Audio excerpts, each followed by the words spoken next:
Well, anyway, also, you know, I was having some fun this morning. I always come in and listen to clips of Riley's show. Riley Martin's show was on last night. And last night he whipped out a doozy. He said that the aliens caused New York City blackouts in the 60s. And the explanation is so fantastic. What, were they trying to teach us something with the blackouts? No.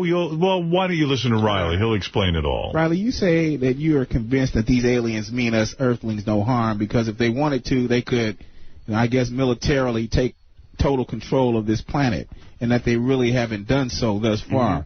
Would you please describe how easy or how difficult otherwise it would be for them to tactically or technologically take over the Earth? Is it my imagination, or has he got, like, different guys all the time coming in and asking him questions? I don't know, but I agree that this guy sounds different if he's the same guy. Yeah. This is now, Riley, let me ask you something.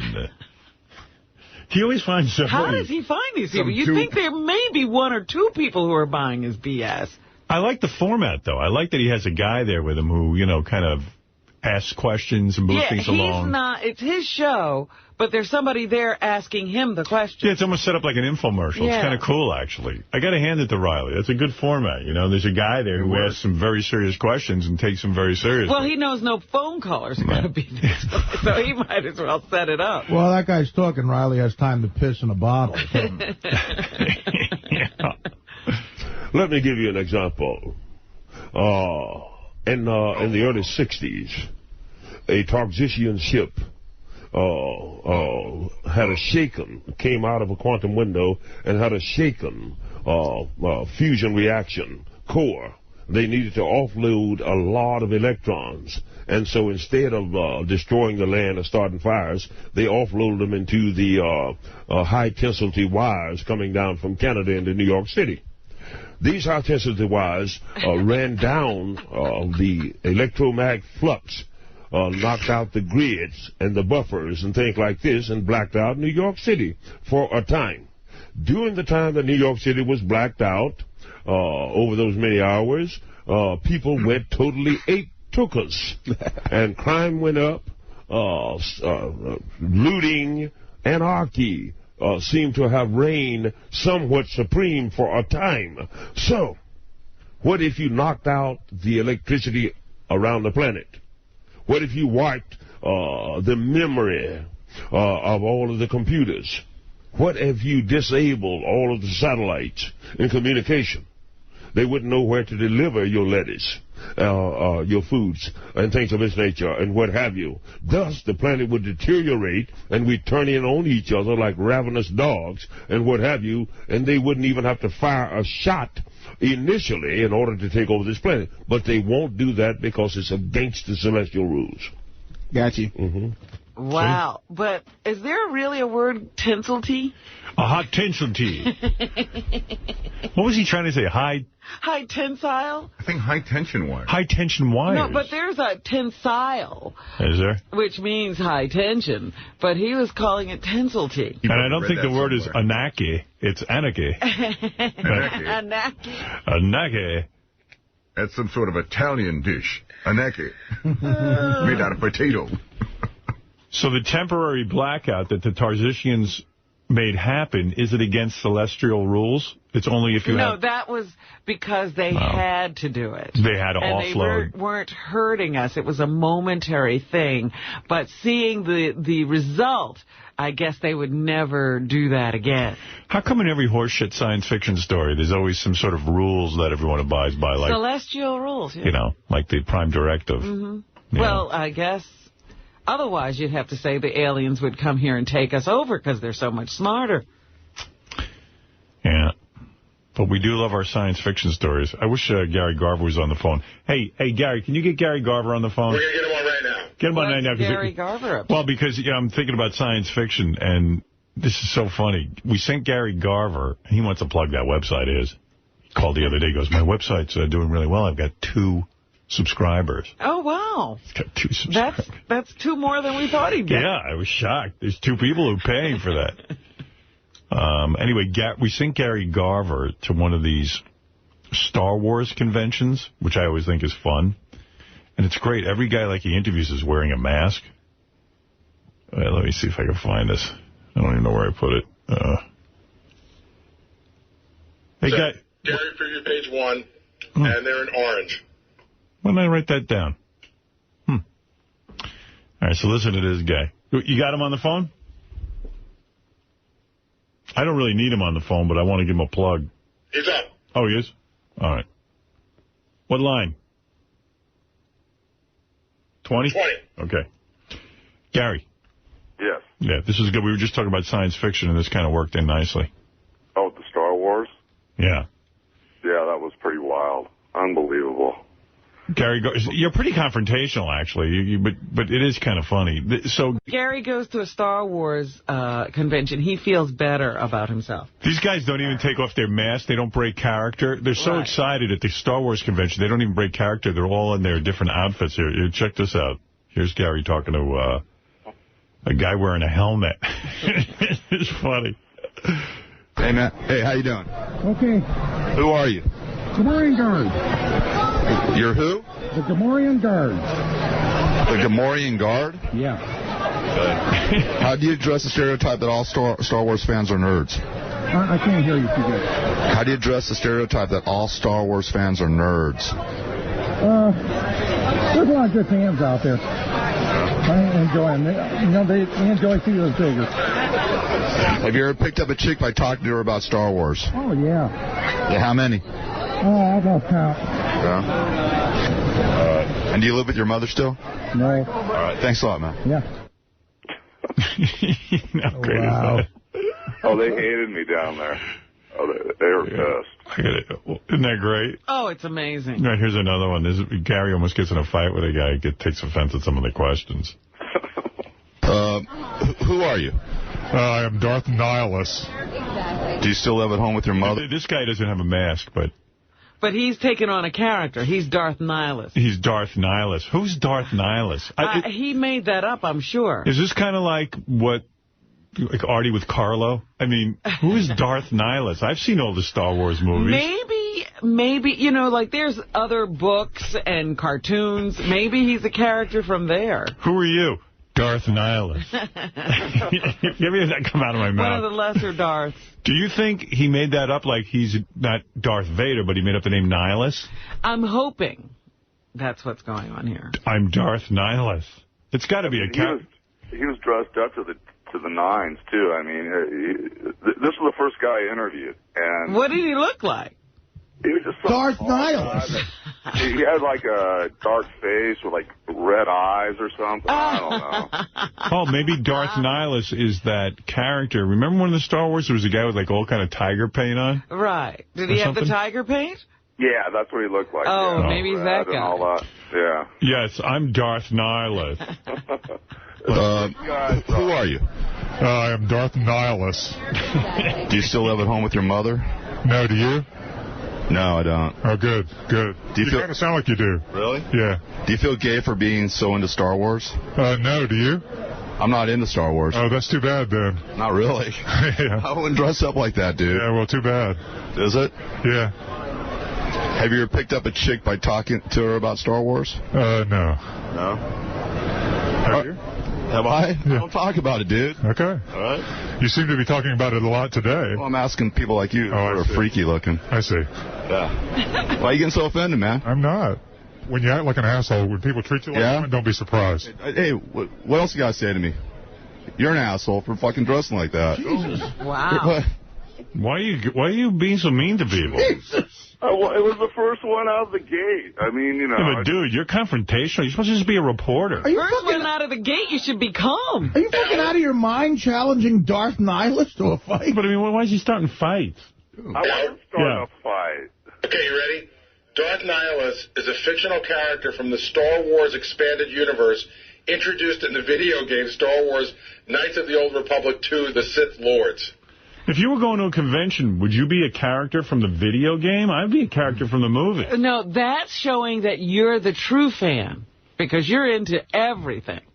I'm Darth Nihilus, and you're Darth Asshole. If I was the FBI, I would just send people to these conventions, and anyone dressed like someone from the video game I'd arrest. I got one more. This cat's wearing a mask. You can kind of tell. He's a little more clear, but he's definitely wearing a mask. You know which guy I'm talking about? No, I'm not sure. All right. Hey, if a supermodel offered you hot sex and never watched Star Wars, would you do it? Where are these questions coming from? What? Why are you asking questions like that? Why, you don't dig them? It's just retarded, that's all. Yeah? Yeah. Do you ever do something gay for the chance to be in a Star Wars film? What do you define as gay? Doing a homosexual act. Yeah, see, I don't get into that.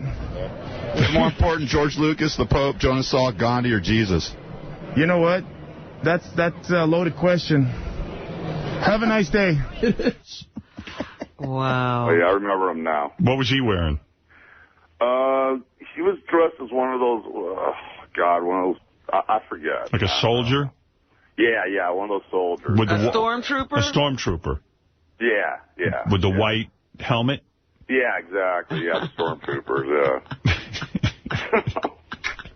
Hey, man, you're giving me these questions to ask, okay? Give me a break. Yeah, but you don't have to start. After you ask the question, just listen to the dude. He feels superior to these people. Yeah. You're not, believe me. Remember when you were running around after your wife with the Bible passages? All right, enough with that. You're not that fucking superior. Come on. You've done some weird shit, too. I know I have. I haven't said I didn't. Didn't she have to get a restraining order against you? No, hey, Howard, don't even go there. Okay? No, it wasn't a restraining order, but he was sort of semi-stalking her, but it never got to restraining order. You know what, you guys, don't even go there. That's bullshit, okay? Don't even say I was stalking her. I wasn't stalking her. Not stalking her, but... divorce. Well, it's not stalking if it's your wife. Well, Gary says he was just trying to go home. Hey, it was after church and I had my Bible. Give me a break. Okay, come on now. Who walks around with a Bible? After church, he walks around with a Bible. Him and Paris Hilton. I was waiting for her to get through with her horse ride. He obviously had homework from church. He was bringing his Bible. I remember you standing against a tree reading to her from the Bible. What? I wasn't reading to her. I was reading to myself. I was waiting for her to get down from her ride. By the way, church does give you homework sometime. But didn't she start quoting her Bible passages? You guys are killing me. Swear to God. No, I wasn't quoting Bible passages. What I was doing is I was writing Bible passages out for myself. But somehow you ended up reading them to her. Howard, I had another girlfriend from a couple of years ago that broke my heart more than Jeannie did, okay? So right. I'm over that. What'd you do to her? Come on. Maybe if you dressed as Darth Nihilus, you wouldn't have these problems. You wouldn't have these kind of problems with your wife. She'd be respectful. No, but it is funny. Gary has all this anger in him, like Darth Nihilus. Like, I'm Darth Nihilus. You want to say something? What's your problem? I don't have you fucking goof. in me. You fag. Don't you feel like a fag? It would be great. Actually, I don't know if we should discourage this. I'd love to see him fighting with Darth Nihilus. Gary doesn't seem like a religious dude, right? Like, are you still religious, Gary? Yeah, I am. Because he's sort of angry, and you don't see... I'm not angry. Did you find religion sometime after me and Fred saw you at that Starbucks in Vegas that morning? Yeah, I saw Jesus last night. Holy Christ. I never saw a human being more hungover. Wasn't your ex-wife like... What are you talking? I know. Hey, Gar, I've been there. That's why I can relate to it. Your ex-wife was born-again Christian, right? Yeah. Yeah, that's what it was. So he was trying to whip out some Bible shit on her. He was trying to be into the Bible for her. Yeah, he's like, hey, wait a second. Oh, you want to get into it? Come on. God will tell you where you should be with me. No one knows the Bible like me, bitch. He was the one who got me into that church in the first place. So. Do you still go to church? Not so much now. No. But I read the Bible. I mean, I'm always reading the Bible and looking at passages and things like that. The angriest guys are into the Bible. Give me your favorite passage. Gary, aren't you the guy who tried to kick his brother's ass in Vegas? No, he didn't try. He did. He beat up his brother. I mean, there was no trying involved, Howard. It was a full-out fist fight. Well, the guy was sitting in Doug Goodstein's chair. Let's be fair. I just hit him once. Dude, I heard, that was that crazy night you were probably getting drunk when we saw you the next morning, and I heard that you pummeled your brother. Yeah, that's what we heard. I didn't pummel him. I just hit him once. That was it. Just a little straightening out. I love when brothers fight. He was being a dickhead to Doug and those guys, and, I didn't dig it. He misrepresented himself, and I was going to let him know. Well, maybe you need to study the ways of the Jedi. That would calm you down. The Jedi would never. I'm more into Star Trek. I love when brothers fight. Yeah. I grew up with these, up the block from me, these two Irish brothers. Beat each other up. Oh, my God, every 2 seconds. And my one buddy, Danny, called his brother the Goon. He would come over, with horrible blood all over his face and cuts. And I'm like, what's the matter with you? He goes, Fred had that relationship. I got into a fight with the Goon. Fred had that relationship with his brother, right? Weren't you always beating each other up? Oh, please. We went after each other with pool cues, baseball bats, you name it. That's weird. The most vicious fights I've ever seen are brothers fighting. Wow, I was fighting for my life. He was 4 years older, stood a foot taller than me. He would beat the crap out of me. I had to defend myself. It was a long time Fred wouldn't talk to his brother. Howard, do you want to hear a really weird one? I went out with a girl. You're talking to him now, though. Oh, yeah, absolutely. Well, I could beat him up now, so. Right. Is that why you do all that boxing and shit? No, I box because I like it. Yeah. Do you think it has anything to do with the fact that you were beaten up all the time by your brother and, you want to be, be able to handle yourself? No, but it is a nice benefit to have. Yeah. Why don't you go beat him up? Hey, I think we're a little too old for that. I fought a lot of brothers, but not your brother. Yeah. You don't I have to actually thank because it made me so that I could fight other people when I had to.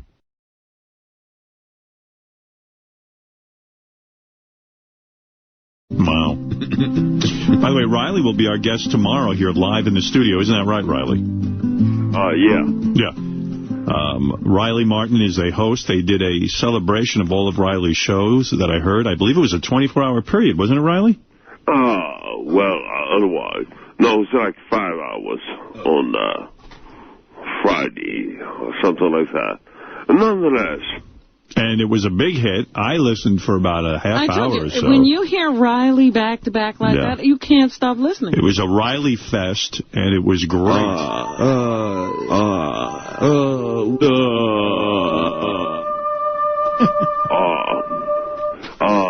May I speak to George Takei? Certainly. George. Yes.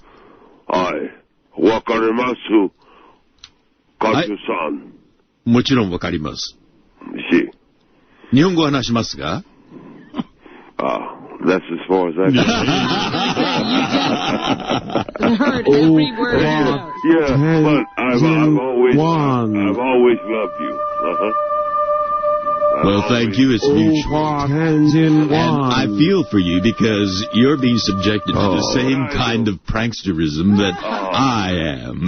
But, physicist, yeah, but you have a better sense of humor, George, than Riley. Riley gets all ragged out. He does get a little peeved, doesn't he? Yeah. Nonetheless, when you're dealing with Howard Stern. When you're dealing with Howard Stern. Well, George, you know who Riley is. When you're getting paid slave wages. Oh, here we go again. Here we go again. You know what I mean?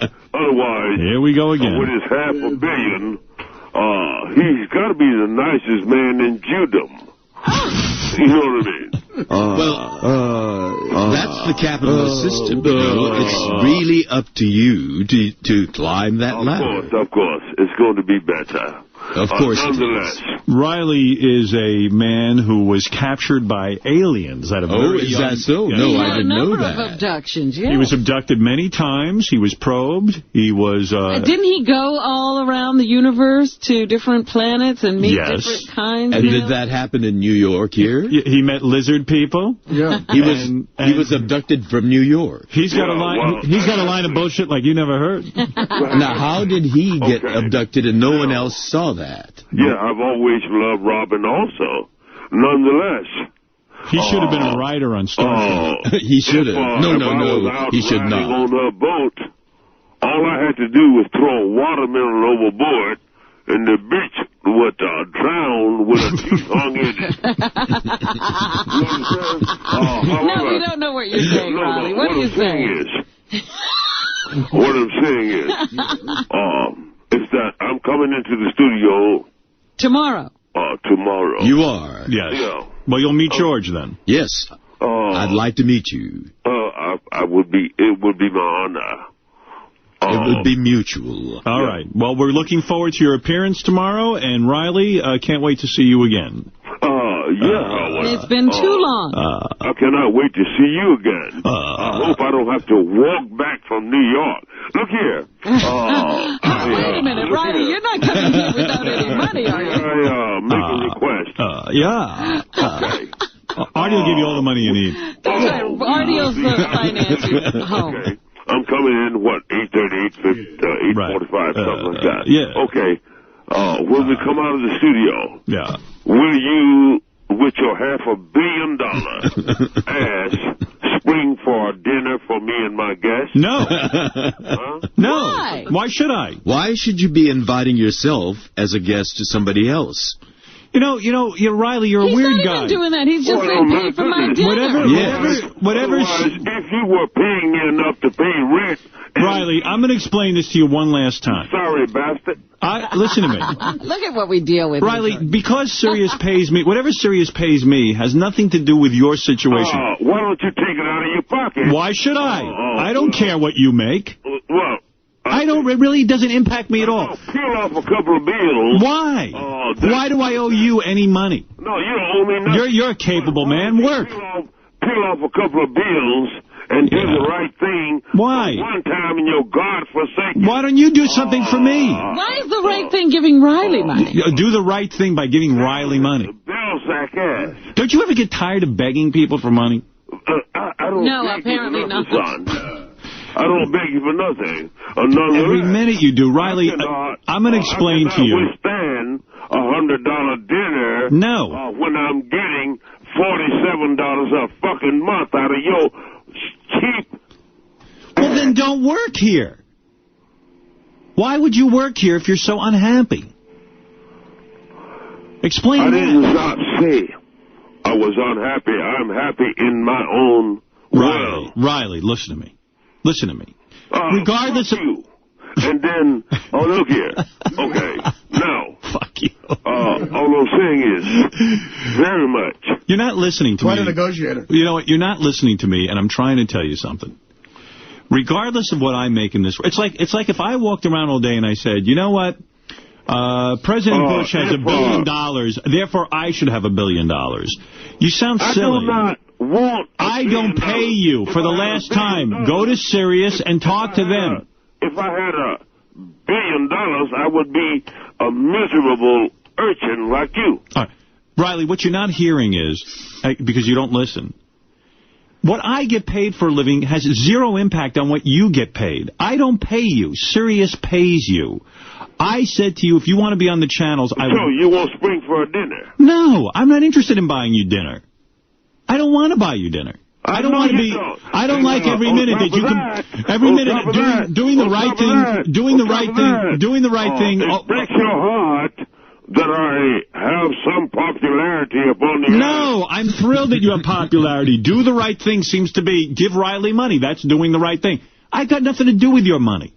I have zero impact on your money. Bullshit. Well, bullshit nothing. If you had said... Why do I owe you money? Then they would have done it. No, I've said to them, give Riley... You would give a bitch $50 million to cook a pie. To cook a pie? But, yeah. Who's that? And make a doily. But when it comes down... I'm not serious. I'm Howard Stern. I don't own Sirius. I don't have anything to do with how you get paid. What? Fucking reprehensible as a human being. Well, then why be here then, Riley, if I'm reprehensible? What are you coming in for? Why are you coming here, and why are you doing a show for us? Because I need to reach the people. Because you don't have a lot of time, you stupid motherfucker. And you think you're going to endear yourself to people by begging on the air? I don't get it. What do you need money for if there's not much time? George. Yes. Forgive me. I have to talk to these people like this simply because yes. Even though thousands of them have died, they take nothing. Seriously, simply because no one has yet killed them. What? I don't understand what you're talking about. Nobody does. Nobody. Who killed who? Thousands of people have died. Of course. Who has died? Well, you know, more than that. Billions and billions of people have died over the... Died yes. No, but thousands have died. So what has that got to do with the price of tea in China? Have died for this stupid motherfucker a year before it happened that I saw fire in the sky above Manhattan. But no, he didn't listen. Why? Because he's a superstar and all this bullshit. You know, I think you have been abducted, and something has scrambled your mind, I think. Now, that's George George. And you respect his opinion. George. Yes. There's another guy who thinks you don't know me. I know I don't.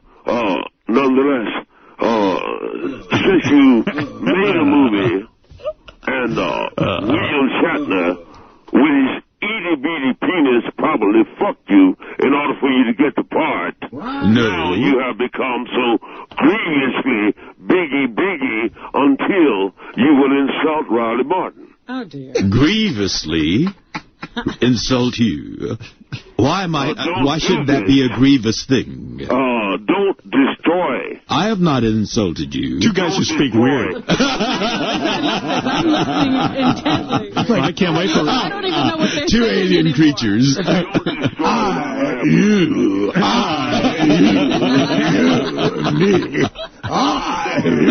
My opinion of you. Well, you know, look at here. We're gonna have you visiting us tomorrow, aren't we?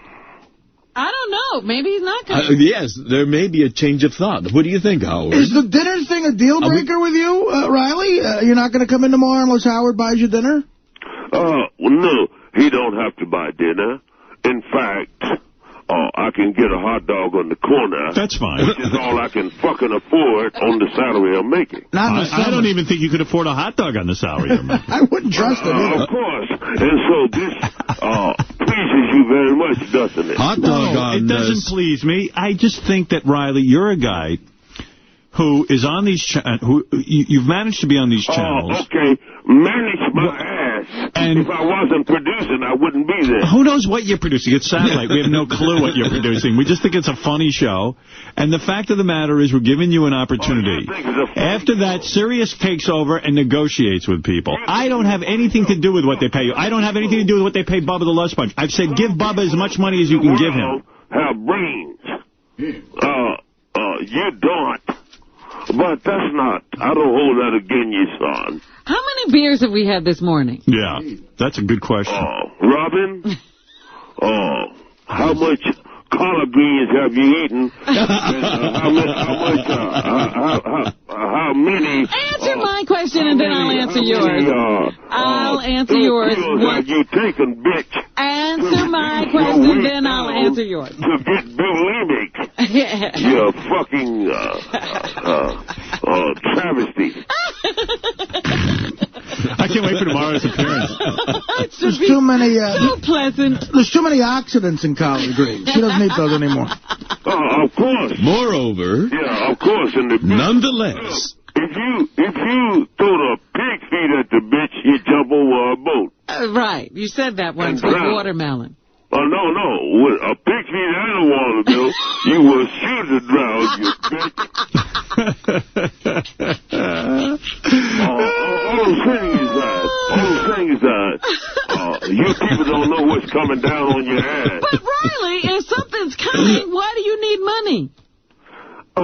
My darling, I cannot eat and pay rent on what you dirty motherfuckers are paying me. Can you imagine if this guy... What did you do before us? If Riley was a guy who had encountered alien technology, he could take any simple invention. Why did he need anything?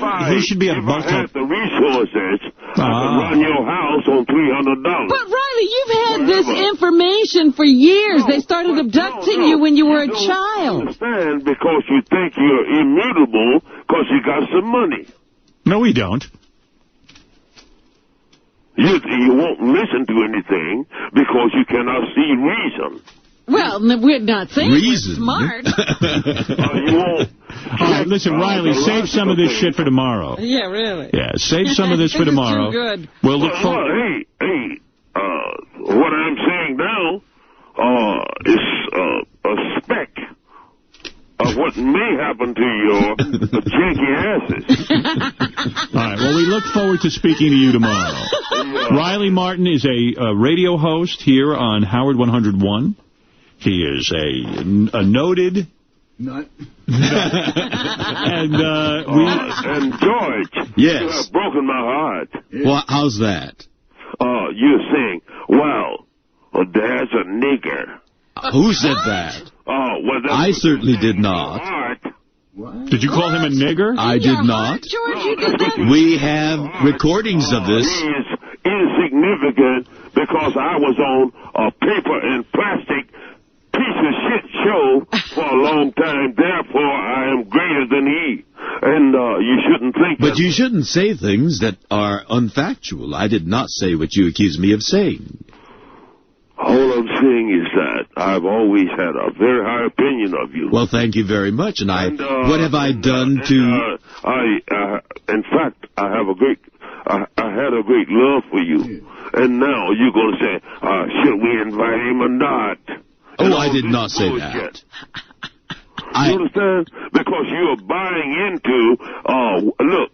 No, I'm responding to what you're saying, and I just can't make head or tail out of what you're saying. No one can. We would have to take a Hansu knife to cut your lips off the suction of Howard's ass. All right, Riley, well, listen, drink a lot before you come tomorrow. And Riley, I have never heard George use the N-word sober. I have not. Well, I didn't say he used it, but that's in his heart. How do you know my heart? What's in his heart?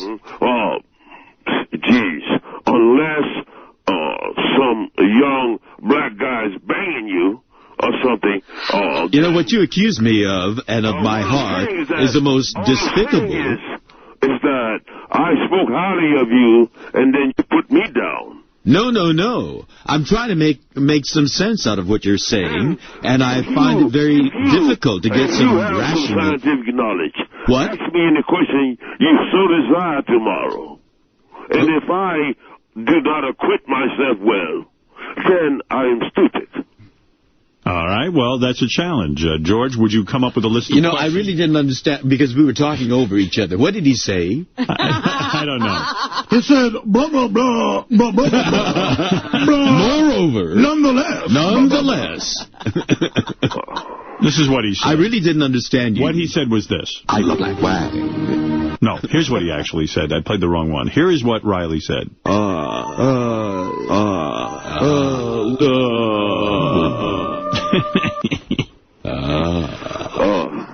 get it. Howard. Yes. I do not want to meet you on an adversarial foot because I do admire you. Thank you, and I do you, and I wish you would understand once and for all. I have zero to do what they pay you here. I recommended you. No! Here we go again. I don't. I have said to them, would you please understand that I think Riley Martin is terrific on the radio. I would like to have him on these channels. Can you do whatever it takes to get him? And then it is up to them what they will do with that. I have said innumerably. I tell you what, Howard. Indelibly. Howard. Infidelity. Your personality is about as large as your dick, which is Neil. Well, you know what? I don't know what clout you think I have with your salary negotiation. Bubba the Love Sponge seems to understand. He said to me, I said, let's get Bubba on the channel. Then it's up to them to pay them. They pay me. I made my deal. Now it's up to you to make your deal. Okay. All I can do is recommend. Done right the next time because you caught a novice who is not well-versed in business acumen. Right. All right. Next year, it won't be that way. Nonetheless. All right. I got to go. I'll see you tomorrow. And Robin. I'll see you tomorrow. Robin. I'm busy chasing a Bigfoot. No, I still love you. See you tomorrow, Riley. All right. Take care. Nem care. O quad tangent 1. O quad tangent 1.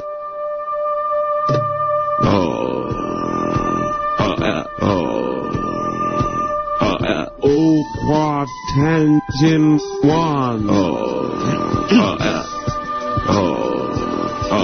O quad.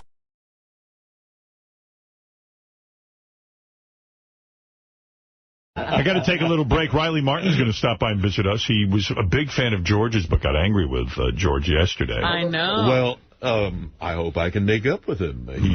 He's No, you don't. We've got to take a break. We'll be back right after these words, for God's sake. You're listening to The Howard Stern Show. Cool.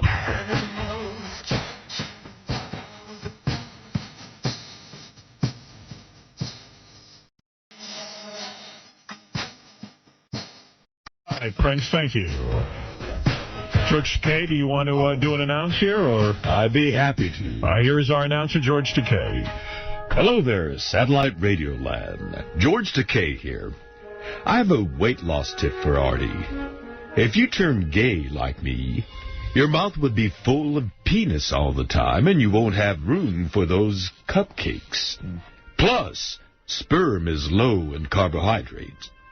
This is Howard Stern Show. Wow. All right, very nice. Thank you. Wow. This is the Howard Stern Show indeed. Many people who listen back right after these.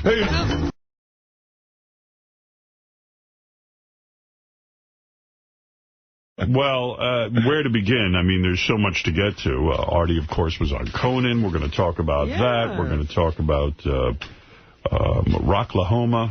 What's that? I'll explain it all. Riley was on the radio last night, of course, complaining. Of course. Maybe we'll start there. Let's see. Motherfucker. I enjoyed him so much yesterday, but, you know, you can never please him. Nevertheless, I listened to the show played back later in the day, and I have to say, he is one entertaining motherfucker. Yes, he is. Riley Martin, let's see. Here's what he said on his show last night about his appearance here on the radio. Right. We are back. Now, I love you. I stated today that many of you, no doubt, I played some part, small or large, in your purchasing of the Sirius radio and all of this. They tended not to believe me, thinking me insignificant.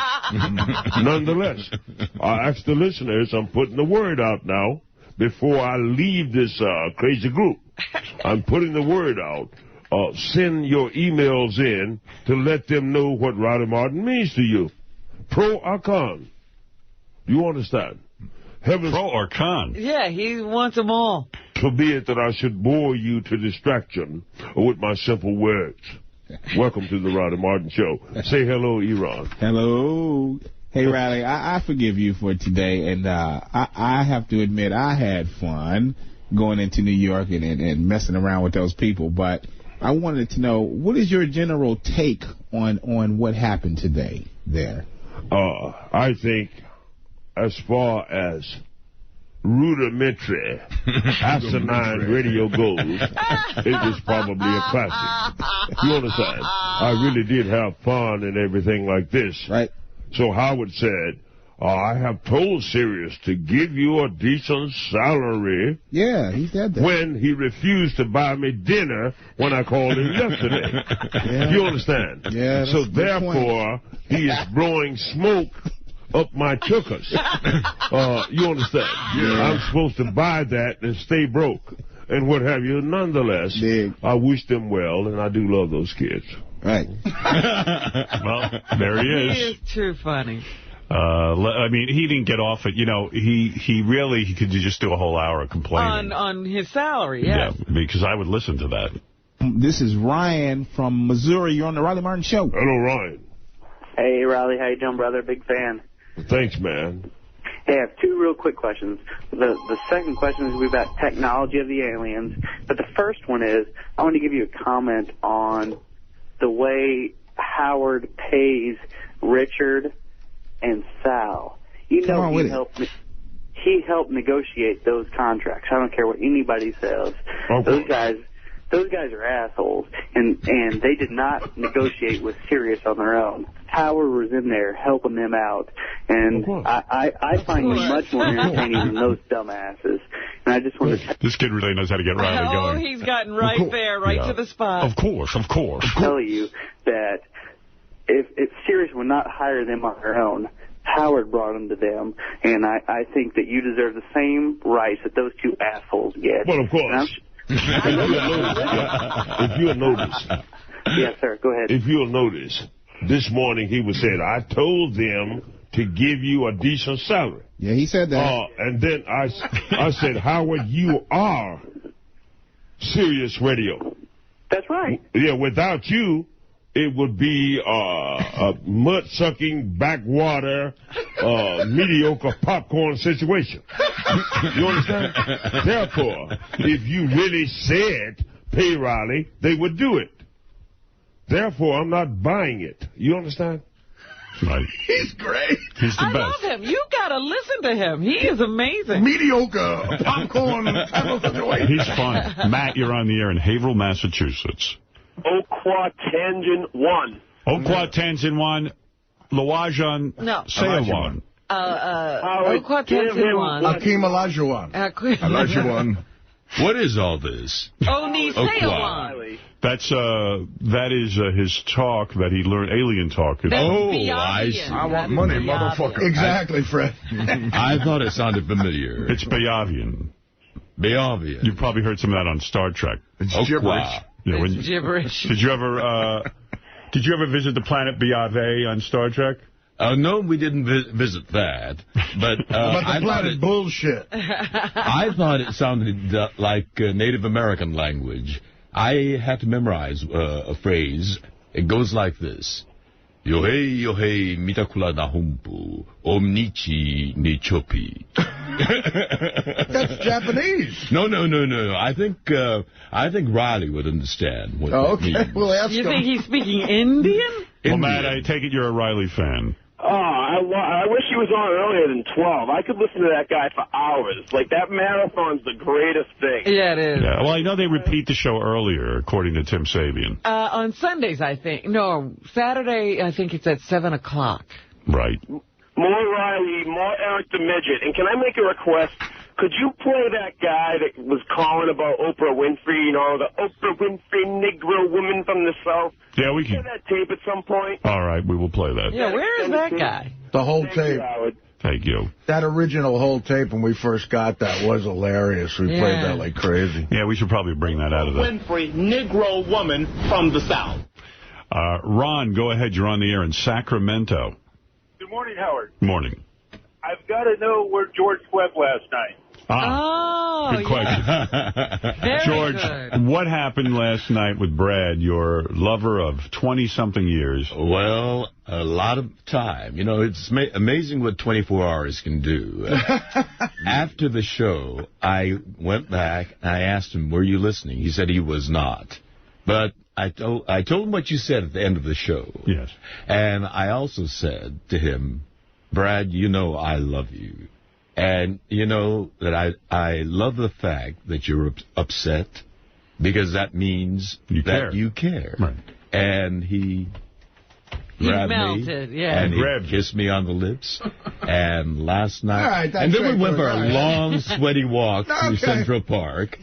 We walked by the Guggenheim, and I told him, you know, you know what happened there? Right. I went there with my muffin, and nothing else happened. Oh, yeah, we can be sure of that. They walked in and they walked out. Nobody's clock was out. Did you take my suggestion and drop to your knees in front of him and give him what he likes the best? We got back to the hotel. We took showers, and from there... Oh, and he said, I don't want you talking about anything else other than the fact that we went to bed together. So he doesn't... If you did, in fact, give him oral sex... We will never know. We'll never know. You will never know. All right. He said that's national radio. And I told him, no. It's international radio. And he said, I don't want you talking about our private affairs, our very private affairs, on international radio. So your makeup plumpkin with Brad will stay in our imagination. You know what's sad? And you have a vivid imagination. You have really gone through the gamut of what we've gone through. I have indeed. Various people on our lives, because we've all gotten that lecture. And, of course, we've all ignored that lecture. Well, I'm not going to. I explained to him again. You've met Sal. Sal and Richard and Shuley came to Los Angeles, and we went backstage, and he met all of those guys. Right. He thought Richard was cute. Good grief. What about my suggestion that Brad come in here and get to touch Richard's penis? I told him you said that. You did? Yes. Okay. And? He said, no. Oh. I'm attracted to him, but no. Well, strong man. Did he say he wanted to get you back for what you did to him at all? Or is it over? He said, I've practiced sexual fidelity for more than 20 years now. You're the only one. And I want you to respect that. And I said, I do respect that. And I did respect that. And it was not a penis I was touching. It was two rubbery, flat things. And that's all. And, there were things in it, metallic things in it. It could not be erotic in any way. Yeah. So there was no violation of sexual fidelity. Did Brad believe that when you said it? Did he accept that explanation? He did. He did. He feels it was not sexual. We did have a lip-to-lip kiss, and that's where it ends publicly, he said. I see. I don't want you talking about anything beyond that. But I can assure you, it was one bed last night. It sounds to me, if I may offer some conjecture here for my audience, it sounds to me that after the shower, and you were all squeaky clean. Conjecture on. Yes, indeed. As Artie says, that you were buried right up to his pubes. You have a very discerning and perceptive imagination. Right. We can't any longer ask what state of shaving Brad practices down there? He said, no. Oh, dear. Nothing beyond that kiss. All right, well I'm glad things worked out for you. I really am. I'm happy that you two are happy. And Kabuki is back on. We're back on. Hey, and he said if I wanted to invite Artie, I'm free to do that. To what? Would you like to go see Kabuki? Oh, no. Artie, think about it for a moment. That's right. Great artists are portraying women. Right. They have penises. But they're playing women. I don't want to go. By the way, as long as we're finishing up with Riley, so as time goes on, he gets more and more riled up. Oh, dear. That's why they call him Riley. That's why they call him Riley. So here is some more of his show last night after making a triumphant appearance here in the morning. And he left here happy and everything. Oh, yeah, he was hugging everybody, telling everybody how much he loved them. But, the listeners call and start jerking him off, and he gets crazy. This is Cowboy Jeff, Riley. Hey, Cowboy Jeff. Kwamsa Olajuwon. Kwamsa Olajuwon, Cowboy Jeff. Hey, I love listening to you and Eron today on Howard. You guys did a great job. Well, great. But don't take what Howard says to heart. Here's the proof that he doesn't want you to get any more money than what you're getting right now. So all right. When that Jew Pelican was on a 2-week vacation, he could have hired you guys just as a trial to do a 4 or 5 hour show just for one day just to see how you guys did. He didn't do that. He ran repeats so he doesn't have to pay you guys. Oh, of course. Yeah, he's basically a sniffling little backstabbing, reprehensible, sucklenophagus. What? You understand? And I understand that. You understand, and I understand that. Sucklenophagus. Is there any theory that's anti-Howard, do you think, that the audience can come up with that you wouldn't agree with? No. Of course. Of course. Of course what you're saying. Of course. Nonetheless. Howard kills people. Of course. Well, of course. If he said give Riley a decent salary, they would do it. Because he is Sirius Satellite Radio. I already know that, man. All right. Well. Gotta like the guy. He fits into this universe perfectly. Oh, my goodness. He fits into any universe. I heard you on the show this morning, and you were great. I just want to say, don't let those guys get you down, because your true fans absolutely love you.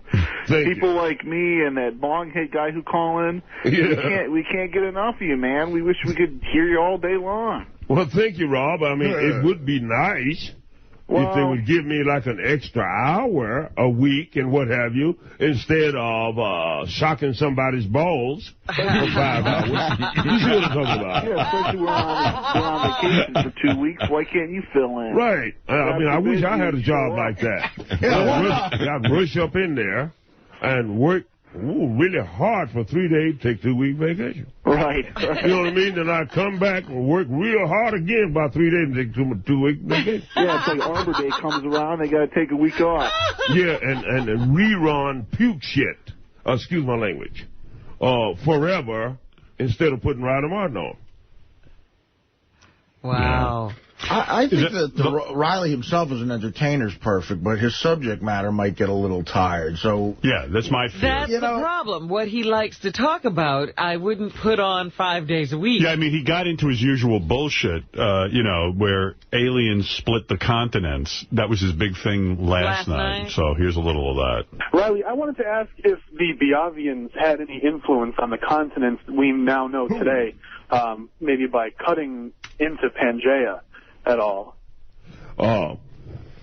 68 million years ago, the Biavians destroyed. They went back in time and destroyed the dinosaurs. Had they not done so, we would not be here now, because we were too weak, nothing but little marsupial type creatures at the time. We would have been wiped out by the lizards who were becoming warm-blooded over time. At the time they did this, by using antimatter-triggered thermonuclear devices around the equatorial area of the Earth, continents split asunder and moved apart, and all of this, thus shrinking the equatorial area down to a narrow band instead of the wide band. Hard to believe this guy had 600 pounds of pot in his car. And it was when the Earth was standing 15 degrees perfect from where it is now and what have you. So, yeah, they had a lot to do with the ascension of man. Wow. Well, did you know that? Ascension of man. No, I didn't know that. Never learned that. Hey, 你好. Yeah, do you speak Chinese? I speak in the English, okay? Because I got this guy here, he speaks Chinese. I can't understand one fucking word he's saying. Maybe you can help me out. I think he needs some help. You can translate for me? Okay. Here we go. 欧夸Tenzin Wan. 我听不懂哎，你说什么？蜜华？这不是，你可以再说一次吗？ Tenzin Wan. 我听不懂你说什么。Kwa Amsa Lajuan. What? Kwa Amsa Lajuan. Yeah, I speak Chinese. I know speak and English. Some understand. I understand. Okay. Okwa Tenzin Wan. What is Tenzin Wan? I don't understand you speak. I understand. You understand me, okay, but I don't understand you. Okay, let me get through telling you, then you can ask me what it's like. Because you speak, I don't understand. I understand. You understand, but I don't understand, okay? I understand. You understand, but I don't understand. Okay, let me get through telling you, then you can ask me what it's like. You want order, I can listen and I understand your order, but you talking another mean I don't understand. Tenzin Wan. What is Tenzin Wan? I don't understand, sir. I tell you, our English is not good, so you talking too much. I don't understand. That's it. Not easy. Poor woman. Just torturing her. Oh, I really sympathize with her. I've been put in that position by you guys. Who hasn't? Who hasn't? That's right. Everybody here. So we was laying out on the bank in the Hyborian garden, little herb smoking and stuff like that, I believe it stimulates the limbic region of the brain. I could feel static electricity in my hair, in my clothing, and in the leaves all around. I was hit and transfixed with a blue-white light and things of this nature. The song about this horseshit. Competition.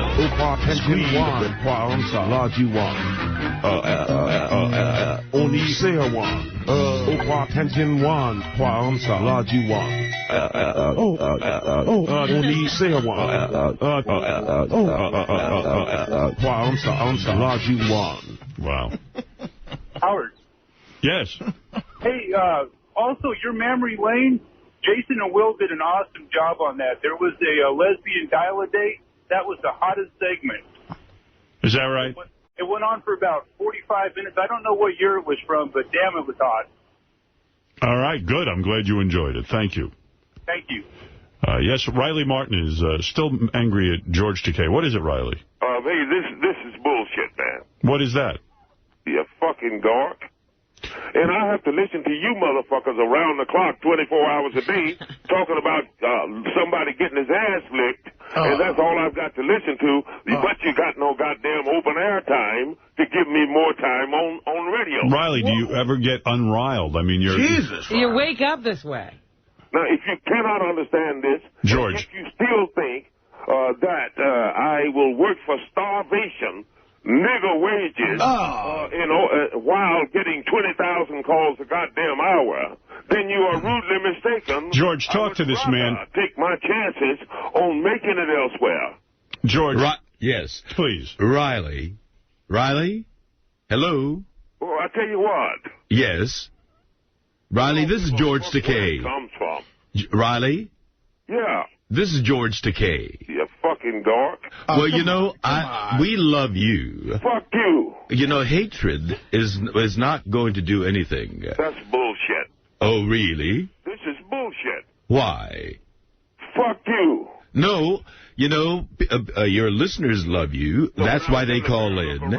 And whooping motherfuckers' asses that look like you. Riley, you know, give Riley, George a chance to say something. Riley, I think you have a lot of experience, a rich experience, and you're a fascinating person, and you have a way of expressing yourself that is singular. I mean, only you. And I think you should use that all. Look, my darling. Yes, sir. Yes, sir. I'm letting the fans down while you still are not paying me what you spend for dinner. Why should I pay you? I'm being paid by Sirius here. Hey, man. And and it's not on a regular basis. You're being regularly remunerated. See, unlike you, I don't have a chauffeur. I don't. I walk over here. You jealous little petty bastard. Why? Why do you call me names? So you're telling me. Yes. You are telling me that you can offer somebody $10,000 to get a wad on their face, and you can't give I don't do that at all. You've taken a wad on your face. Well, yeah, but not for $10,000. Not a whore. Riley, you're calling George a whore, who, by the way, you said you liked yesterday, and now you just pissed at everybody. So, George... Yeah, I don't know why you're upset with me. Yeah, right. This is what I'm saying. This is what you want to say all the time, you jealous little petty motherfucker. Are you talking me? Yes. You think I'm jealous of you? We love you. Hey, kid, look here. Yes. If I were driving to Ohio or bumfuck Texas or somewhere, they would pay me too. Well, I don't get it. What do I have to do with your driving to Ohio? I think he thinks that you're jealous. He thinks you want your own show like he has. No, I enjoy being here with Howard and you know, Artie and Robin and Fred and Benji. It's a wonderfully friendly place. Well, why don't the motherfucker quit lying? Who are you talking about? I think he's talking about me now. Bastard. Who? Who? Me? Artie? By the way, at what point do you think we should tell George this is a tape? This could go on forever. Even when I was going to say noon. I think you would have been here until 10 o'clock. Was that a tape? Yeah. It's still a tape. Riley is still sleeping. No, I felt for that woman, the poor Chinese woman. Yeah, I'm the poor Japanese American guy. You're kidding. That was artfully done. Who did that? Cool, man. Cool. No, this isn't a recording. Yes, it is. Riley, you're live, right? Yes. You're live. This evil, this... And again. All right. All right, thank you, Riley Tape. I think it's more brilliant trying to figure out who's controlling what you say, George. Opart, engine one. One star, Logi one. Opart, engine one. Only sail one. Opart, engine one. Part star, Logi one. The avians. Right. Yeah. Cool. Damn. That's beautiful. All right, thank you. Definitely. All right, George, you were having... I realize now, you did sort of guide me into that conversation. I did, yes. I'm going to be wary now each time you do that. My loins are girded. But I'm concerned about lengthy black teenagers. I love black wax. Be prepared to turn wet and messy.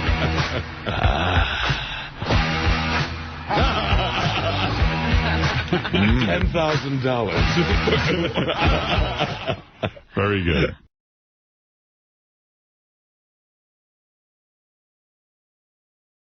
By the way, Riley Martin was on last night. I'll give you 3 highlights from his show in case you missed it. Riley Martin, of course, on every week at midnight on Tuesdays. I just want to say, every day I pray for you that Howard Stern and Sirius is going to do the right thing, and they're going to pay you what you deserve. Oh, boy. Well, thank you, Leon. Well, otherwise, my year's contract will be up early next year. And then we'll go back. Now I got a mouthpiece. You know what I mean? I got a lawyer, Guido Ice Pick Sarducci, or something like that. He's going to talk to him. He'll talk to him this time because they won't listen to me. You know, they say, hey, that dumb old Negro, we ain't going to pay him nothing. Well, he's hired a lawyer now, Riley Martin. And I suspect the lawyer will get no further with Sirius than he has. Have you had those meetings where you all say, dumb old Negro, we ain't going to pay him? Oh, of course. Everyone sits around calling him a dumb old Negro. I don't think he's ever discussed, quite frankly. And Riley got word from our listeners, of course. They do such a great job of egging him on that I pissed in a limo. That's all he needed to hear. I don't know if you heard earlier this week, but Howard Stern himself admitted to using a water bottle to piss in, similar to like your piss jug. What? Yeah. What do you think about this hypocrisy here now? What? Well, no. Now he's doing it. If he had went ahead and got an official Riley Martin piss jug, then he could have pissed with some type of dignity. You know what I mean? All over his leg. Right, and he would not have splattered all over his leg. You see what I'm talking about? And that's what he should have done in the first place. Because any man that does not have a piss jug at some time or the other has got to be a girly boy. Yeah, the rich guy got on your case for doing it in front of everyone. He's 5 feet from the limo driver doing it in the back. Yeah, but you see, I am now selling official Riley Martin piss jugs out to Tookers. Right. You see what I'm talking about? So yeah, he thought it was a joke. Yeah, but it wasn't no joke, boy. Well, in the first place. Yeah, listen, they would have pee with some dignity. He is something else. I love him. Yeah. And then somebody asked him about the fact that he couldn't get it up for a while because he had sex with so many alien women. Is that true? I didn't know he had gone through a period like that. Yeah, I hadn't heard this. I believe that you told me a while back, and I think this is in your book as well, that after you had the liaison with these 12 hybrid alien women, that subsequently upon your return to the Earth that you could not get an erection for a time, and that this troubled you at the time. And my question is, can you pinpoint the cause of this? Was it the aphrodisiac they gave you, or was it the sheer volume of the 12 women, or would you please elaborate on that? The amount of activity coupled with the loss of body fluids would not have been possible on Earth for any normal man. Thus, they may have overloaded the system or took it to its brink. Therefore, I had to re-up, so to speak, and that took about a month. I love that they chose Riley Martin. Like, the aliens didn't choose Einstein or... Right, they wanted to mate with Riley. You know, or Stephen Hawking, you know, some mind that they could, since they're advanced. I had to re-up.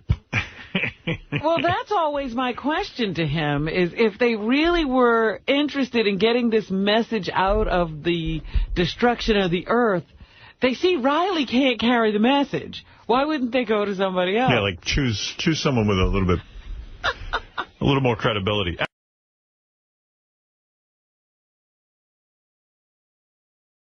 Riley Martin, you're on the air. Huh? I said you're on the air. Sounds like Yucko's horn. So this is Riley Martin? Yes. Okay. Friend of the aliens. Yes, yes. Right. Why are you people bugging my time with 4 hours of faggotism? You know what I mean? Jesus Christ, man. Can't you come up with another solution? Well, what do you mean? Something for your miserable little vacation taking lives? What's wrong with what we're doing, Riley? Oh, geez, baby. My goodness. There's only about 5% homosexuality on the earth. Right. And 95% of us don't like to listen to that shit for 4 hours. Hey, Riley, I don't tell you what to do on your show. That's right. Well, no. Well, except not pay me, you bastard. But still, let's not get into that. You get paid enough.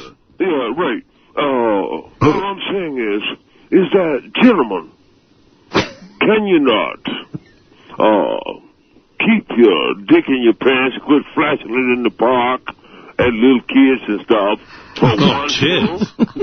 Thank you. I think he's referring to me. I'm the young one. Oh. Yeah, Dick. You know, I got a symbol from Riley, Howard. I got a symbol, and it was, you know, my own symbol, unique, and a very nice letter. And then at the end, it was like, please send $38.50. Oh, you're kidding.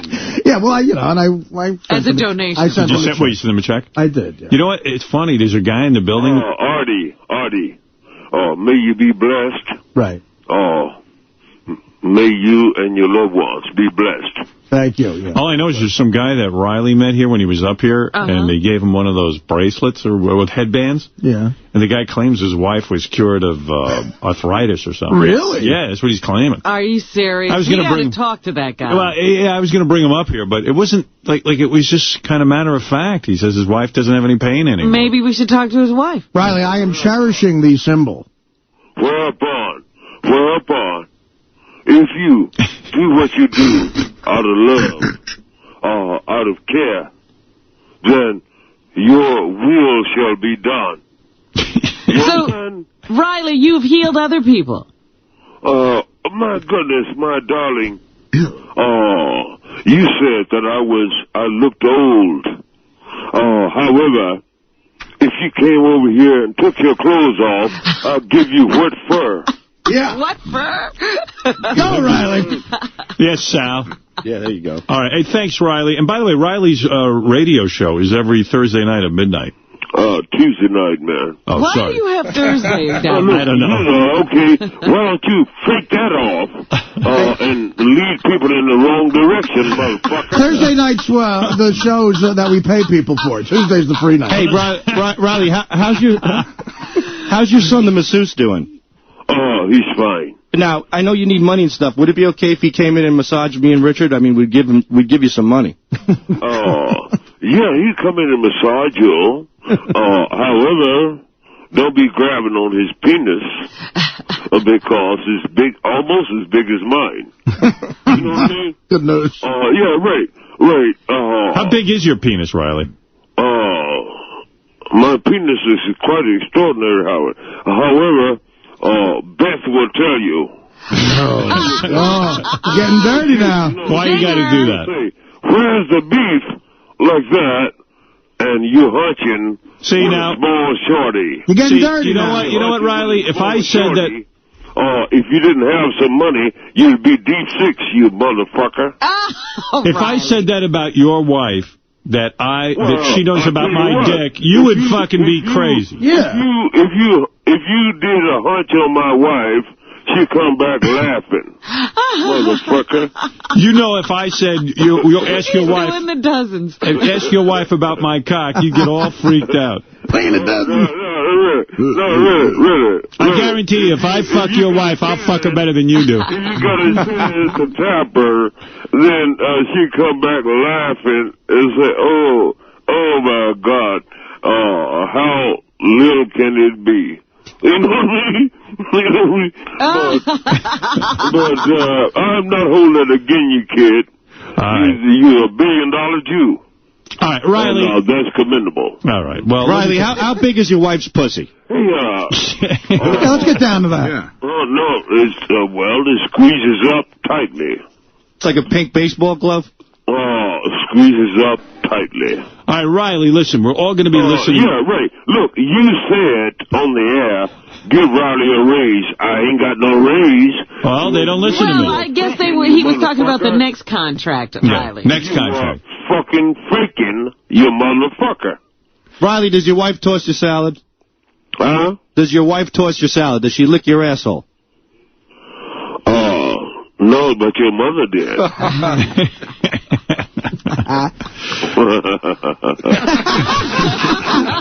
Your mama is so black. Right. You lost that one, you son of a bitch. Hey, look. I hope you people try to get something of decency within yourself and quit doing a straight fag show every day when I'm paying my goddamn money for this fucking dispensation. I'm with Riley. Oh, you're right, Riley. A lot of people do agree with you. You are, son, why don't you go back and, the black boy that worked for your daddy suck his dick again, you punk. All I'm saying is... What is he saying? I don't know. All He's drunk. All I'm saying is... Are you drunk? I found never had a black guy with us. All I'm saying is that I'm coming out with the Millennium Edition. The Millennium?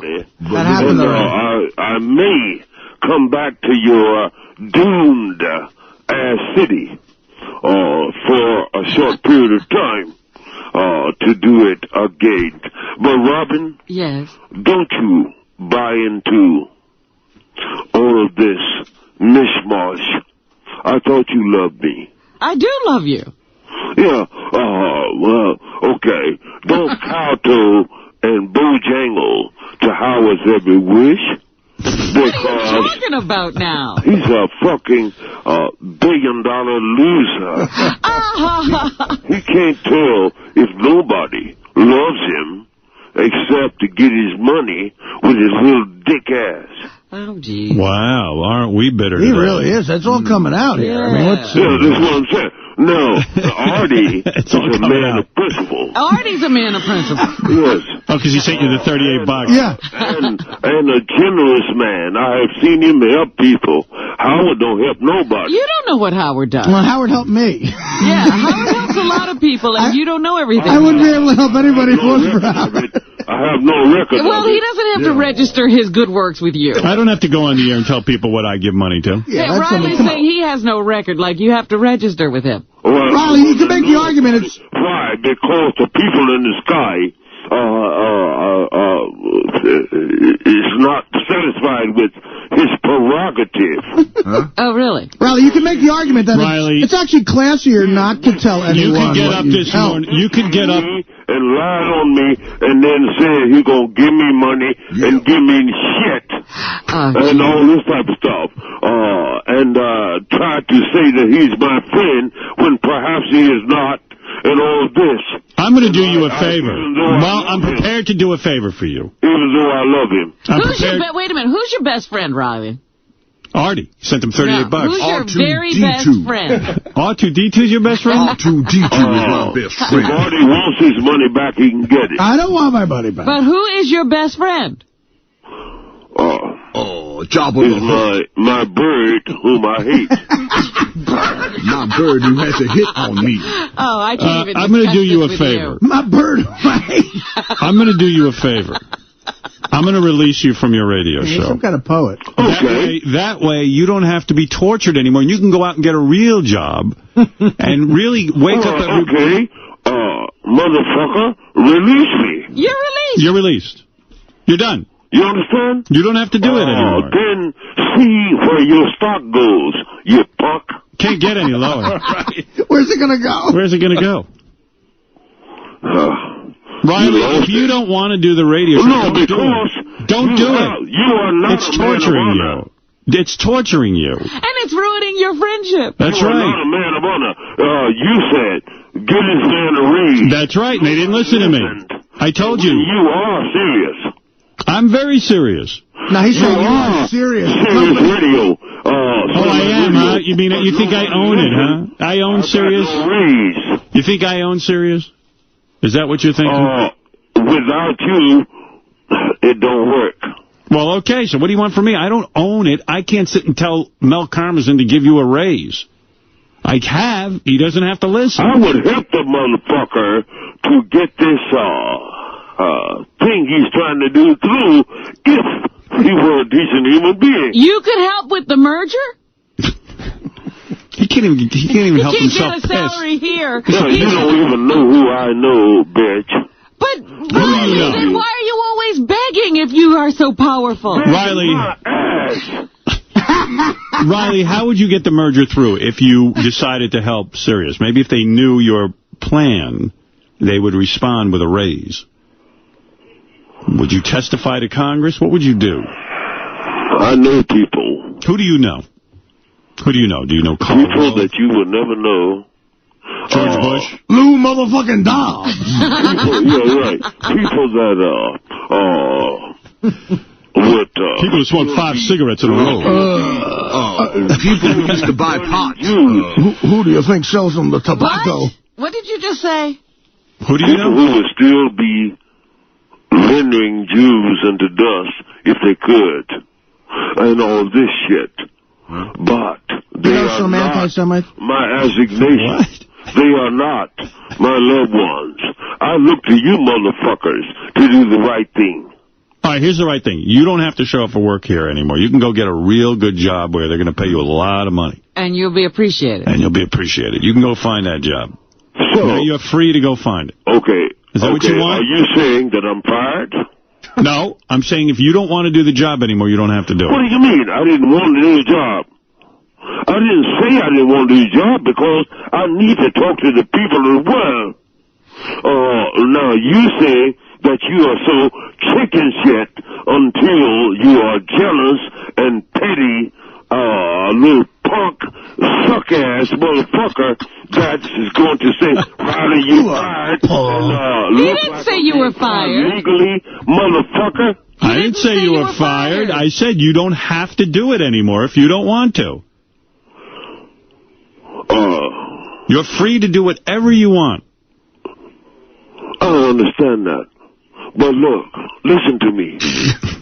We've listened long enough. No, yeah, right. It's the same bullshit. Okay, go back to talking fag fucking, and then... Leave your son out of this, sir. Right? Why are you saying that about Riley's son? Leave his son alone. His son is fine. This is between me and Riley. Yeah. Why don't you leave, Sal? Okay. It's time for you to go. Okay. Riley is right. Riley's right. It's too much fag stuff. You're sucking too much dick. Go get a horn on. Jeez, why don't you if you're men, be men. If you're fags, come out. Right. You know what I mean? Jesus Christ.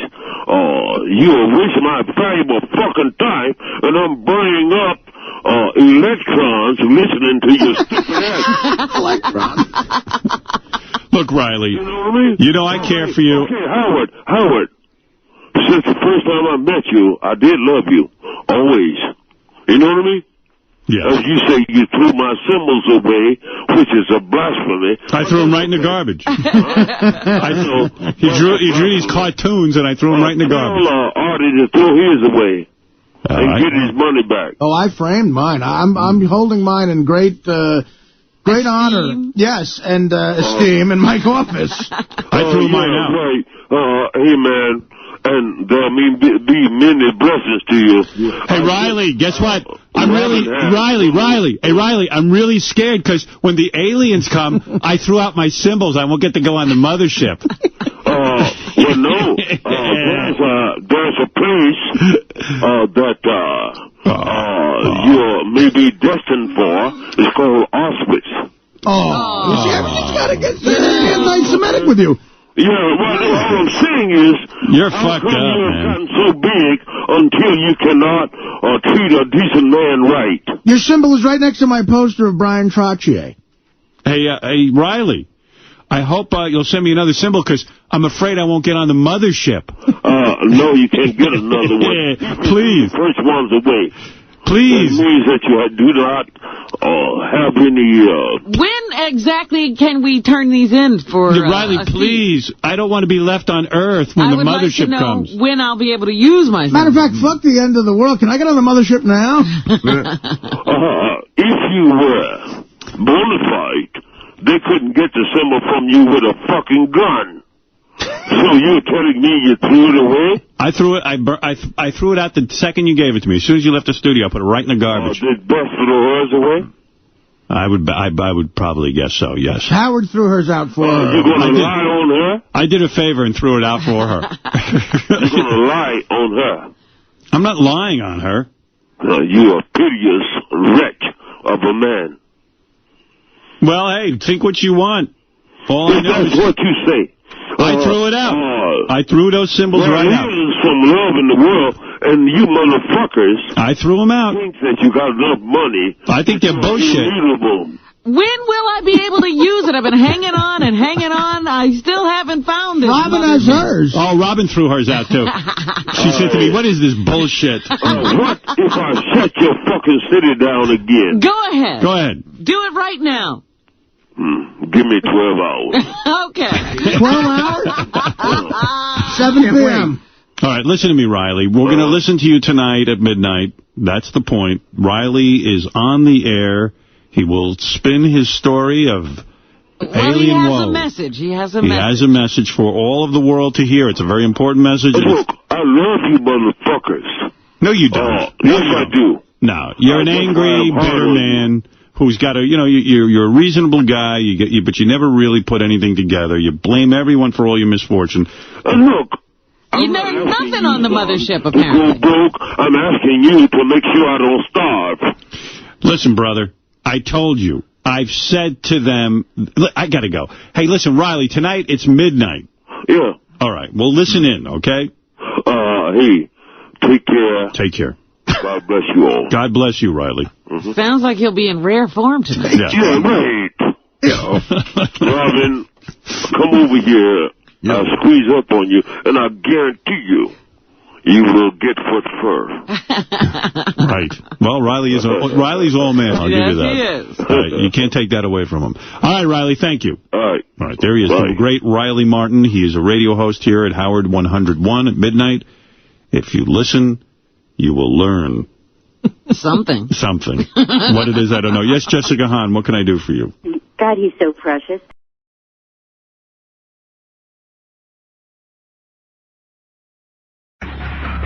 Hey-oh. Good morning, everybody. Hey-oh. Hey-oh. Hey now. Hey now. Hey now. Hey now. Hey now. Hey now. Hey now. Hey now. Hey now. Hey now. Hey now. Hey now. Good morning. It's Wednesday. That's right. Wednesday. A beautiful Wednesday in New York. Sunshine abounds, motherfucker. I was just listening to Riley's show from last night. I think he was, I don't know for sure, but it sounded like he was like hopped up last night at the beginning of that show. Hopped up? On something. I don't know, maybe drinking a little or something. Well, he sounded that way at 8 o'clock in the morning when he was talking to us. That's not professional. Yeah. But then he seemed a little more normal, if you want to call it that, toward the end of the show. But normal? Yeah. Here's Riley opening up his show. You tell me what you think. Hello, people. Hello. Some of you will have to forgive me Earlier tonight, I was not able to do the Artist First show. Yeah, he was supposed to do some internet show, The Artist or something. Artist First. Yeah. He was going to do that, but he had to apologize. He was not available. Where was he? Imagine for the internet show. He missed his internet show? Yeah. He missed somebody's internet show. Because, as Eric Eron Macaulay, my co-host, the brilliant Eron, would tell you, I have been in a deep, weirding dream for the last day or so. I was contemplating the technology of the planet Nipton from the Niptonians. I saw a ship standing out above the stratosphere. They ejected 7 mercenary bounty hunters, among which were 4 humans, down into the stratosphere, locked into a capsule. At 30,000 feet above the ground, the capsule exploded, and platinum wings start to unfold. And there was a... See what I mean? He's actually putting in his own sound effect? Yeah, I think he needs Fred. Fred ought to sit in on that show one time. We'll lend him Fred. Yeah. I think he took a few nips from the Planet Jack Daniels, but I don't know for sure. Riley has confessed occasionally he will drink a beer or 2. Right, that's all he ever confesses to. Yes, to relax his performance. And I like to carry around 600 pounds of weed on occasion.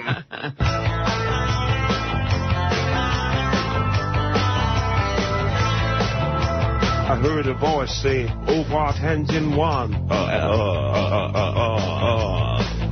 And I heard a voice saying, "Only say 1."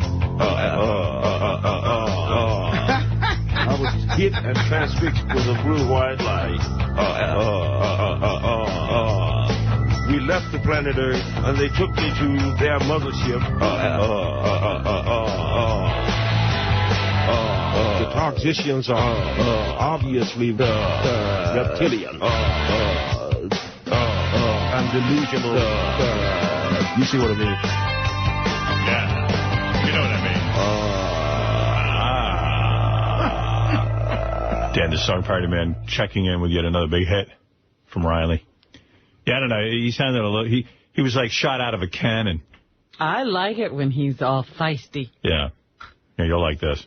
Richard Hassan and the lovely Janet in Alexandria, Virginia. Melissa Nicholson in Worcester. Worcester Travis Williams in Anchorage, Alaska. He said he's going to take me pictures sometime. He's doing his shout-outs. That's what he does, some shout-outs. He does. Yeah. From Worcestershire sauce. You know, I never thought shout-outs could be so much fun. Yeah. He was in rare form last night at midnight. Now I lay me down to sleep. Grab my nuts like Lil Bo Peep. Oh, my goodness. What happened to Space Talk? Yeah, he had that. He had some Space Talk. Anyway, here's some Space Talk. Riley, next call. This will be Mike from Toronto. Hello, Mike from Toronto. Hey, Riley. How you doing? Hey, I love your show, man. Thanks, man. Hey, Riley, I had a question. I'm really, fascinated by time travel, and you mentioned that you go back in time. How do you make sense of the paradoxes, like if someone were to change time, like to kill Hitler when he was a baby or something like that? Yeah. Thanks, Riley. Okay, I once put that to 10. I said 10. Give me a modified M16 with a 6-inch suppressor and an 18-power scope. Send me back to 1939, and I'll take Hitler out and change the world. He said, friend Martin, should we do such a thing, you must realize that some of his cohorts were smarter than he. They would have embraced the Jews, thereby gaining the knowledge to split the atom. And what would the world be now? Therefore, take care that you do not alter time so grievously, my friend. For the nightmare has not been known. You know? Wow. And so he's got a point. That's supposing they hadn't ran Einstein out of there and got onto his theorem and made the bomb before we did, we'd all right now, if we were still alive, be Speckles the Dutch. Would we not? You understand? Yes. So you got to be careful not to alter time. Observe, but don't alter. You see? Right. Mm-hmm. Right. I'd love to hear how he would Speckle the Dutch. You know what's really funny? I'm sure that Riley is always aware of not altering time when he's time traveling. He's always in such great command of his faculties. Yeah, I mean, there's probably a temptation for him to fuck a little bit with the timeline when Riley's doing time travel. Makes me wonder if he's ever done it then. That's why I love Riley, because he hasn't fucked with the timeline, you know, as far as we know. Right. Give me an M16 modified with a 8-inch scope. And 6-inch suppressor. Yeah, 6-inch suppressor. Let me get back there. Does anybody know if that kind of stuff really exists? You know, I think is a gun. I think he reads a lot of stuff. That a lot of times he'll say stuff, and I'll go, "Is that for real?" And then you check on and you Google the information, and it's usually, like, sort of correct. Yeah. No, so he knows about guns. He takes some factoid stuff. He knows about guns. His father raised them, you know, with guns. An M16 with a 6-inch suppressor. Look, motherfucker. What gets him back? Okay, the gun is to take out Hitler. What gets him back to 1939? Is that the suppressor? Yeah, that's where he needs tan. Oh, no. tan? No, the suppressor goes on the gun. Right. Oh, okay. All that's gun stuff. That's gun shit. That's gun bullshit. Right. Bong Hit Bill, you're on the air. Hey, now, how's it going, Howard? Hey. Yeah, man, that Riley was definitely freaking bent last night. He had a few drinks. When Riley gets drunk, you know what happens? He sounds very nasally and stuff. I asked him. Our lineup is very strong with... I called him last night. I asked him if he'd sing a song for us. See if he was in that kind of mood, but he said maybe next week. Maybe next week I'll sing a song. The jester sang for the king and queen. I think then, you know, people always bring up my name and Artie and Robin. So Riley, you know, Riley really gets Riley that I ripped up his cymbals. But he claims I still have them. I see. Yeah, he can't even imagine me ripping up his cymbals. cymbals. Who would rip up such a thing? I cannot believe that you actually gave Artie a symbol. Oh, well, yeah, Artie. Because this guy, he's a heroin addict. He did crack. Well, no, look, listen. He might fuck up the time continuum. I don't trust Artie to go back in time. He might try to smuggle some shit. That's right. Artie will be trying to beat today's prices. Yeah, why would you give a heroin addict a spot on the mothership? That's true. He's making a point. Smuggle some smack back to 1939. Imagine who else he's putting on that mothership with those symbols. It's not a real impressive crowd. I don't think I want to be on this ship. That's right. Me, you, and Artie might be the most impressive people on that ship. I cannot believe that you actually gave Artie a symbol. Oh, well, yeah, Artie. Because this guy, he's a heroin addict. He did crack. Well, no, look, listen, Rob. He bought it. He bought the symbol. Secondly, I would not condemn him for having made mistakes in life, and I wouldn't want you to do that, Rob. You're far too noble a man. Well, I just hope he appreciates it. Oh, well, he really does. Artie really does. And plus, he's got a good heart. I don't think so.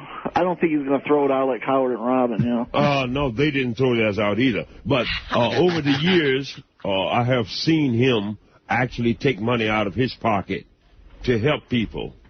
Yeah, he's pretty generous. You understand, when Howard didn't do a damn thing. Right. So he doesn't care. Yeah, right. Like he sits around and talks about he wants me to get a raise, faking. I ain't got a damn thing yet. You see what I mean? I'm thinking of cutting his salary in half. We're going to send him a letter from Sirius saying, look, we do the budget cuts. We're giving him 50 cents on the dollar. Hey, Howard. I say he still does the show. Take it or leave it. Take it or leave it. No, I'm looking at a note from one of the producers who worked on last night's show. You know, the show almost didn't happen. What happened? Apparently, he says he got to Riley's house. Riley could barely open his eyes. It looked like he was in a coma. He goes, when I asked him questions, he just responded with babble and couldn't form a sentence. So they started setting up the equipment, and they asked him if he could do a show, and Riley said he didn't think he could. Then he started cursing at them. Then when they asked the co-host Enron what was wrong, they said that it was a mixture of Riley's drinking and being exhausted. So then they, at one point, Riley wanted them to get a best of show prepared, but finally he pulled it together. A best of. The best of Riley. Goodness. But didn't he say he claimed to have been in a dream state? Yeah. You call it drunk. He calls it dream state. I had many a dream. He also says, the producer also says it was a really hot, like, 20-year-old girl hanging around, but nobody explained why she was there. And that after Riley started babbling, she looked really creeped out. Hey, man. Hanging around. That is the wildest scene, I'm telling you. I got to go to one of those shows. Really? Yeah, you're in the wrong show. I just want to sit there and observe. So do I. He should have an audience. Look. Look at here. Look at her. Oh, yeah. Yeah, Ron, you're on the air in Reading. Hey, Howard. Hey. Hey, how come Riley never went back in time to go win the lottery? He keeps crying about money all the time, dude. Look. I brought this up to town. Motherfucker. I'll put it to him. I'll put it to him directly. Yeah, right. You got to figure Riley, when he goes back in the time continuum, would at least hit the lottery. And I said, how about hooking me up with a couple of $2 bills? Well, that is the point. I've said it over and over again. You know, he's been provided with all this technology. Yeah. Technology. And knowledge. Why couldn't he do something with it to make some money? Hook me up with 8 quarters for 2 tickets. I'll go back to 1972, and instead of that other motherfucker, I'll win the lottery. Anyway, my man was in rare form last night. And I guess they spruced him up and got him up on the air. And, you know, because you could hear when he got on. Imagine. Hello, people. Hello, people. I love that. We got to isolate that. Hello, people. Oh, they just woke me up. Hello, people. Hello. Some of you will have to forgive me. Earlier tonight, I was not able to do the artist's first show. So he slept through that one. Yeah. Thanks a lot. We were looking forward to that show. A lot of us tuned in, wherever you find that. Hey, 你好.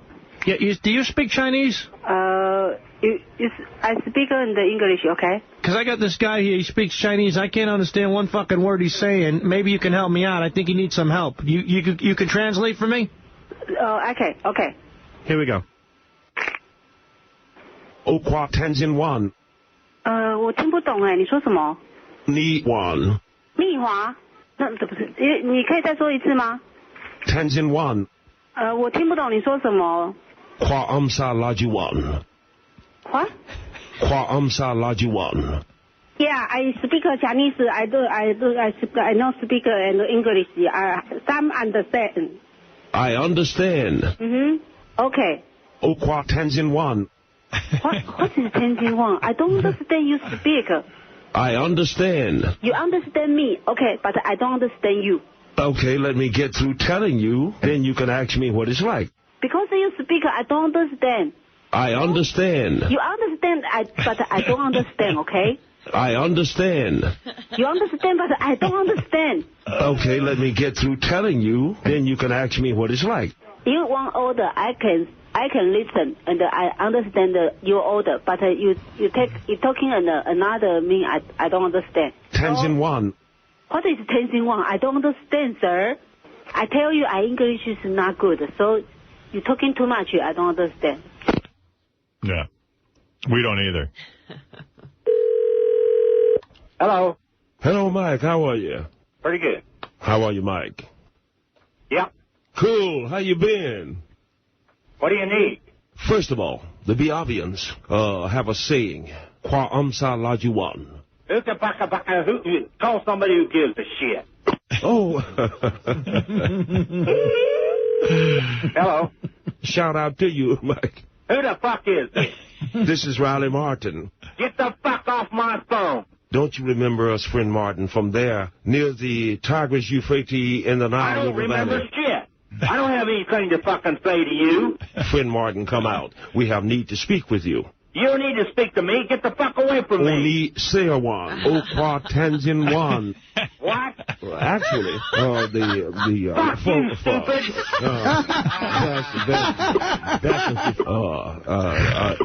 Fuck you, stupid. Mike, you got a question for me, big guy? God damn you. One more time, you motherfucker, and I'm going to get the telephone company on your ass. Now hang this goddamn phone up, would you? But thanks for the sentiment. Hey, fuck you. Thanks for calling, man. Shout out to you. Hello, Bob in Florida. What's going to take to get rid of your goddamn ass, ignorant? You want to jump to Tachyon? Hang this goddamn son of a bitch up right now. I got a caller ID on you right now. The Targisians are obviously reptilian. You piece of shit, hang the phone up. Okay. Take care now. Good fucking riddance. Yeah, goodbye.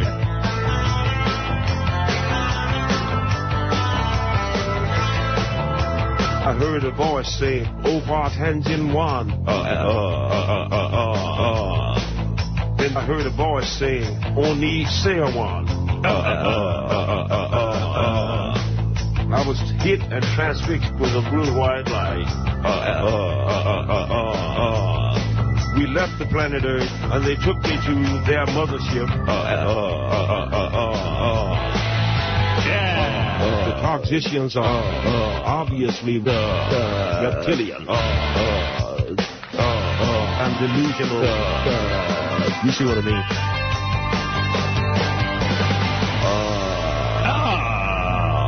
I'll say. Eric, you're on the air in Seattle, Washington. Good morning, my friend. Hello, brother. How you doing? Now. Hello, people. It's Derek, actually. It's not an Eric. Okay, Derek. Is this Riley? Am I on with the... Oh, man, this is crazy. What can we do for you, Derek?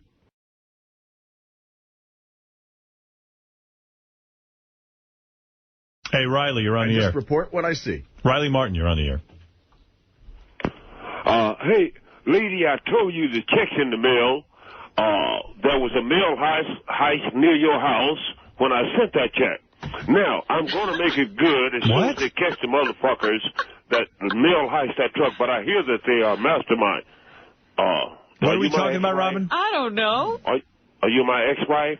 No. Oh, who is this? Oh, we're doing a bid. No, who is this? This is Howard and Robin. Hello, Howard. Howard, listen. Boy, somebody shot out of a cannon, huh? Yeah. Last Thursday, I woke up in the morning, and I had a boner, as I usually do. Now, this is serious. Please listen up. And when I got out of the bed, I had to go to the bathroom. When I got out of the bed, my penis got caught in a shag rug, and I did a full gainer. And what are we talking about? No, I was thinking about Robin, and then I got one, and I passed out. All right. Listen, I don't know what you're talking about, but everyone listen to Riley on, what is it, Thursday night? It's Tuesday. I don't know what night it is. What night do you want, Riley? Yeah, but all I'm saying is... I'm not saying anything. When I got one, Howard, when I got one, my nuts retracted. All right. Therefore, I need $2,000. Oh, I see. He heard you were giving out money today. Right. Unretracted, right. Now, so I stumbled out to my truck, and I was on my way. All right, Riley, I got to go. But listen, Tuesday night, midnight, you can hear the rest of this story. Thanks, Riley. Yeah, fuck you very much. Fuck you, too. Bye. All right, there he is, Riley Martin. He wants $200,000. $2,000. Oh, $2,000. $2,000 I thought to get his nuts back. Hey, by the way, tonight, John the Stutter is back. By popular demand, you can actually call in tonight and debate John on politics, current events. Evidently, people liked his first show. I heard a promo for that. I was like, wow. I-I-A-O-A-I-O-U.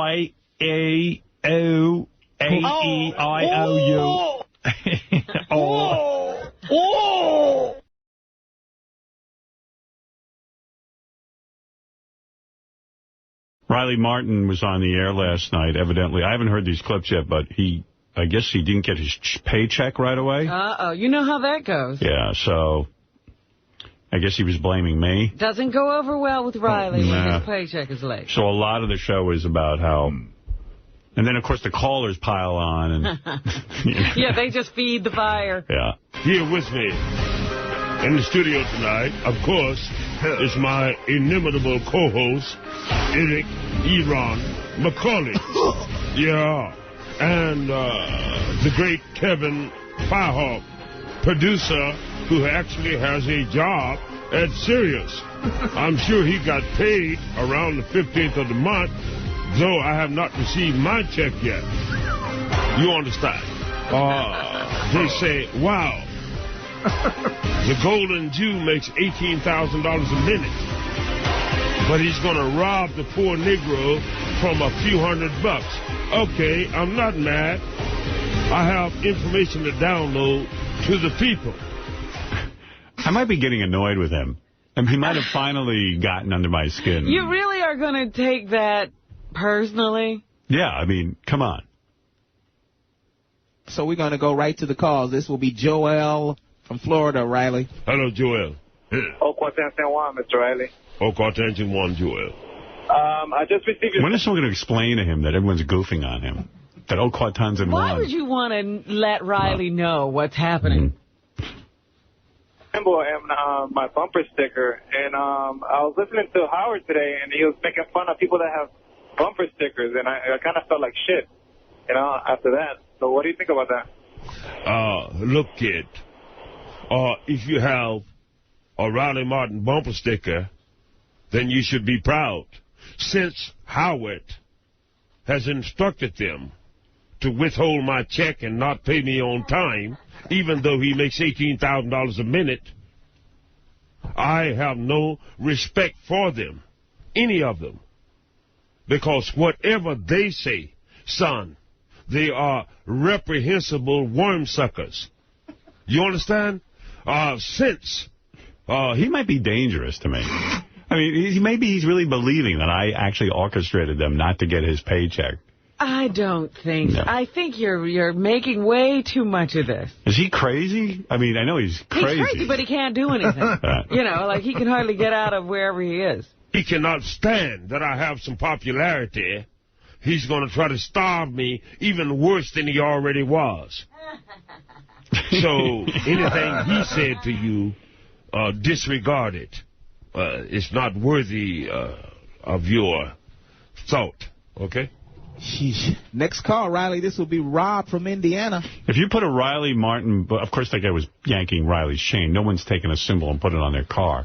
But if you're doing that, you're saying to the world, I'm crazy as well. I'm on the crazy train. I'm on the crazy train. With Ozzy. Riley, what's up? Hey, Rob, how are you, man? Not bad. Hey, first and foremost, you should be pissed about not getting that check. And secondly, I don't know if you heard this. Well, okay, payday's on the 15th. I say 16, 17, 18, cool. I say. That's a week 21st, no check. Yeah. Then when I calls in to ask about it, he has Richard and Sal, the super... Kojone licking fags to crack on. You understand? I hear you. And all of this, and Howard is behind it. Yeah. Him and that fat water pig, Tim Sabian, and by virtue, Mel Commerson. They're all to blame. Uh-oh. Yeah. Uh-oh. Let me tell him, I can take a joke, Tim can take a joke, but Mel really can't take a joke. Now you're messing with the wrong guy. Yeah, you don't want to be invoking that name. Mel can't take a joke at all.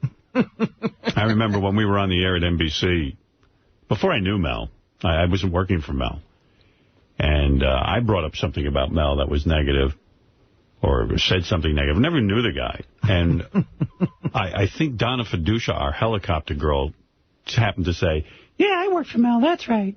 Just like that. Mm-hmm. Mel said, when he hired me, he goes, you're not bringing her over. Because she said shit about me. I go, well, I did too. He goes, yeah, well, you I got to put up with. I'm not putting up with her. That's right, was what she said? Yeah, like something like, that's right, Howard. I worked for her. Colonel Rupert had to put up with Babe Ruth shit. And she never worked for Mel again, I'll tell you that. Yeah, I'm sure Robin ain't waiting for her money either. Oh, no. The little Bojangle baboon girl. Right. Yeah.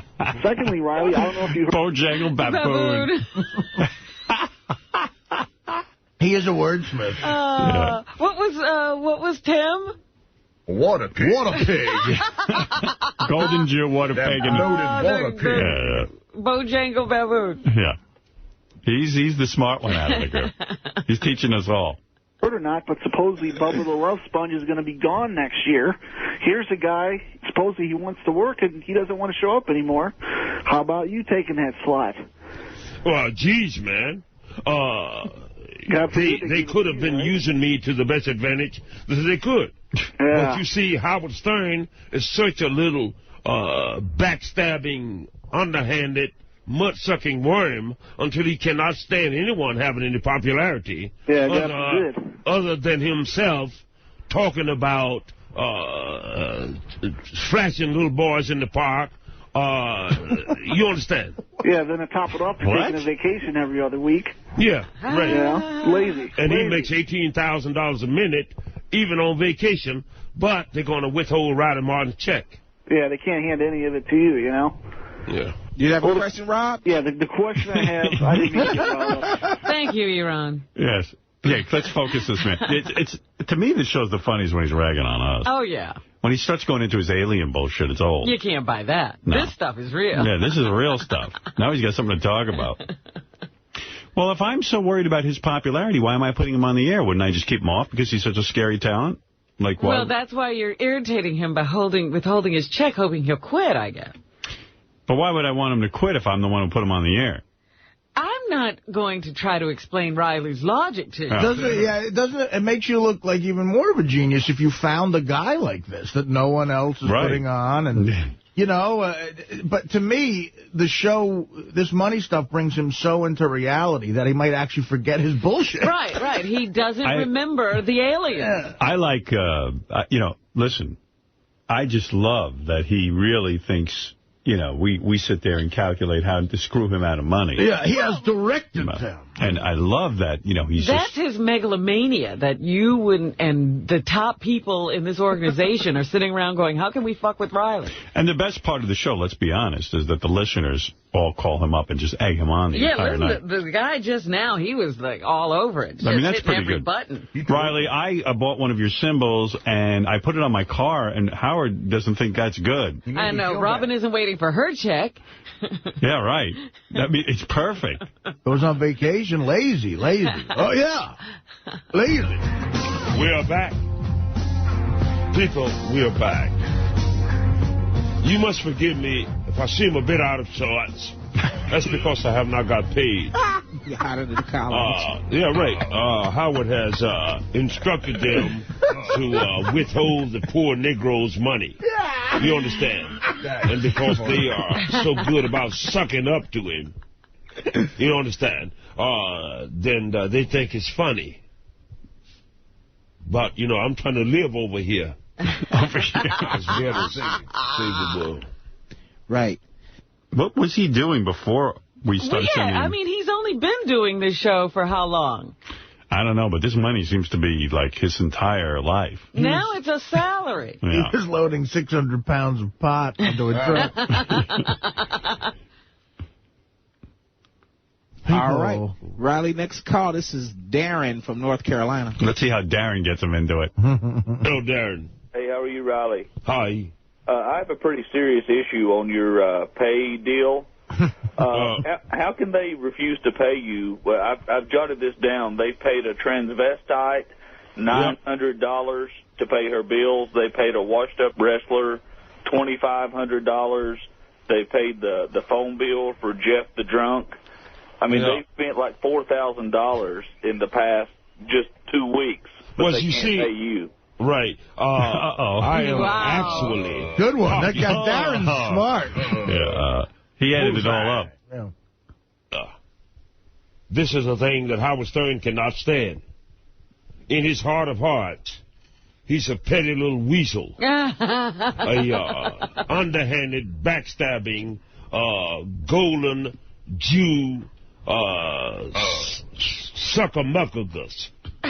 You understand? Therefore, they're going to pay me, but they're going to hold it. And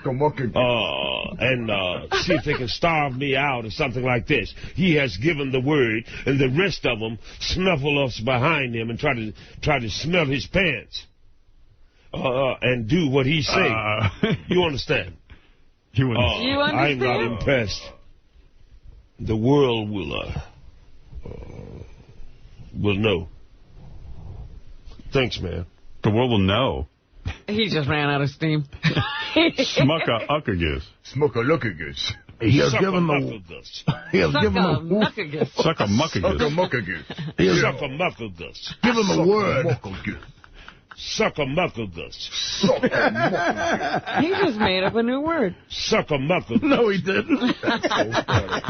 It's not catching on anywhere. I'm going to start using it. You are. You sucker-muckagus. Sucker-muckagus. You understand? It's not even a funny word. You know what I mean? No, because he's trying to say snuffleupagus or whatever that word is. Yeah.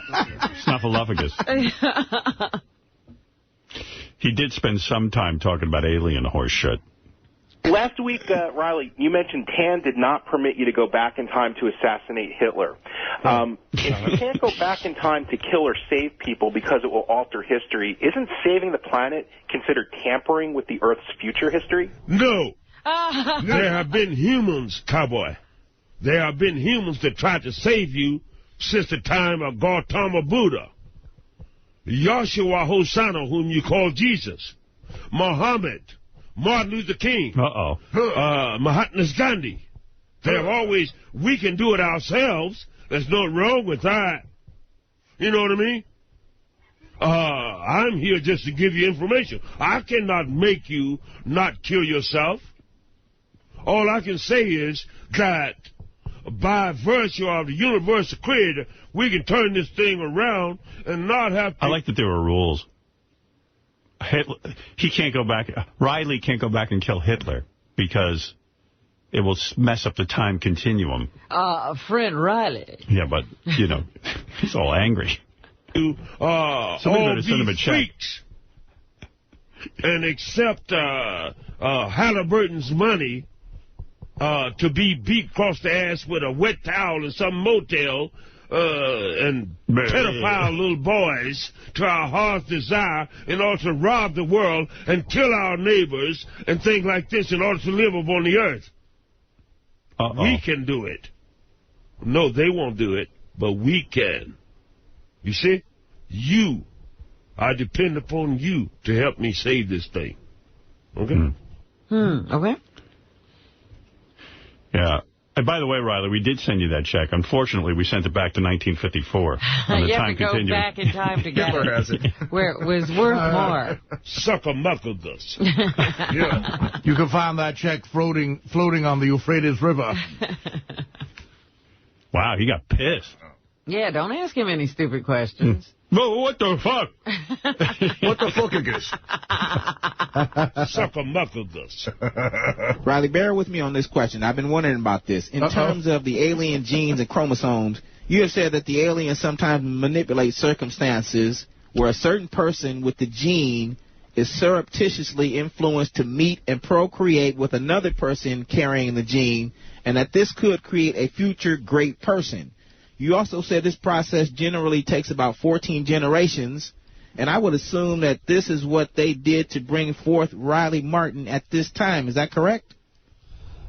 Well, I didn't say all of that. I'm asking in other words, how do I know why I'm here other than what I'm doing? You mean the aliens took 14 generations to create a Riley? I think they're trying to move in a direction where Riley becomes Jesus Christ. I think so. Yeah. I think that, first of all, the people in Riley's immediate camp worship him. Yeah. And now they're trying to spread. I think Iran's trying to figure out why the hell he's devoting his life to Riley. Right. I mean, but they're also trying to get other people. You can't keep this going if you can't dupe other people into following. All I know is that I know things that I did not learn in the school. I know that my education comes from the shape of a cloud, the whisper of the wind, the babbling of a brook, the song of a bird, the laughter of a child, the beauty of a woman, and that when I go up... The drag of a joint, the snort of a cocaine. The laughter of a bird. He's got quite a way about him, or the song of a bird. You gotta love the guy. He's great. You gotta love him. Off into a somnambulistic dream, I learned things that I could not have known, such as the anti-universe and things of this nature, which I'm working on now. You know, okay, if I was put here for a reason, then so be it. But I claim no special dispensation. Boy, he was on fire last night. Yeah. Somebody was all fired up. You know he probably didn't get a check because he didn't fill out some form. Who knows? I have nothing to do with that. Every time it's happened, it's because Riley hasn't done what he's supposed to. I'm not going to fill out the water pig's form. Sucker-muckagus. You have explained that the Roswell crash as a lightning bolt hitting a ship coming out of a quantum window, correct? Yes. You also say that a ship fell on the Japanese... That Enron's good. Did I say that? Whoa, that was some heavy bullshit. Are you kidding me? Did I say that, Enron? Damn, that was good. I like that. That sounds good. I said that. I'm going to write that down and make a poster. When did I say that exactly? I'll say. Eat me green and call me a frog. Her title... I must have been out of my mind when I said that. Man, that must have some good ship was recovered completely intact. While the Roswell ship was broken into many pieces, my question is, what caused the Japanese crash? You know, Riley has him ask these. He writes them down ahead of time. Of course. Yeah. Now, ask me this one. I thought of some good bullshit for this question, so ask me this one. You know... Been working on some major bullshit. Not the Japanese crash. It's the Chinese crash. Can't you read, motherfucker? Next week, the Korean crash.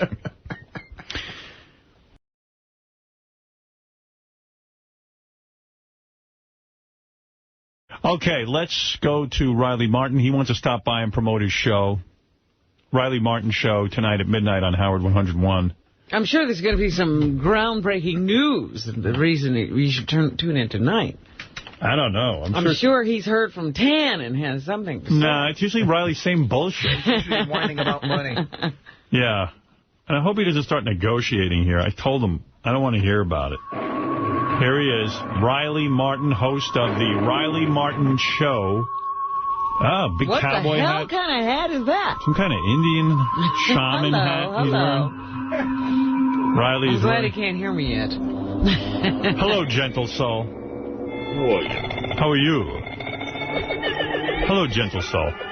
Pretty good, Howard. How are you? Pretty good.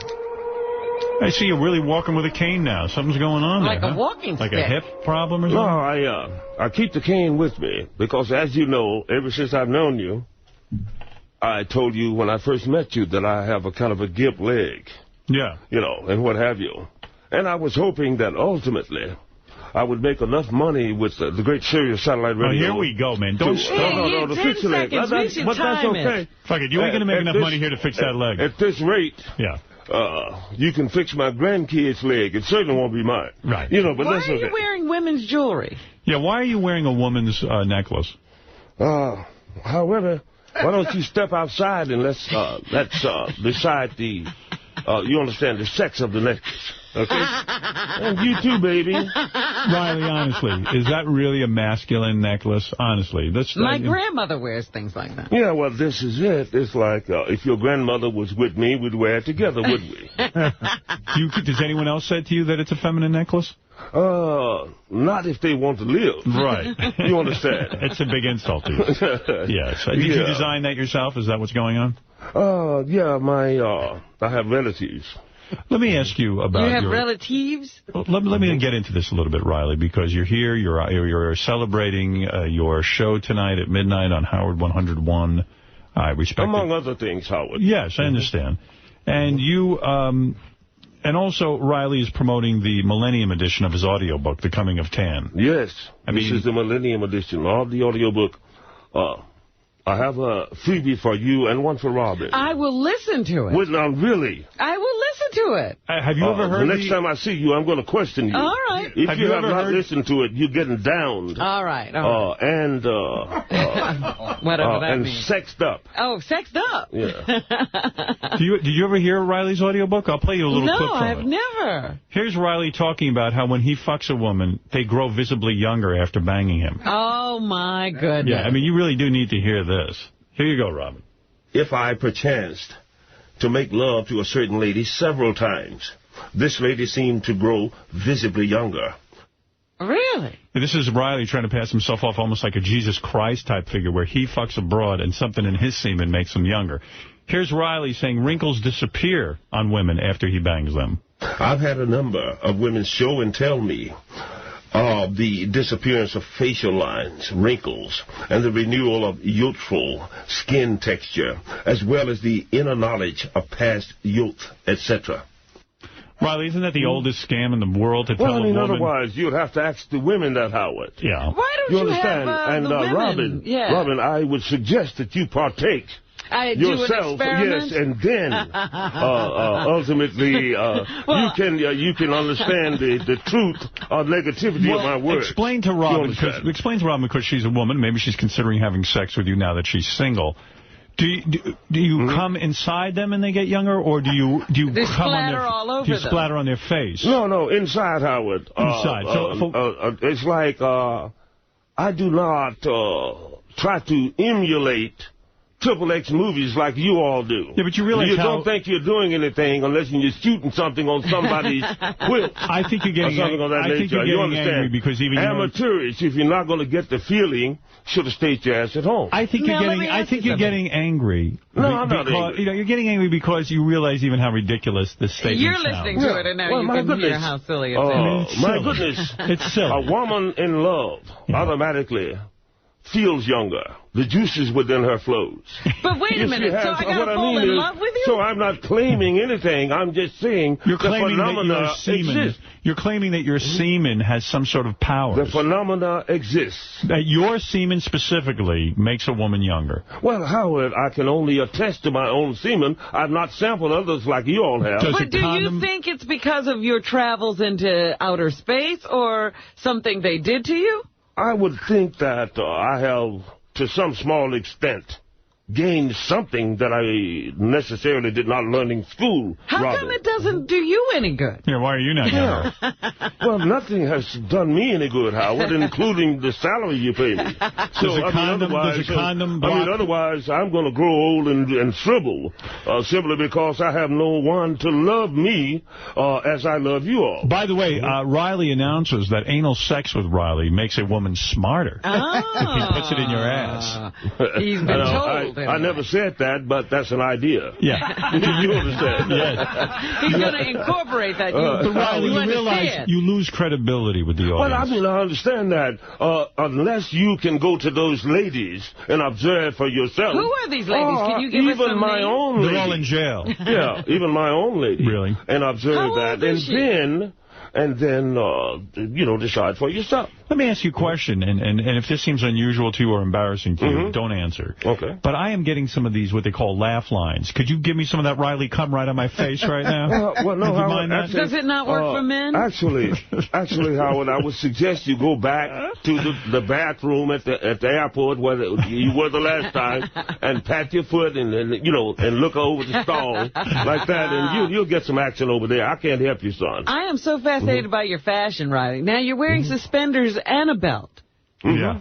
Well, he really doesn't want those pants coming down. I was going to say, those pants aren't coming down. Why would you wear a belt and suspenders? Well, because I want a backup under all circumstances, Howard. Right. You understand? But I appreciate that you put a lot of work into your show, and I know how hard you work on it to make sure. The show is quite magnificent. Yes. And we understand that it's very popular, though I did not find that out from you or your crew. Right. It would be wonderful. Why would we tell you that? Then you would demand more money. If once every blue moon, you guys would at least give me a little bit of advertisement or something of that nature. Well, here you don't are. do that. What you do is sit around for 24/7 talking about ruminating upon faggot situations and things of this nature. That is the your extent of your career. Riley, maybe you should look into that. What do you mean, motherfucker? I'm more successful. I didn't say motherfucker. I said you fuck. I'm more successful than you, so maybe you ought to look at what I'm doing. Of course. And emulate that. However, Howard. Yes. Everybody cannot be Howard Stern. Right, of course. And thus I don't try. I respect I am that. Riley Martin. The work I was making the Millennium edition of the book is out, people. Yes, by the way, listen now, to how Riley. do you get that? Go to RileyMartin.com. All right. And get the Millennium edition of the book. The hard printed copy will be out shortly. But get if you want to listen to the entire book in my voice. That's what I want to hear. Yes. Then yes. Here's the copy for you, dear. I appreciate that, Riley. We got to get this book. Once I saw a family of hairy, ape-like upright creatures in the Hyborian garden, and upon inquiry was told that these creatures were genetic relatives of man, and that several races of them still live upon the earth. I consider myself open-minded, but I would not want to invite one of them to lunch. And I'll never forget the smell of those creatures. I can't wait to get my copy of this. Let me ask you, Riley, you know when you come to the building, you have to bring your ID. I have. What happened I have a downstairs? novel with my picture in it. I have a Social Security card. I have insurance cards. I have a bank card. You understand? But I have all of this. Plus, I do three shows in this janky area every week. Right. And thirdly, I'm on the list. What happened downstairs? What happened? No, that every time I come, there seems to be a new set of security personnel. And they say, well, no, we need an ID. I said, well, do I sound like I'm from south of the border or somewhere, lady? Yeah, but I said, all you got to do is call upstairs. Yeah. I can give you all of this, unless I have waylaid and stolen the man's bank card, his credit card. But it would be so easy if you just brought your license with you. Then you'd be up here in 3 seconds. I don't drive. You have a license. You have no government-issued photo ID. No, not now, baby. Oh. It's been a while. It turns into a whole fiasco when he tries to get up here. But yeah. And so I am going to get that, though. So you can't drive? No, I can drive, but I don't drive. No, I have other individuals to do my driving for me. I was saying, he's got a very, very lavish lifestyle. He has other people who drive him. Right. Yeah. So the big controversy on your show right now, your co-host Enron is is very upset. Why is he upset? Because he feels Riley drinks too much during the show. During the show? Yes. Yes. Oh, no. You don't even know that Enron is upset? Oh, well, no, and I'm sure that I give a fuck, but no, I mean, otherwise... Where is Enron? Let's bring him in and find out what this is. Bring Enron in. Also, I've just signed a contract with a group out of California called Broadcaster. Good. Singular. Broadcaster.com. Singer Robinson, the CEO of that is here. I'd like you to holler at him, man, before we go. You know what I mean? Well, I mean, I can't bring in your whole entourage. I know. I've got a big show to get Singer can explain to you what we're doing, man. Would your gardener like to come in? Eron, welcome. Hey, Howard, what's going on? What's going on with Riley's drinking? Let's have it out right now. As someone who works on the channel, we should know about this. You probably couldn't bring this up to Riley on your own. Well, Riley's impossible to talk to. No, I can bring up anything with him on my own. But at that particular time, I thought that it was not a time for me to go get him a beer. Right. So I said, man, come on. Right. It's enough with the drinking, right? And I acceded to his wishes, which is why I have people around me I can trust. But the drinking is starting to get you into trouble. No. I refer to this terrible incident with your beautiful wife. Yes. I mean, what is going on, Riley? This is not right. Well, let me tell you what happened. Okay, please. We were celebrating the new contract with Broadcaster.com. Okay. Out of California. And what do you mean, a Broadcaster.com? What, they're paying you to broadcast? Of course. Yeah. So we were celebrating, and I was drinking brandy for the first time in like a year. All right. And so somebody said, well, I'm glad you are working with some nice people because that Howard Stern and Tim Sabian some cheap bastard. And that Robin is a loudmouth little Come on, you wouldn't have gotten a job. You wouldn't have gotten a job. And I said, look, you can talk about me all you want to. You wouldn't have But nobody talks about my Jewish friends and my Negro lady friend from the South. You understand? And so somebody, and I said, all I'm asking you all to do is leave Howard alone. Like that, you know what I mean? And they dropped a dime on me. No, Riley. They dropped a dime. Not really. The only reason... And, what is your contract with Broadcaster.com? Are you getting a lot of money? No, Howard, I'm sure there's getting a lot of money. There's potential. But there's potential. There's some potential. Yes. Yeah, I'm sure. Like everything else. There's potential. And believe me, this all comes about because you have a show here. Remember that. Well, of course. Yes. So look, I love you guys. I really do. No, you don't. However, you always set upon me in a rueful manner, even with my dulcet and gentle qualities. You bring out of me. Don't bullshit me. What happened with your wife? Language that ordinarily I would never use. We set upon you? Being a citizen and what have you. Explain to me. Freshly ejected from Mexico. No. Let's stop all the bullshit. No. This is disturbing to me. Okay. All right. You were recently arrested for violating a restraining order that your wife had against you. Now, how did that happen? We were on the way to the jailhouse. And so the officer said, look, man, there's no big thing. There wasn't no fight or anything. So you're going to have to make a little bond now to get out. And I said, okay, that reminds me. Drop me by the bank. I want to catch my Sirius satellite. Wait a minute. You're check. Jumping ahead. How did you get into the police car? I mean, he knew me. I said, take me by the bank and let me catch my Sirius satellite check. He said, oh, okay, Mr. Martin. I have to go in with you. I said, okay, cool. So I went in the bank, and I came up. The lady said, oh, you look familiar. I said, yes, I'm Riley Martin, friend of the aliens. I work for Sirius Satellite Radio. My boss is Howard Stern. And she said, now quit laughing. I'm pouring that hard after you, Robin. Damn it. See, you're not telling the truth. No. And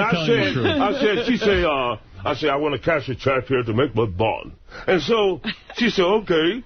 And she got the check, and she said, this is what he pays you? And I said, yes, ma'am. She said, hold it right here.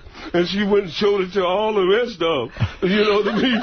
The women in down the line. They showed it to the bank guard and the man sweeping the hall. And they was all laughing. Riley. They was all laughing. She said, how do you want this? I said, 2 rolls of quarter and 5 ones. And so she said,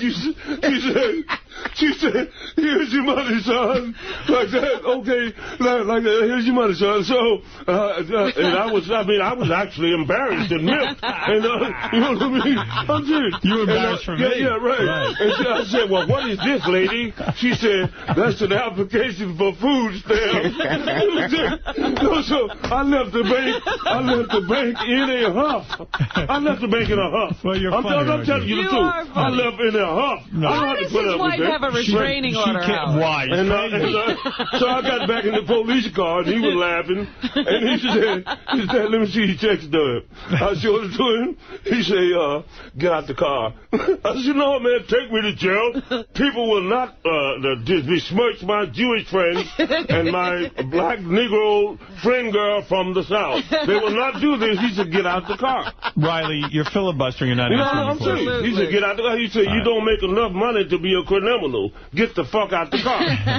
And so when I got out, slammed the door. Tell me what happened. I said, tell me, stop. Take your taser and hook it to your nuts and have fun, copper. But see, he was out of sight by the time I said that because I hadn't thought of that retard before he left. Riley. I wish he'd have heard it. All right. And that's what happened, Howard. Now, when you tell me about all of your intimate affairs, we shall discuss this again. No. In the meantime, let us try to move on and stay serious like I am. No, but why does your wife have a restraining order against you? Don't you two live in the same house? How can she... Well, I'm asking a legal question. How can a woman have a restraining order against you if you live together? There is peace in the valley, Howard. If you call me now, it's at the same abode. Yep. Your electronic equipment is set up in the same house. We live in the same house. You're not following me. I'm talking about before the incident. Who has never signed a contract with broadcasters, got a little drunk, and showed his ass at one time or the other without violence, then, my goodness, I am guilty of that. No. I'm curious about something. You're not hearing me. I'm not trying to embarrass you, but I'm really trying to understand something. In other words, even before the police showed up and this incident happened, there was already a restraining order against you from your wife. How does a woman take out a restraining order against a guy that she lives with? It happens all the time, Howard. It does? Then explain to us, because we didn't know that. In other words, if I live with Robin... It doesn't happen to you simply because you got so much money that you can act a damn fool and get away with it. No. I don't... You understand? No. I've never had a restraining order against me. Well, my goodness, this is the first time in my life. This is the first time? Such a thing. First time. I thought you two were madly in love. I don't understand. We are madly in love, Robin. But I don't argue with her nearly as hard as I argue with you people. Maybe we should have restraining orders. That's what I'm trying to figure out. Well, that's what I'm saying. That's what you should have a restraining order. In fact, I want to get one against y'all. What does the order say? Don't show up in Jersey, huh? What does the order say? In other words, your wife... How far do you have to stay away? I know your wife took out the restraining order. Now everything's fine. But, like, what point was she saying you did something? What is it she's claiming you did? Being obnoxious. Right. Getting drunk and raising hell, which I have not. Look, I did not. Look here. That's the first time in a year that I'm drinking hard whiskey. Actually, I don't handle hard whiskey well. Okay. And I was celebrating, and at the time, I wasn't the only one in the house imbibing, and things got a little out of hand, kid. What did you do? What happened? Just talking shit. What did you say to her? I'm going to hit your ass? No. I don't fight women, Howard. Right. I have enough self-esteem as to where, even as old as I am, I believe that I could get a woman. What do you think happened? Wait a minute. What do you think? I'm trying to... So you're drinking. It's a celebration. Yeah. What happens? Are you a bad drunk? Do you turn nasty or angry? Some people have said... Yeah. That if I'm imbibing hard whiskey or something of that nature, that it is possible that on rare occasions I may become a little abrasive when set upon in the wrong manner. Does she think you hit her? No, she don't think I hit her. Were you breaking things in the house? No, I wasn't breaking things. Oh. I'm saying that all you got to do is say, okay, you call up 911. What's your emergency? My husband, is drunk and disorderly, and he's talking cash shit, and I think y'all ought to come out and talk to him. They said, well, take the yellow pages and keep turning, lady. Just keep turning till you get to the part where it says, somebody who cares. You know what I mean? So she said, well, let me put it like this. Let me put it like this. Yeah. He works for a bunch of New York Jews, and he's sassing out a white woman. You see what I mean? Wow! Look, helicopters, come on out there, boy. So what does the restraining order require you to do? Stay away from the house. But you're in the house. Until she invites me back. But, yeah, she was at work.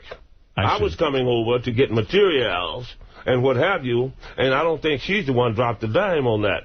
May have been somebody else did it. Wow. And they had to take me in, even though there was no controversy or anything like that. But this is the only time this has ever happened to me anywhere on the face of the earth. I promise you, check my record. You understand? Right. And it shall not happen again, simply because I will not drink hard whiskey anymore. It's a lot of shenanigans. What do you usually drink? Is it beer or wine? Yeah, beer, Miller Lite. Yeah. Oh, Eron knows what he drinks. Well, Eron... He just drinks beer. Yeah. Does he drink too much, in your opinion? Be honest. On certain occasions, maybe at inappropriate timing. Right. But he just basically drinks beer. I see. And at that particular day, we were celebrating because I was there earlier and I was drinking too. And I left, and when I came back, the police were actually there. And I walked in on him, and I first thing I said was, he's all right, he's cool. And they say, whoa, get back. Yeah. And they said, come on out of there. Yeah, and I said, you'll never take me alive, stop there. And I pushed Eron out there. You had him like you skinned a squirrel. It sounds like a real circus. But when I come out, it wasn't that bad, Howard. They said, look out. He got an afro comb and a submarine sandwich. Well, Riley, I just want to say how exciting it is that you are here today. Yeah. I am proud that you are on the channels. I know you have a discrepancy about money and things like that. I think we know. At the end of the year, I think I would have proven myself enough as to where you will not be ashamed to at least give me a stipend enough as to where I may be able to pay my rent continually for at least 2 fucking months. With this new deal, maybe you won't even need us. Maybe you'll be gone. Well, maybe you'll be leaving here. Riley Martin shall not pass away. No, I meant not gone. I meant with the broadcast. I'm saying Riley Martin will not secede from the air waves one way or the other simply because the information is great enough until people want the information. Unfortunately, there are other elementals or mediums through which to go. But I love you. I think what Robin You're the tops. I love you. Thank you. And I want to work with you. I think what Robin's trying to say, though, is maybe Broadcaster.com would want you exclusively. And I would understand. No. I can't stand in your way. Yes. It's like this. I would not break my word to you. Thank you. You understand, Howard? You can break it. I will not break my word nor my contract with you until such time as it ends and we renegotiate and hopefully come to terms. But you can count on me doing my absolute level best. Thank you. To entertain as well as to be informative to your people. I shall not tarry and mess around and simply fill in spaces. Well, I'm proud of you for that. Not only information for the people, but I believe for the healing of the nation. Dominic, you're on the air. Yeah, there's different orders of protection. He can have what's called, his wife could have a stay away, which means he has to stay out of the house, or she could simply have a do not arrest where he's allowed in the house. And I think what happened was he had to stay away, but then she changed it to do not arrest. No, it was dismissed. It was dismissed, my man. Totally. Oh, he dropped it totally? Yeah, totally dismissed. Yeah, totally. However, that don't mean I didn't have to pay a little money because you don't live in no country town and sass out no white woman without paying a little money. Right. She's a white woman, your wife. Yeah. Yes. Okay. Thank you, Dominic. Rob, go ahead. You're on the air in Chicago. Howard, I think I speak for all the Riley fans. Thank you for getting this guy on each and every week. I'm a hardcore Riley fan. I don't necessarily believe what he's saying, but at the end, it's entertaining. Yes. Right. I started out, I'm going to be honest, I used to prank Riley a lot, and I still do a lot of times, rile him up, but like I said, in the end, it's just all entertaining. And the more you can get this guy on, the better. That's what it's about. And I really encourage everyone to listen to the Riley Martin Show tonight at midnight on Howard 101. Howard 101. And let's make it clear, to purchase the Millennium Edition of the Coming Up Tan audiobook, go to RileyMartin.com. That's where it all happens. And you're going to be hearing about his new deal, Broadcaster.com, all this other stuff. He is on fire career-wise. I think everybody recognizes What will he be doing for Broadcaster.com? We're doing, what do you call that, a vidcast? It's actually a webcast. A webcast. A webcast. Yeah, it'll be a webcast. They can see me just like I see you on, Howard on Demand. Oh, look at that. In real time. All right, that sounds good. And when will that start? It will start, I believe, this coming Thursday night, 6 p.m. Eastern. All right. And it's going to be called Down to Earth with Riley Martin, and they kind of want a little different take. They want him to wax on different things other than his appeal. Yes. What is he going to talk about? Current events? Current events. Things of this nature. Maybe even gossip. Maybe some personalities. Oh, be talking Britney Spears? Stuff like that. Perhaps. What have you? Riley, will you mention Britney Spears, for example? The only thing I got to say to you, Howard, is leave Britney alone. Thank you, Riley. We'll all tune in tonight at midnight. Thank you. Riley Martin and Iran, everybody. And we'll be back right after these words.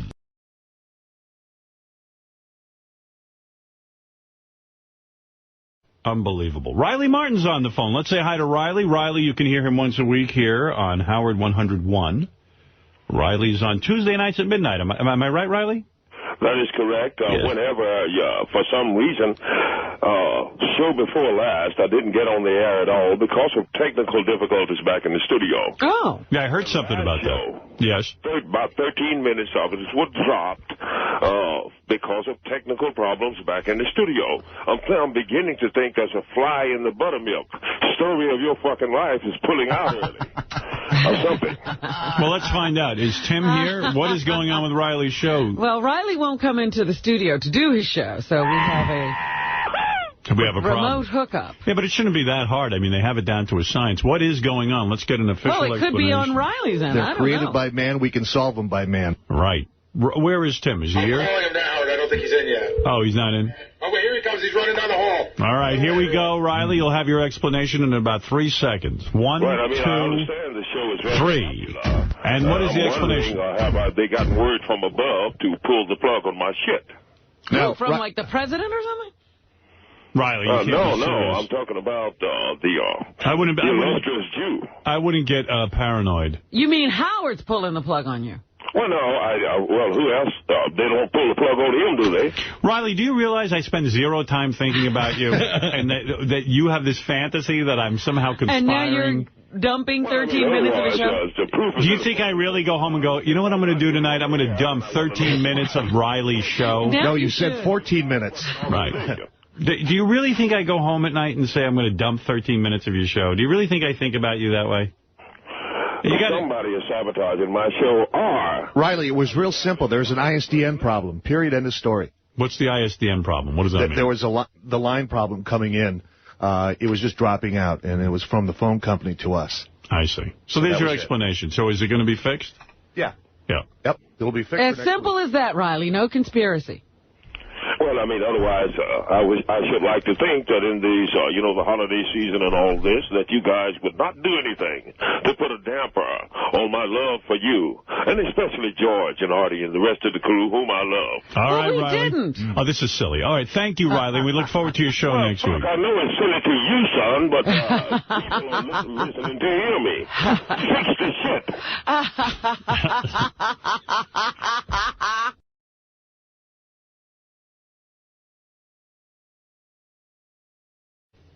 You want to hear Riley going off on me last night? Yeah. What did he say? It's always great when he goes on a tirade. Yeah, well, I said yesterday, I compared Riley Martin and Pat Robertson, and I was comparing them in the sense that Pat Robertson bullshits about talking to God, and he has an audience, and Riley bullshits about meeting aliens. That's the only way I compare them, not politically. Or Pat Robertson was doing a whole thing where he had just gone off to have his meeting with God. Right, and Riley goes off to meet with Creed and Screed or whatever. What is that? Tan. Tan and Scrat. Don't say that. I feel so. Right. So anyway, Riley took that to just go off on me. So here he is for a while at the opening of his show last night. Right off the bat here, I have to ask you this because I was listening to Howard 100 today, Howard's show. May have been a replay, actually. But anyway, he mentioned your name, and he said something that I thought was pretty incredible. He actually compared Riley Martin to Pat Robertson. And I didn't really understand why he said that. And did you hear him say that? And if so, what is your take on what is he trying to say? I heard him say that. Regardless. I thought it was unfair, but... Well, regardless of the love that I hold for these young people... Young people. I cannot allow this transgression to go unresponded to. I'll show you. We were supposed to get paid on December 15. He did not arrive here because he was on vacation, you see, until December 24, which ruled out the possibility of my being able to buy Christmas for my grandkids for the first time in years, and what have you, simply because his underlings seem to simply quit working when the ogre is gone. The ogre. And it didn't bother them. Does he really think that I'm in charge of the paychecks? I was going to say, are you signing the checks? Holy mackerel. How many times you got to tell this guy that? And imagine he's waiting for a paycheck from Sirius. What did he do all those years? To buy the Christmas gifts for his grandkids. What did he do in the years before to get Christmas gifts? He says this is the first year he wasn't able to. Yeah. I think it's even funnier. I think, if you get paid on the 15th and you don't work here, then they put the check in the mail. So if you get paid on the 15th, you might not get the check till the 20th. Right. He wants his check the day it comes out, except he's not here to get it. that he was somewhere opening up gifts and diamond necklaces or bracelets for his trophy wife and bobbing for matzo balls with his children while the niggers went lacking. You understand? I understand this. I understand because what we are given is such a pittance until it wouldn't register on his Richter scale of being worthy of even notice. Should I be concerned about him at all? He's just seething with anger. Like, you know, that girl who's been befriended by High Pitch Eric, maybe you should be worried about Riley. Yeah, he's really bubbling with anger. For some reason, bobbing for matzo balls. Right. For some reason, I don't think you should be worried about him, but maybe Robin has a point. I don't know. You know, just like High Pitch with that crazy voice, you could take it, you know, as a joke. Yeah. But maybe we shouldn't take anything. You're right. He compares me to Pat Robertson. Well, let me attempt reluctantly to make a comparison of him. All right. I consider that perhaps he may have been the crossbred hunchback that led the Persian hordes up behind the 300 Spartans at Thermopylae. What is he talking about? I don't know. He's not even, he blew it. He didn't have a good analogy. No. Yeah, I think he was trying to reference, like, what happened in the movie 300. But it just didn't work. It went awry. Yeah. Secondly, he may have been the Jewish Judas goat who led... Boy, he is such an anti-Semite. What the heck is he talking about? I mean, he is just seething inside. Besides that, that's redundant. I believe Judas was Jewish. So. I don't believe, I don't know that... I mean, I don't know what this guy was doing before we gave him a little radio show, but it seems to become his whole life. 600 pounds of weed. Growing pot. No. Did he quit everything once he got that one little radio show? I don't know. I mean... the Romans up the back of the fortress of Masada to slaughter the people therein for a handful of silver. I consider, perhaps, if he thinks me relative to Pat Robertson, that he is akin to a myopic maggot. Myopic magic maggot? Sounds like some sort of 60s type of acid or something. Wow, he's really on a tear. Wow. He's just vicious. Floating in rotten butter. And when he takes his vacation, which is twice a month, with his black giggling familiaries, who was somewhere with a money-chasing gigolo sucking on the armadillo toes, eating pig feet and spitting them across the room. You understand? No, I don't. She thought, were you eating pig's feet with Jimmy? Nah, I gotta clear up the record. It was chitterlings. I am no longer Negro. I'm like Michael Jackson. I'm something else now. Oh, you understand? Geez. Never crossed their minds that my family was important to me. No, you could be sure that didn't cross our minds. He's right about that. Oh, my goodness. Anybody think about Riley over the vacation? Let me think. Never, ever crossed my mind. No. Have you given up your blackness? No. I don't know what he's talking about. Do you think you're something better? A gigolo? I have a gigolo. A gigolo. Gigolo. Money grubbing gigolo. Sucking on her armadillo toes. Wow. And how does he know what my toes look like? Armadillo toes. They're horny-plated. Furthermore, I was supposed to get paid on the 1st of January. Right. It didn't come until the 7th. According to the rules here, he's confused by everything. 5 days of not paying your rent, you have to pay more money. Therefore, it never occurred to them. You understand?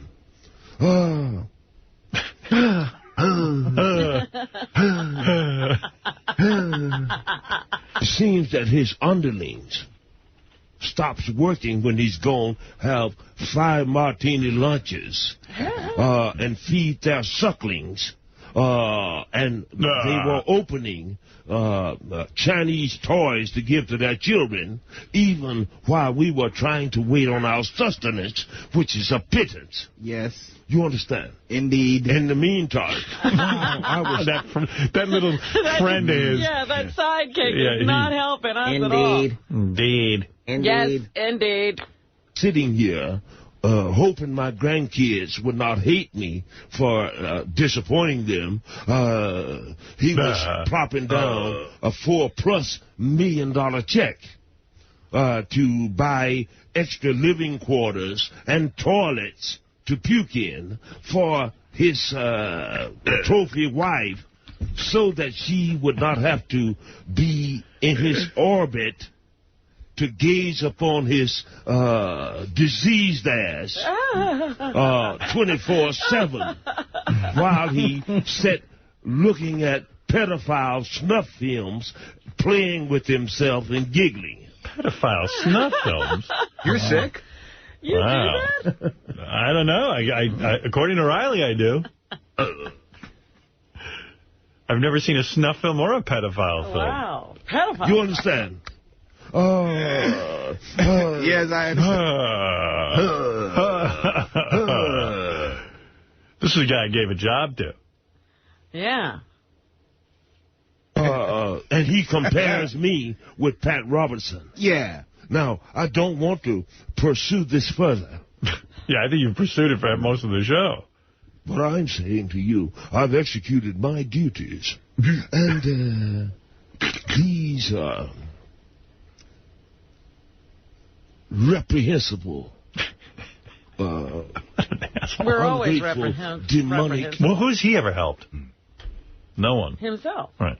Entities who think themselves so grievous until his underlings seeks by not paying the niggers to be able to be the next one pointed out and chosen to ram their face up his putrid rear hindquarters in order to get a pat on the head like a lapdog while they are enjoying themselves at our expense, even though they didn't pay us right in the first place.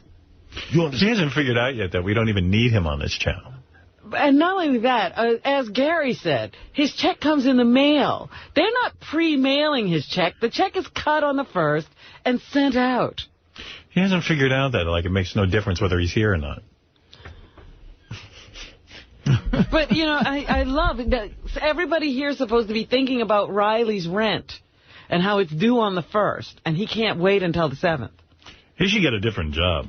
He should really quit here.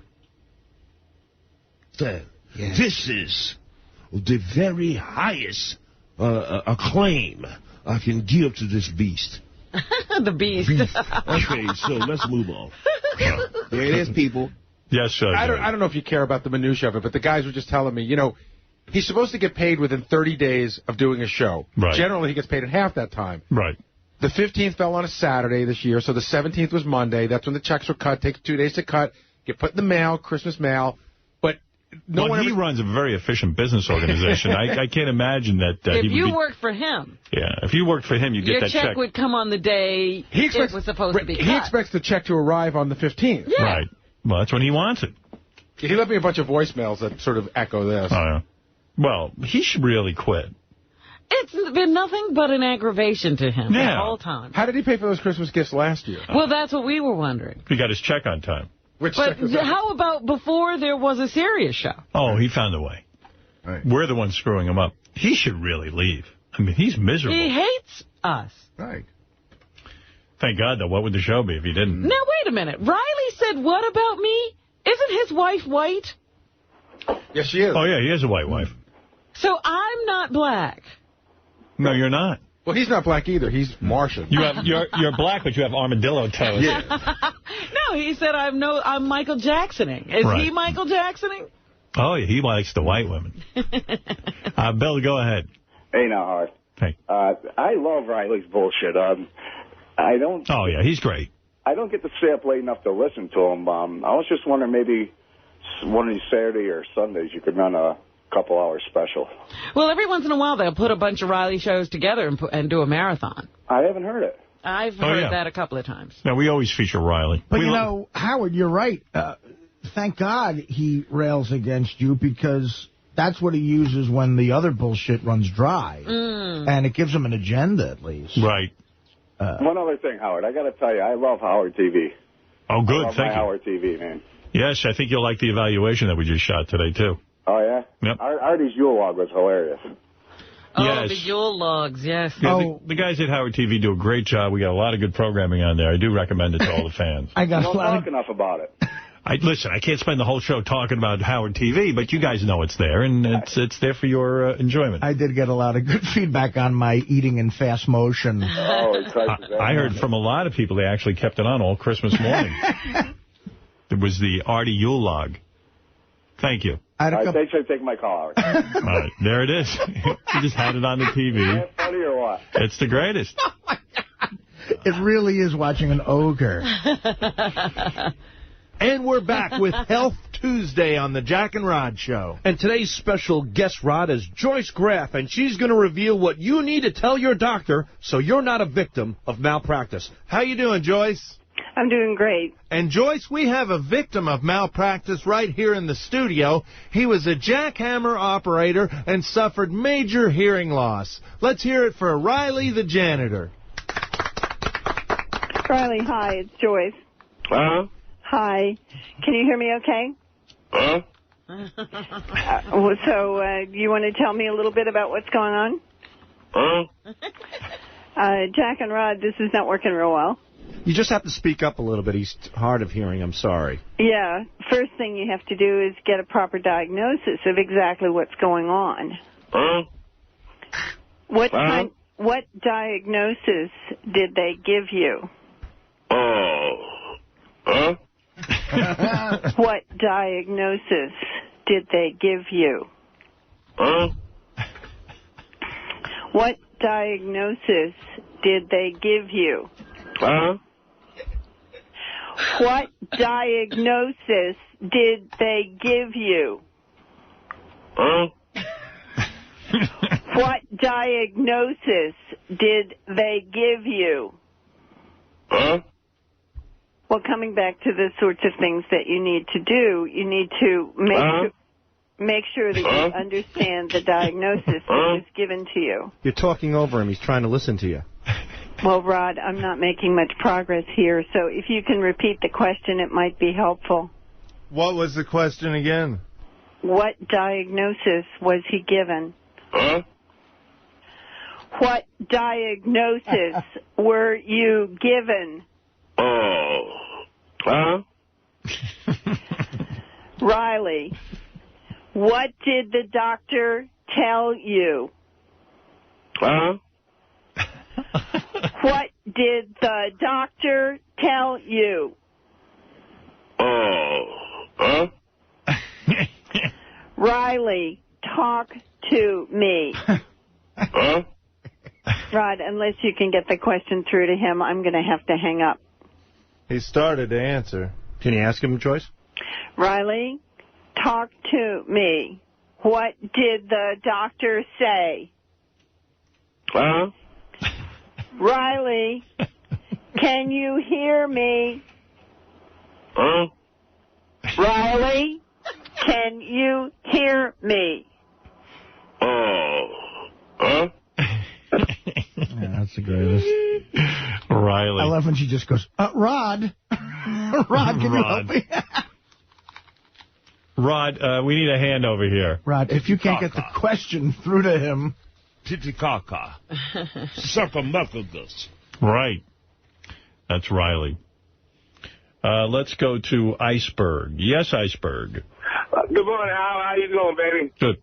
Yo, man, I'm saying, Riley's the truth, man, but that man is fucking retarded, man. You can't get rid of him, man. You need Riley, please. No, we're not getting rid of anybody. I mean, he's so tortured. It's amazing he stays with us. Abe, you're on the air. Yo, good morning, guys. I think Riley has infinitely more talent than that human laugh track Robin. I think Riley is amazing. Oh, Riley is amazing. I agree. Robin, honey, you're useless. Oh, you're insane. That's no, okay. I'm a big fan of Riley's, too. Robin, you're... All right, Ben, you're on the air. Go ahead. It's insulting. Hello? Yes. Yes, Am I on? Yes. This is Ben. Hey, Howard. Yes. I have a theory. I want to know why Riley is celebrating Christmas. Doesn't seem like he'd be happy celebrating Christmas. Maybe. Does he even believe in Christianity? Maybe the Biavians told him that Christmas is real. Double A, you're on the air. Christmas is big amongst the squeed. Double A, you're on the air. Hey, Howard, how's it going? What's going on? First, I want to say happy anniversary to the 2-year Thank you. thing, and awesome news with the 8.3 million. That's amazing. What a great job. You have a lot to crow about tomorrow on Letterman. I was wondering if you wanted to bring the Whack Pack idea to it, to do the top 10 Whack Pack. Why people should subscribe to Sirius Satellite on the Letterman show tomorrow. On the Letterman show, I should do the top 10? Bring 10 of the Whack Pack. I should bring you on Letterman, and you're going to read the top 10. Oh, well, do you think does that make any sense to you at all, Double A? Whack Packers and Double A, does that make any sense to you? Sure, I think that. Do I write the bits on the Letterman show? I go on, I'm a guest. You think I'm going to walk out with... First of all, I don't do the top 10. He does the top 10. I understand, but I mean, like, it's all about you tomorrow night. It's going to be all about you. You can run the show. Okay, thank you. Thank you for the idea. Double A's now wants you to bring him on Letterman. Yeah. Well, that's basically what he's saying, yes. I just thought it would be a good idea.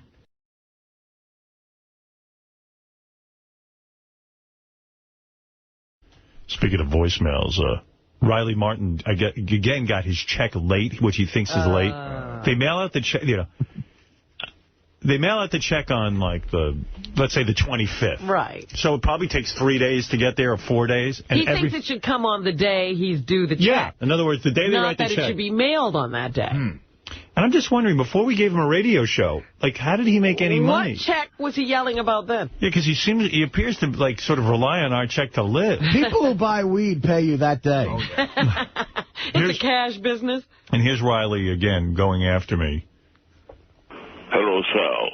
From the 15th, this is now the 25th. I have not got paid. Yeah. I'm pretty sure that you are having a wonderful time sucking up behind the golden Jaime to say, wow, we are starving a Negra. And I'm sure that's wonderful to you, right? What you're paying me is pittance. You are chatels who have sold your souls to iniquity and indecency. This is less than Howard would pay for his nail masseuse or his hair designer. Robin would pay for giggling to get a gigolo. What? You heard him. That's the message. So Riley's Giggling upset. to get a gigolo. Yeah. Riley's upset. Well, there it is. And by the way, call us. Riley's on tonight from midnight to 1 a.m. on Howard 101. He's doing his intergalactic celebration of the giant Super Bowl. He claims that this was preordained by the aliens, I believe. The Super Bowl win? Yes. Did he bet a lot of money?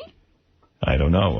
He doesn't have a lot of money to bet. Artie's up $78,000. If he knows so much, how come he's not doing so well? It is true that the first Giant quarterback was a member of the Screed.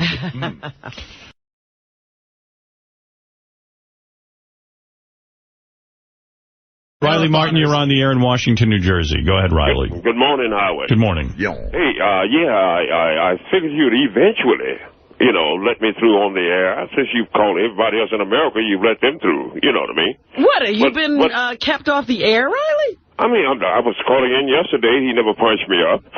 Well, we had a busy schedule. I didn't know how to stop everything. You were everything. in line behind Eric the Midget. Go on. I mean, but I couldn't expect any more from, narcissistic, perpetually vacationing asses like you.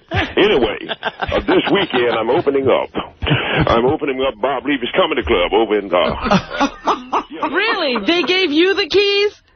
Yeah, I'm over the janitor. The club, and you may rest assured that they are paying me considerably more than this cheap bastard Howard Stern. Will the tables be ready for the show? Because, Riley, what you're doing, you figured out that if you can appear somewhere and people will show up, For you. For you. Yeah. You I've got make people money. flying in from off the coast and all over the place. Good for you. Now, you're going to be at, you say you're going to be at Bob Levy's Comedy Club. What is the name of that club? Bob Levy's Comedy Club. And Levittown. I think it's called Levy's Place or something. Levy's Club. Or Pennsylvania. Is this Governor's? No. It's not Governor's. It's a room, I think, in a hotel that, you know, in Levittown. They could switch into anything and they could make it into a club with a stage. Levy, I got to say, opened this place, and he is going nuts just trying to book anybody. I'm doing a weekend there, of course. Like, you know, a whole weekend? Yeah, I'm doing 2 nights there, and they're both benefits. Oh, no. But Levy's, I think he's just booking, like, anyone, like the Iron Sheik. Right. So, in other words, Riley, you will appear there, and rather than do comedy, you will probably talk about alien stuff. No, kid. I got to keep it light. You know, I'm not there to do a lecture, kid. You know, quiet as it's kept. I can actually be funny. Really? Like you can not. You're saying that you are going to be doing comedy at the club? Just a little bit, yeah. And a little bit of comedy. And how long is your set, as they call it? Well, as long as I desire it, let the audience decide that. But I'm good at that, kid. Really? You're going to let the audience decide how long the set is? Well, more or less, yeah, more or less. It's like, for instance, if I came to see you, good man. Yeah. You know, and by the time I'm ready to puke, you should leave the fucking stage. Riley, you understand? Yeah. I want to send Howard TV down there to cover your set. Can they? Sure. Yeah, good, because good, because I wasn't going to be able to make it, and I can't wait to see it. I also think with the cameras there will add to the glamour of the evening. Absolutely. I don't want to see... Sure. That's a good point there, Howard. I will mention that because more people will come out. Let's help the kid out. I must say... What do you wear on stage, Riley? His Indian headdress. What do you think? He dresses up like an Indian. Well, I dress like Riley Martin.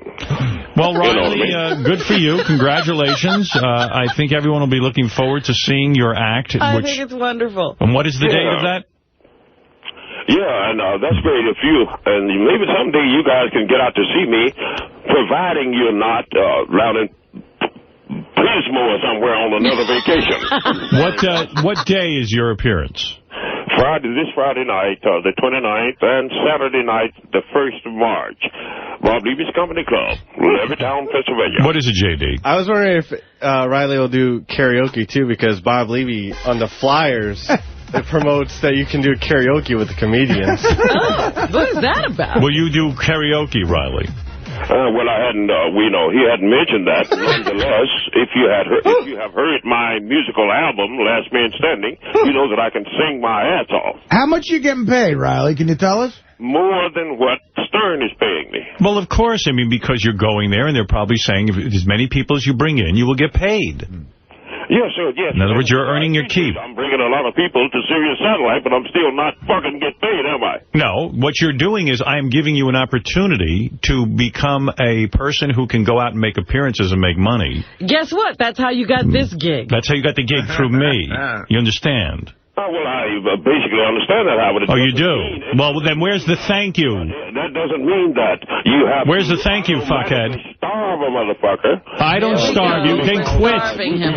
Then, Riley, don't do it anymore. Riley, don't do it anymore. Go get a real job then. Well, we've got a contract coming up, son. And good. If it be so that I don't do it any fucking more, good. There are other places to go. No, there are. Not for you. This is it. This is the end of the road. Why haven't you gone already? Shit, you think you're the only show I do? You go whenever you want. Well, that's it, kid. Well, you can fire me whenever you want. I don't need to fire you. Next contract, don't go. Don't sign a contract and go take all your opportunities and see how many club dates you get. I know you would love that because for once in your godforsaken life, someone else has a little popularity. No, I'm happy for you. That's why I gave you this opportunity, but all you do is bitch and moan. Well, no, this is what I'm saying. You act like you're the fucking Pope. I'm not the Pope. I'm offering you... Giving me a decent salary, which you... No, you will never get a decent salary. I told you that. It's not going to happen. Yeah, well, Well, how much more do I have to spell it out for you? Don't worry about me. I do what I have to do. Well, that's more for you, the golden Jew. Right. That's right. More for me. I don't want to give you anything. And take all of the money. Riley, when you get offered a contract, you can accept it or turn it down. I would suggest to you, based on what you've said, that you turn it down. It doesn't sound like it's paying you a lot of money. Now, I remember the Riley Martin I met when you got this gig that basically had nothing going on, and this is an opportunity for you to get your message out there. I was doing many shows before I got to you, but that's not the point. And how much did you make? Wait a minute, I got to And how many of these this. shows? Tell me your pay scale at the other shows that you did. Zero. No. I make money, but I have sponsors. Well, good. Good. Then why would you waste your time? With this? I have sponsors. Why would you waste your time with this? The thing is, no matter how you put it, why would you waste your time with this? Far more than the bullshit you're paying me, simply because it is a very popular show, and I know this. Why would you waste your time with this when you have better paying gigs? Why? Why be mad at me? So I'm cheap. I'm the worst guy on the planet. I won't give you what you're worth. I mean, otherwise, son, I'm not trying to put you down. No, you are. Saying that you're a cheap motherfucker. No, I have nothing to do with what they pay you. In fact, I recommend they pay you zero. I think they're too generous. Well, of course, that would be more in keeping with your mentality. Yeah, I think you would do it for free. Yeah, try that and see. Riley, I think it would work. Doesn't he have an internet show as well? Yeah. Yeah, how much money are you making on the internet? I have sponsors, Howard. Yeah. How much money are you making? I get a cut from the sponsors. Mm-hmm. So why waste your time with this? Yeah, stay on there. Yeah, what do you think? Do you think... Why do you waste... And see if Bob Levy gives you a show. Your listeners are not going to why do you... find that disagreeable that you are trying to drive me off simply because I have a modicum, you understand, of fucking talent. All right, let me explain something to you, because you fascinate me. I think you're a very intelligent man. What? Yeah, I think you're very intelligent, so I want an intelligent answer. If this job doesn't pay you enough and you have other opportunities, well, you know, why don't you leave? You're saying me, if you gave me a few more hours, no. Instead of talking about, you know, painting these others' asses and beating off, then I could make a little more. Riley. Riley. This is what the listeners have been requesting. Riley. Yeah. First of all, Tim decides how much time someone gets on the air. I've left it up to him. Okay? Tim likes you. He thinks you're great. Thinks you're a lot of fun. But he doesn't think you deserve more hours. Right. He thinks that there's enough Riley. Do you think that what you do is far, far more interesting than what I do? I am not comparing. It may not be as important. But 1 hour, right? But it is more interesting. I'm not comparing me versus you. Well, this is what I'm saying. I'm saying to you, I went to Sirius Satellite Radio and got as much as I could get from my talents. Yeah. If right. you gave me a few more hours, kid. I don't give you the hours, but let's say... Fucking hours back, all right. So tell me something. Knowing all of this, A, they're cheap with you here, they're horrible. And they won't give you more hours. Why do you continue to sign contracts?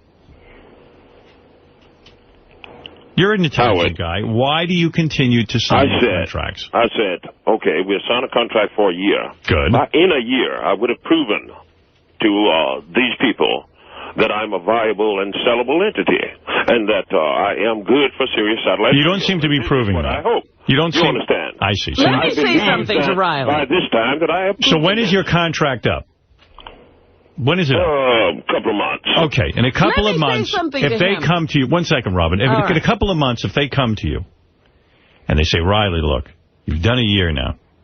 You've proven nothing to us. We're going to pay you. We're going to pay you a pittance. Lie, because fortunately, I have, I have access to the internet. Okay. And many thousands of my listeners, tens of thousands. All right, but listen to me. But listen, you're not listening to the question. Yeah. So in a couple of months. This is what you would say. Why? Because you're a narcissistic, chicken shit, underhanded, backstabbing little punk son of a bitch. See, this is not a way to get anywhere. No. The point is that Riley has a number of listeners. He works clean. He can go to terrestrial radio. Why is he wasting his time here on the internet and satellite? Wait. To be in our illustrious goddamn presence. Why don't you do the right thing for once in your godforsaken, bojangling-ass life? All right. First of all, you've done nothing for no one in your life. You generate no money for anyone. You don't give anyone jobs. You sit and like a backseat driver. Well, you know I got a staff, Howard. You got a staff, and I can imagine what you pay them. So, listen, here's the thing. If the job is bad, you've put in a year, more. Why bother? Why bother with this? You be done with it. At the end of your contract, finish it up. You work clean, as I said. You could go to terrestrial radio if you've got all of what you say you have. Bubba the Love Sponge just went to terrestrial radio. Do your thing. No one's stopping you. If it's so horrible, why go around angry? Look, actually, you don't believe it, but I actually like you kids. I actually want to see a Sirius satellite succeed. Well, I like you, too. Yeah, right. I want to see you make more money. I want to see the No, you don't. Money. And I know that the people are buying radios.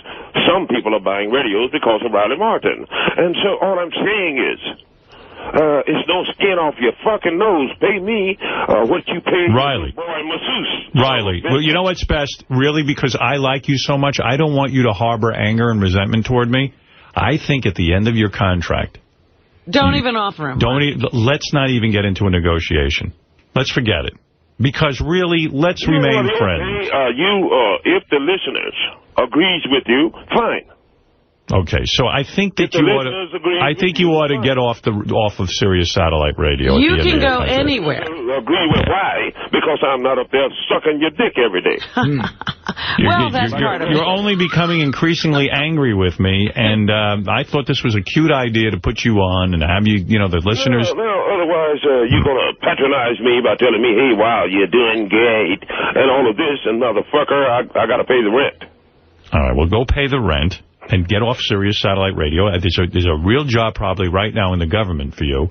You could be... Well, you're a fuckwad, man. Why am I a fuckwad? You don't like this answer. Because for one thing, all you've ever done was omit me from your repertoire and make false allegations against me. What false allegations? Saying that I'm like Pat Roberts and all this bullshit. Pat Roberts? And otherwise, Who is Pat Roberts? He means Pat Robertson. There's a bitterness. There's a rot. No, there's no bitterness. I like you very much. All of you. I'm sorry I ever offered you. All of you are nothing. You would rather sit there round the clock talking about playing with yourself and her talking about sucking some white boy's dick. And otherwise, why don't you throw the Riley Martin show in sometime? I am sorry. All of that great, marvelous stuff. I am sorry I ever offered you this slot. I know you are. I really am. I thought we used to be friends. I would not be there. This has only caused you... I would not be there, Howard. This has only caused you to have delusions of grandeur. No, if I were not worthy to be there, I would not be there. Others have tried and failed. All right, look, I like what you do. I told you I want you to get as much money as you can out of Sirius. The same way I had to go to Sirius and get money out of them. You negotiated salaries for any number of people. No, I didn't. That you have hired. No, that is not true. You don't know a thing about it. Well, you said you did. I did not. When did he ever say that? I never have said that, and I maintain that I don't negotiate Robin's salary, Artie's salary, Benji, Fred, no one here. I have nothing to do with it. They go to Sirius and they say, what can we get? And I say, all of these people are worth a lot to me. And I've said the same. And I've said the same about you. Look at his, look at his stats and been paying something. I have done that. I have said this. I have made the same recommendation to Sirius. I said, I have chosen Riley to be on our channel, so obviously I think highly of him. Can you see your way to paying him a good wage? And this is the amount they came up with. And I said to them, if you see that Riley is doing well, and if you like him as much as I do, please pay him what you can. That's all I want you to say. That's all I've done. You've said it many times, and you still scream at him. I've said it a million times. It's the same thing I've said for any of the people who work on this show. I've said it for Bubba, who went through an intense negotiation. I've said it. You see where he wound up on terrestrial radio. Exactly. So this is a situation where these are two companies that are bleeding financially. They're doing the best they can for you. I understand. But you've turned me into the enemy. I am there to try and make it better. We know that. Fucking company, man. But you've turned into an enemy of ours because you're fucking enemy. Yeah, you're resentful. All I'm saying is, kid. All I'm saying is, why don't you use your considerable influence and at least pay me half of what I'm worth? No, I think you should get Riley. I think you should get $10 million. How's that? Beautiful, to tell the right people. I've told them that. What do you think of that? Everybody's listening. Everyone here works here. Listen, Riley, what you got to do is to let you know. You're going insane. You're going insane. Here's the thing. A man of your talent should really assess the situation. You've got a few months left on your contract. Maybe you don't have the right representation. No, he's got fine representation. Really? What he needs to do is really go out and go to some other companies. Riley. But that's what I'm saying. They should be marketing him elsewhere. Yeah, I think you need, because that would be a good bargaining chip for you. You need to go out and take all of these, because you're such a great talent, you need to put all of your offers together and show them how much money you're going to get somewhere else. Take your considerable clout. Right. And put it up for auction. All right? That's my suggestion. Well, that is a good idea, Howard. Thank you. Duly noted. No, I like you very much. I'm happy you're going to be... We'd hate to lose you. You guys too, man. All right. Okay. I enough of this conversation. I've had enough. I don't hate you because I can't stand your fucking asses, but I love you. All right, I love you too. I thought he was calling to promote a show. He is. He's going to be at Bob Levy's Comedy Club in... Levittown. This Friday and Saturday night, go hang with Riley, and all you have to do is mention my name at the show. You'll get a good show. And you will get a show. He will be amped up out of his fucking brain. That's right. He'll have a lot to say. In fact, you'll notice he'll be wearing an Indian headband. The Indian headband is on, so when you mention my name, his head doesn't explode. It actually holds his forehead together. Is that true? Yes. That's when he started wearing it, when he met me. You will see. In fact, if he takes off the headband, you'll see a human being's head explode. Riley, will you be selling symbols at the show? Well, I'll have some with me, symbols.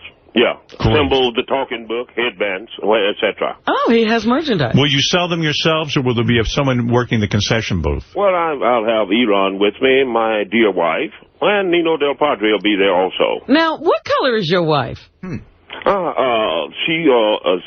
has, like, skin. She what? She has skin. Yeah, you see, he talks about your white boyfriend. Right, I got a feeling he's got a white wife. Absolutely he does. Yeah. Well, if you show up at the club, you'll find out, won't you? So while you're accusing her of sucking some white dick, you're sucking a little white pussy. Oh, well, that is far more respectable. You stupid bastard. What is it, Gary? Not only is his wife white, but she's really pretty damn good looking, especially for him. Well, now that deserves an investigation. Yeah, I want to know if she's kidnapped or what. You got a good-looking white woman? No, she married me for my money.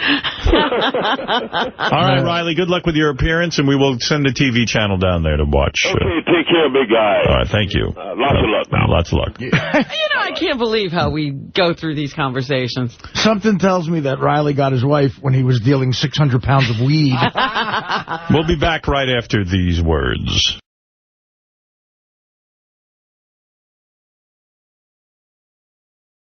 Riley Martin tried stand-up.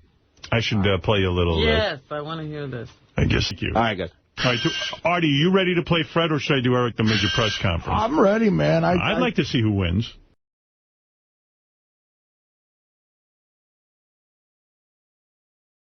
Let's see. Riley, Martin, Jackie shows. They share a page. All right, here's Riley. Just came on right away. Everyone said he sounded like food poisoning. Oh, boy. We are here. Dear listener, we are here. I'm Riley Martin. Well, here in the home studio with me, of course, tonight, we are honored to have Kevin the Firehawk Kraft. People said it was really hard to understand them, too. This is great. Is that music? Yeah. In the tape? Yeah. The first part of the show, he decided ahead of time. He told his co-hosts or whatever they are, his fellow radio people, that he was going to have a half hour of phone calls. And then the second half hour, no phone calls. He had a story to tell. He went into this story. They said no one knows what the fuck he was talking about for a half hour. No one had any clue. And then at the end of the half hour, he said, look, if you want to hear the rest of the story, you got to tune in next week. Because he wasn't even done. He left. It was a cliffhanger. Cliffhanger. We're back. We're back. Okay. People. Someone said, like, he caught more food poisoning during the commercials. Like, he was... He got sicker. He got sicker. If you are calling in, you know I love you. You know where I'm at, and I know where you're at. You know where I'm at. And then we know where we at, and we know where you at, and you know where I'm at. Hang up. I'm fixing to embark upon... I might have to give him a pay cut. Because is this really bringing your best? Yeah, is he bringing his A game? This is a man who's constantly fighting for a raise, but his job performance is going down. A story. I'm hanging on every word. All right, here's his story. I'll give you 5 minutes. You won't even last through 5 minutes of the story. You won't even know what the fuck is going on. Here you go. Come and go with me. Back down into the bayous long time ago. I'm changing the names to protect the guilty and the wretched bastards who done it. All right. That was Iran. Yes. In 1964,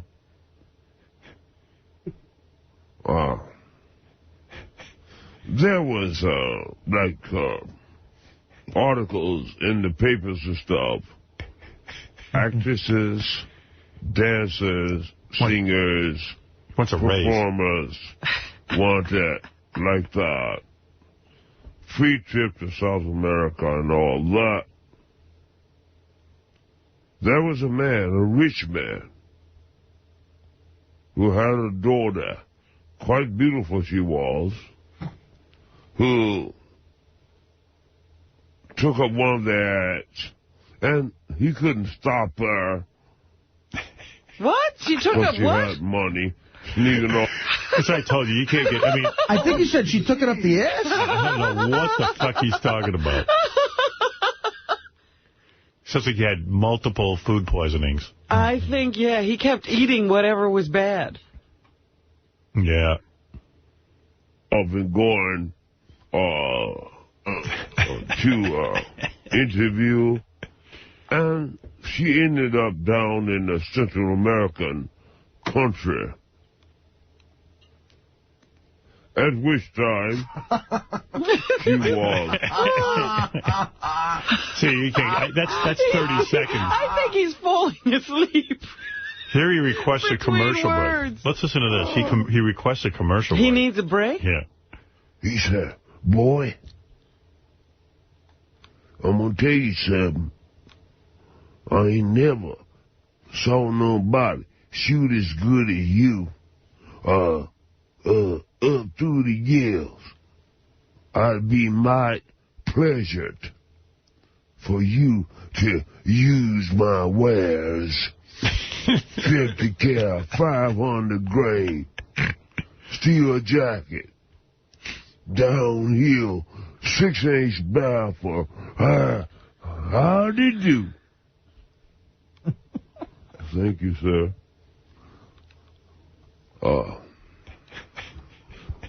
You think this is another nap? Mikey. He's there. Yeah, Riley. Go to a commercial. Okay, man, we'll do that.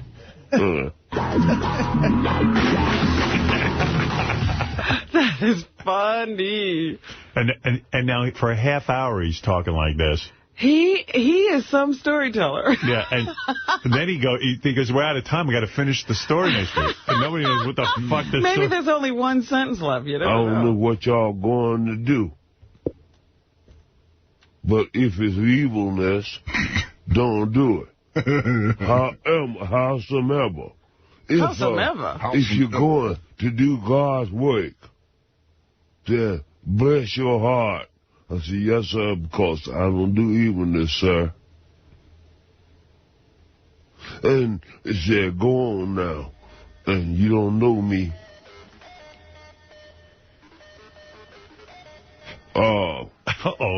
He hears his ending music. You got to tune in next week, people, if you want to get the end of this story. Boy. Yeah, you got to tune in next week if you want to get the end of this story.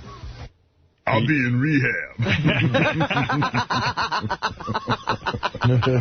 Oh, he had food poisoning. That's right. You don't go to rehab for food poisoning. I'm sorry. I didn't hear the whole show, but here Riley talks about he only has 4 more shows, and then he's done. Oh, poor us. Yeah. I hope we get to the end of the story, but...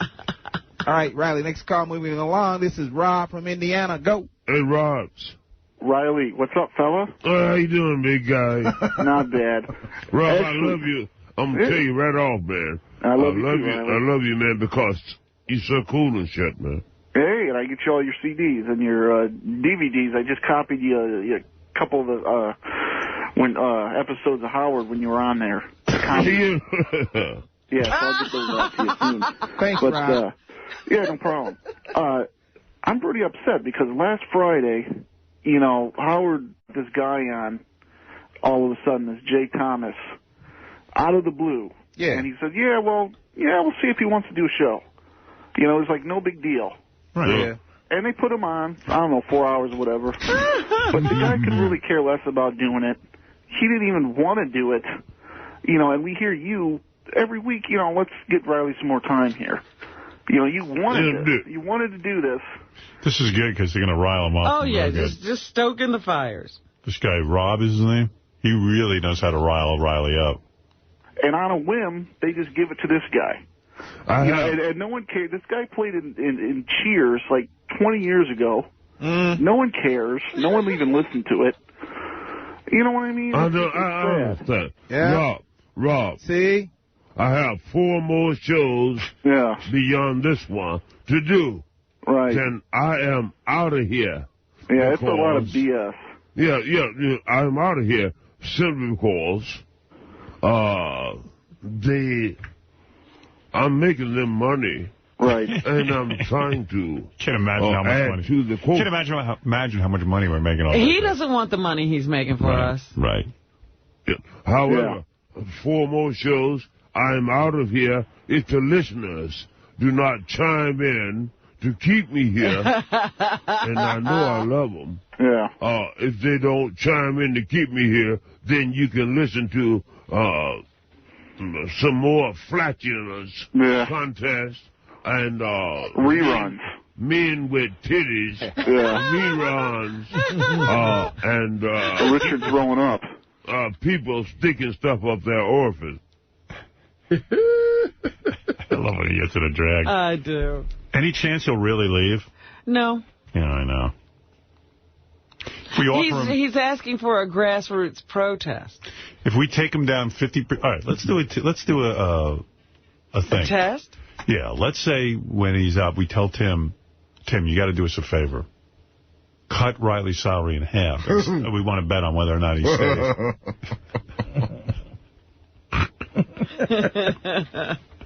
Oh, we'll get some good phone calls after that. Look here. Look, all right, you motherfucker. Oh, and tell that cackling witch to shut the fuck up. Look, man. Okay, here it is. You know, I love you motherfuckers. But enough is fucking enough. Look here. You know, I mean, you wanna keep a nigga starving, right? Is that what you want to do? I got bills, motherfuckers. What you think this is? Don't go stick a fussy day, huh? Right. Motherfucker. Jew motherfucker. Kike. You know, you think you could just Jew me all over the motherfucking place. You know, oh yes, massa. You understand, huh? You understand that. But I got my family. I got mouths to feed. Yeah, I mean,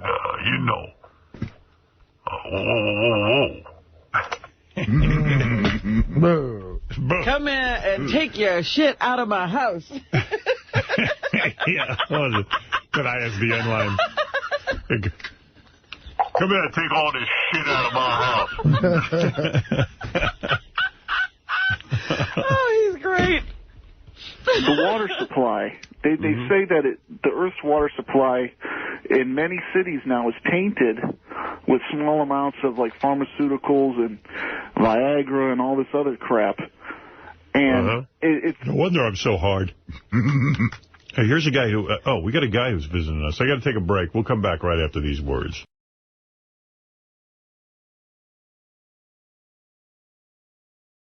Well, anyway, moving on to a happier subject. Riley apologized last night for last week's show. It turns out I was right. He had some sort of food poisoning yet again. Some people were accusing him of being drunk. I resent that. Well, food poisoning can take many symptoms or stages, It doesn't always look the same way. That's right. So O'Reilly had food poisoning, and he apologized. Here he is. Good evening, people. Welcome to the Ryder Martin Show. We're glad you're here. I must apologize to you. Last week, I was suffering the thorns of food poisoning, and now unless you have had food poisoning... Regularly he has food poisoning. Right? Well, this is the second time. Stop eating wherever he's eating. Yeah. And we're trying to get over it. You would not know what I'm talking about. Nonetheless, I could have... Is that why that story he told for a half hour made no sense? Because of the food poisoning? Is there going to be a conclusion to that story? I hope so.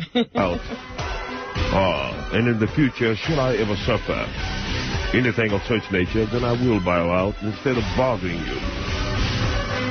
Tonight, the first half of the Ryder Martin Show, we will take calls from the marvelous people. But after the midway break, people, we will go back in and tell the story. Oh, no. I've since gained permission from some yet living to go ahead with the story, leaving out names, specific coordinates and things of this nature. Oh, so coordinates. we'll go back, yes, and finish that story up, and what have you. Oh, no.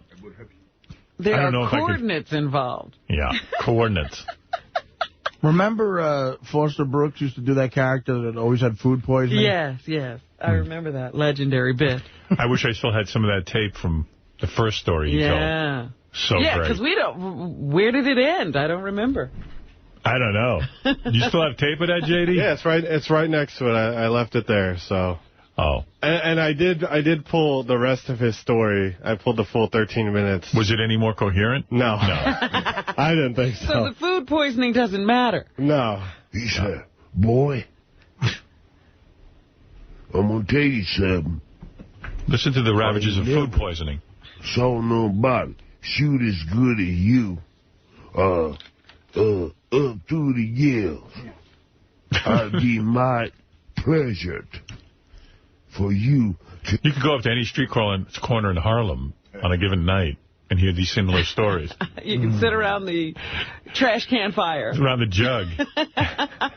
Pass the jug and listen to this.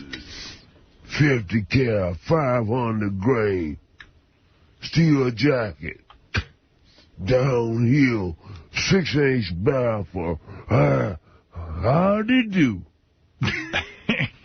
A half hour of this.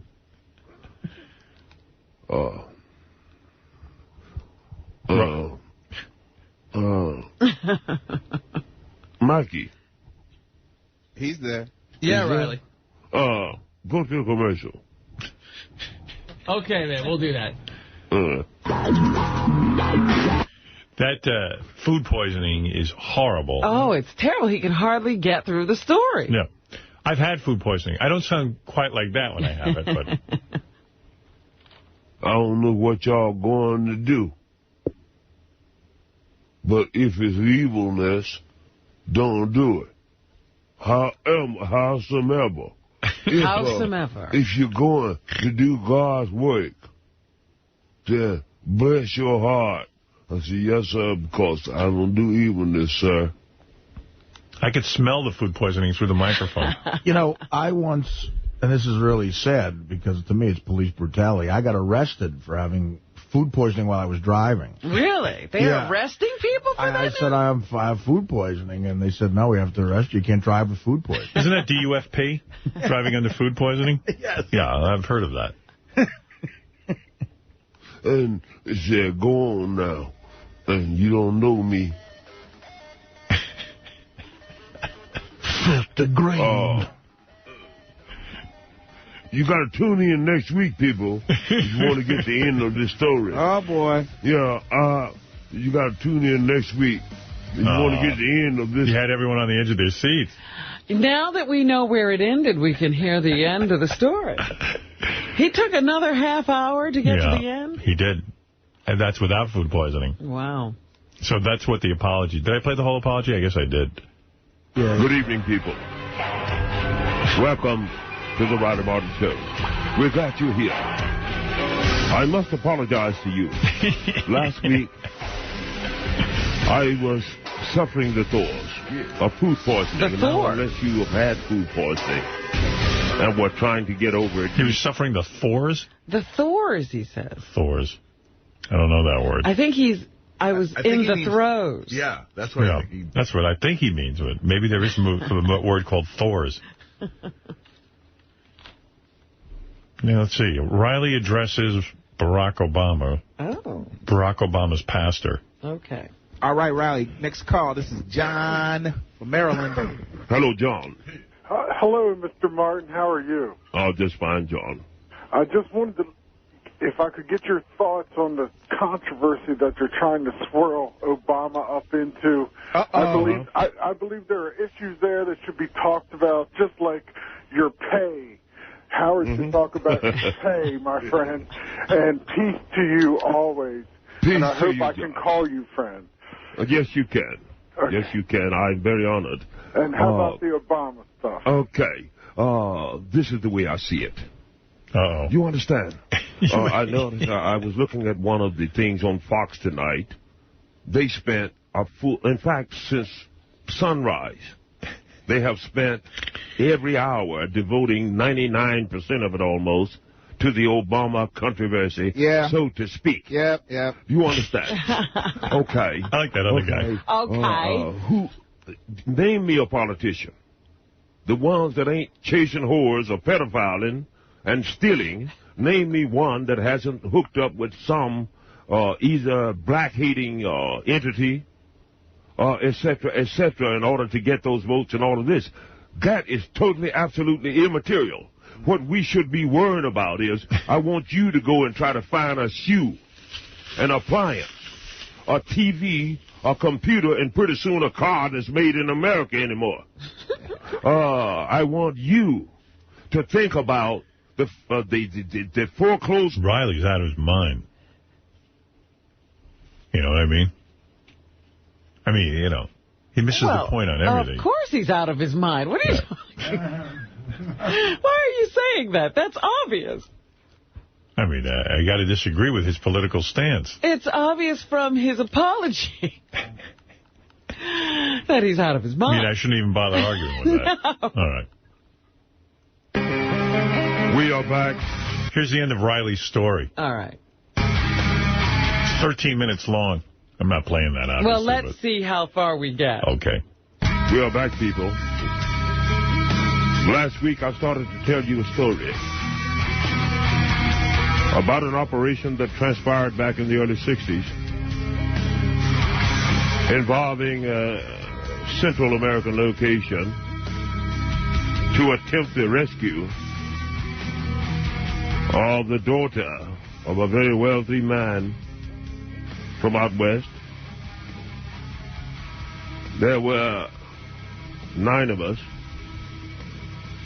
who took on the job, minimum $20,000 each, which was a lot of money in those days. Okay, I'm done. Yeah. I don't know, man. I don't know what he's talking about. Yeah. You got to be tuned into the whole thing. As Tuco here. Yeah. I like him better when he got food poisoning. Could he get some food poisoning for next week? Look, man. Fit the grain. Steal a jack. We're back. We're back. People. If you are calling in, you know I love you. You know where I'm at, and I know where you're at. You know where I'm at. And then we know where we at, and we know where you're at, and you know where I'm at. That's the show. You want to argue with that. Titicaca. Titicaca. Suckamuckagus. Yeah, I want to argue with him. Where is he? Fit the grain. How to do? Titicaca. All right, so that's Riley's big apology. I want you to know about that.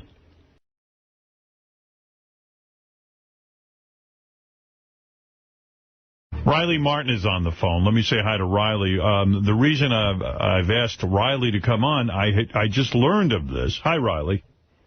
Hello, Howard. By the way, I understood you had food poisoning again. You were out on the road this weekend. Jim McClure called me before I went on that engagement.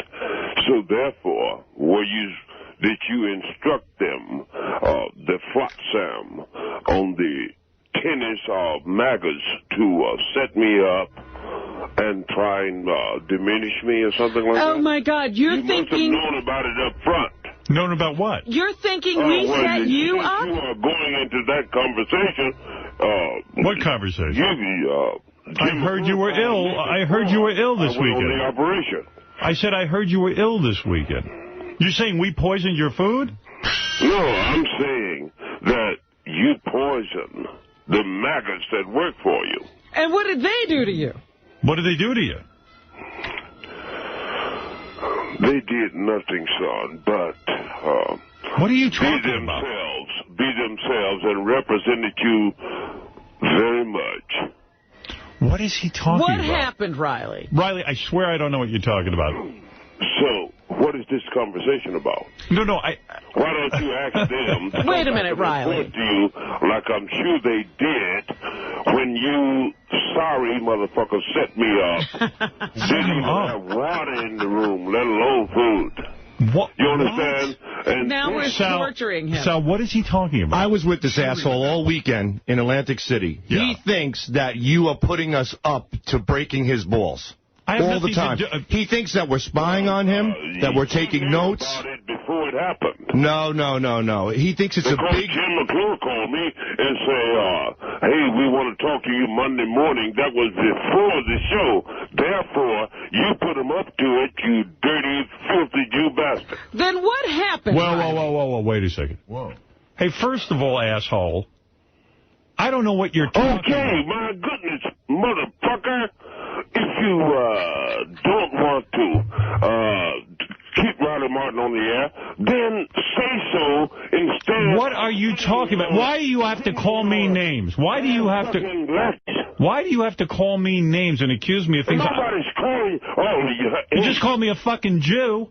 So what do you mean? Don't say you didn't call me a name. Well, no, all Jews are not like you. Yeah, well, fuck off. Fuck off. You know, Howard, fuck this food poisoning. Hey, Riley, fuck this food poisoning shit. You were drinking your balls off. Sal. Bullshit. Sal, get out. Get out. Let me get out. It was a setup. Sal, listen. It was a setup. Do you think this is a recipe made for disaster? Sal, Riley, the whole Killers of Comedy? I don't know anything about you and your deal with Killers of Comedy. Diminished. I have nothing. By pulling this type of shit. But what did I do? Tell me what I did. I have no idea what you're talking about. He didn't even let you be in Atlantic City this weekend. The engagement and say Howard want to talk to you Monday. That's right. I want to find out about your contract negotiation. Well, why aren't you talking about that? Well, I'm going to get to that, but I just got a report from my guys. Those boys sucking your dick. That you had food poisoning. Is that true or false? Why is that such a bad question? I don't understand what's going on here. Riley sees conspiracy everywhere. All you were going to say was, you know, that there was a report that something happened this weekend. Riley could have elaborated on it. Instead, he launches into an attack because he assumes he was set up somehow. I don't even know. Right. I'm not even aware you're in Atlantic City. You and this baby bitch baboon set me up. Set you up You're how? silly. Well, how would we set you up? I don't even know what you're talking about. You knew you had instructed them in the first place to go and diminish Riley, the sorry sons of bitches. How did they diminish you? I had a flea-bitten room, but nothing was caught, not even water. Well, what do I have to do with that? We're not the killers of comedy. You mean every shitty business arrangement you get into is now my fault? Well, my goodness. They had a concerted effort. Okay, Howard. You see, anytime... Okay, let me walk you through this. All right. I get to the hotel. Okay. First of all, we're not comped on nothing like parking and all that. Okay, secondly, we go to this flea-bitten room,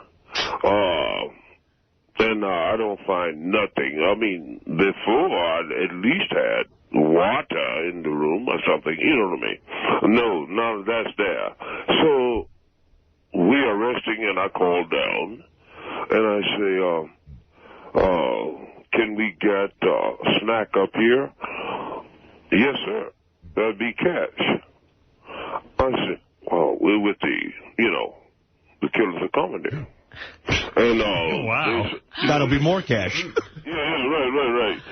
They said, well, we don't have no instructions on that. It's just cash. Okay, fine. Yeah, but Riley, what does that have to do with me? No, I don't set this up. Is, you called me. You had someone to call me before the show. Yes. Which means that you were implementory in setting it up. No. I had somebody call you to see if you'd want to be on the air Monday. I have nothing to do with the Killers of Comedy in your hotel room. And the Killers of Comedy didn't book Riley. The hotel booked Riley, not us. You have nothing to do. You hired me, but you have nothing to do with my salary. No, he doesn't hire for the Killers of Comedy. Listen, Riley, you got to get out of I'm telling you. You've got to get out of this. Look. You got to get out of this. You know, we almost got into a fist fight, me and him. Stand up. He's getting more and more belligerent. Riley, I love you, but... No, bullshit. You cannot diminish me, son. Son? And diminish you? Howard has no desire to diminish what I'm saying is that... well, you got to get out of the radio business. Inherently. I don't know what he was in about your nature, and I do not blame any other human being. Hello? Now he's cut off. That'll be Hello? too. I'm here. Yeah. Oh, listen. I don't know what you're ranting and raving about. You clearly have a hostility toward me because I asked you... I have no hostility because you called me before the engagement and said that had these pukewads to set me up. And okay, Riley, here's the thing. And I don't know if you've ever been institutionalized, what your mental state is. I have nothing to do with you. I don't think about you.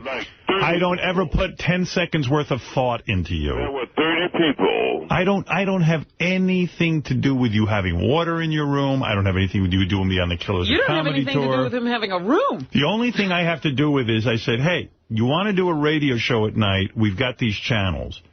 I have nothing to do with the salaries. Okay, well, I have nothing to do with the salaries. You wanted to talk about. All right, so let's talk. Okay, so let's talk about that. We'll get off this other bullshit. Yeah, that's what I'm saying. Yeah, I have nothing to do with that. But until I find out different, in fact, to have shooting anywhere near you or anyone you know is like holding a snake. You know, you're such a scumbag. The second you come back there, first of all, we get word from your entourage that you're in a pissed off mood, that you're not happy. So everybody's walking around eggshells around you. You come over there. I didn't say a word to you. Excuse me. You talk, now shut up. Shut your mouth. I didn't say a word to you. Then I come to tell you the order of the lineup, and you attack me and put your hands on my fucking face, you're lucky I didn't fucking knock you out, you old fuck. This bitch hates you. Who? Shula hates you, Howard. I hate, yeah, keep spreading more lies. Why would you say Shuli hates me? You should hear how he talks down. What did he say? Is that why you attacked him? Yeah, he defended Howard. Riley, do me a favor. I'm asking you to do me a favor and tell me what he said. I want to know. He said, Howard's a cheap motherfucker. We don't get treated right. He don't mean you no good, and I'm your friend, Riley. I called him a Jew a few times. Remember that? So I stand up and I say, Riley, calm the fuck down. I point at him. I said, calm. Then he stands up. He's got a bottle of food poisoning in his hand, and he grabs it like he's going to hit me in the head with a glass bottle. And waiting in the waiting room to go on stage. And what about you yelling at Fred? No, they have stage nefarious sons of bitches running up in there. And I'm trying to be nice. I said, okay, take your picture. Then he aims the camera at my wife. I said, hey, man, don't do that. She don't want to be, revealed like that. And he took the picture anyway. Then he grabbed his nuts. And what does that have to do with me, Riley? I wasn't even in there. I had nothing to do with that. He sent him in, this motherfucker. Riley, listen to me. You're agitated, clearly, but what I'm saying is that does everybody run up in your room that you don't even know? It's not your room. Howard, if you're waiting to do something, no. Otherwise, they got no security or anything like that. Any son of a bitch can come in there and insult me, my people, the Iron Sheik, and everybody else. Then why do you do it? Yeah.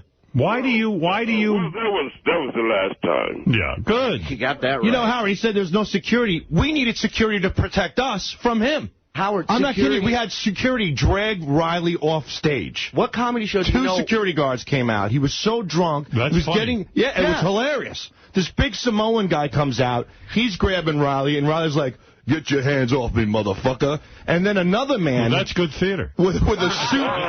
Another man with a three-piece suit comes out and grabs him. What is it, Riley? Yes. Howard. Yes. Shuli. Just like Hillary, he would crawl 20 yards with you from snipers to lead you into the gas chamber. I'm telling you, this motherfucker is absolutely of no human worth. And well, that I agree with. Not because he's a Jew. Feelings are mutual, Riley. I like Shuli very much. Fight you as well as a Jewish snake. All right. Well, listen, Riley, you're very caught up in Jews. Did you tell this to the aliens? Yeah, I mean, you don't sound like a man of peace this morning. You really don't sound like the savior of the world and the universe. No, you brought up the subject. I just asked you. The subject that you were thinking about. I had heard you had food poisoning. I was going to offer you my well wishes, but you took it that I somehow set you up with food poisoning. Do you think that this makes you look spiffy? I just wanted to know how you were feeling. That was it. You're paranoid. So this is why you called me? No, I called you to discuss what is going on with your contract negotiations, but I was adding to that you had food poisoning this weekend. If I was scheduled to talk to Howard today and over the weekend something happened to me, of course he'd say, are you okay? I was, look, Robin, I was about to give sway and compliment you on your loveliness. But otherwise you've been sucking too much of the white boy's dick, so you are still a baboon bitch. So, Riley, let's get on topic. Yes. Okay. All right. You're obviously, first of all, I'm going to say that I would, guys, it's my firm recommendation that Riley and you guys don't mix. Oh, it's not going to happen again. I will kill him if I see that guy in front of me again. I'm so pissed that he... Okay, so you have threatened me, therefore I have a right to defend myself. Yeah, well, you walk around with a weapon. You walk around with that walking stick anyways. You wield it at people. You're sitting there spinning it, threatening people. That's all you do is threat. And meanwhile, when you show up to the green room, you're the one with the biggest fucking entourage. You showed up with 9 people. You got a guy who's your photographer who's in a wheelchair. What kind of sense does that make? Photographer's got a camera 5 feet over his head to take a picture of people. You motherfuckers didn't buy a potato chip. Let me tell you something, Riley. The hotel booked you. They paid you very well, enough for water, okay? That's for sure. So stop crying. We didn't book you for this show. The hotel. Call the hotel that gave you a room for free and a paycheck and go bitch to them about how you didn't have water, you fucking asshole. You're a child. You're a spoiled little baby, and everybody around you gives in to your fucking demands. Go fuck yourself. You are. Is it true you had an entourage of 9 people, Riley? No. Is it true your photographer's in a wheelchair? Is it true you have a photographer? Ask Fred. He came into Fred's dressing room. And they were crying the blues to me. I'm going, dude, I'm not the guy that sets the photography thing up. Apparently, the hotel has very strict rules about photography. And he was like, they were like trying to wheedle me to like, use some influence. He started yelling at Fred. I have nothing to do with the photography restrictions here. What do you mean? Sorry. Riley couldn't take pictures? He wanted to take video backstage of people. His wheelchair guy wanted to shoot video. And then he starts yelling at Fred because he wants to play a song with the band. And Fred's like, look, we didn't rehearse anything. I don't want to go out there and sound like shit. Right. And Riley's like, well, fuck you, man. You can't even play music. You talking about what? Now, these motherfuckers, damn near old as me, cannot play no blues. All they can play is that gig shit. Are you saying Fred sucks? It sucked for an hour. That's all they were up there for. Well, you suck for a lifetime, Riley, so there you go. That's what I'm saying. They can't. We don't. Riley, I've never seen a more angry man than you. I was nothing but respect. Riley, could you please quiet down for a minute? I was nothing but respectful to you. I said to you, we did not... I said, listen, I was respectful for you. Why are you being disrespectful to me?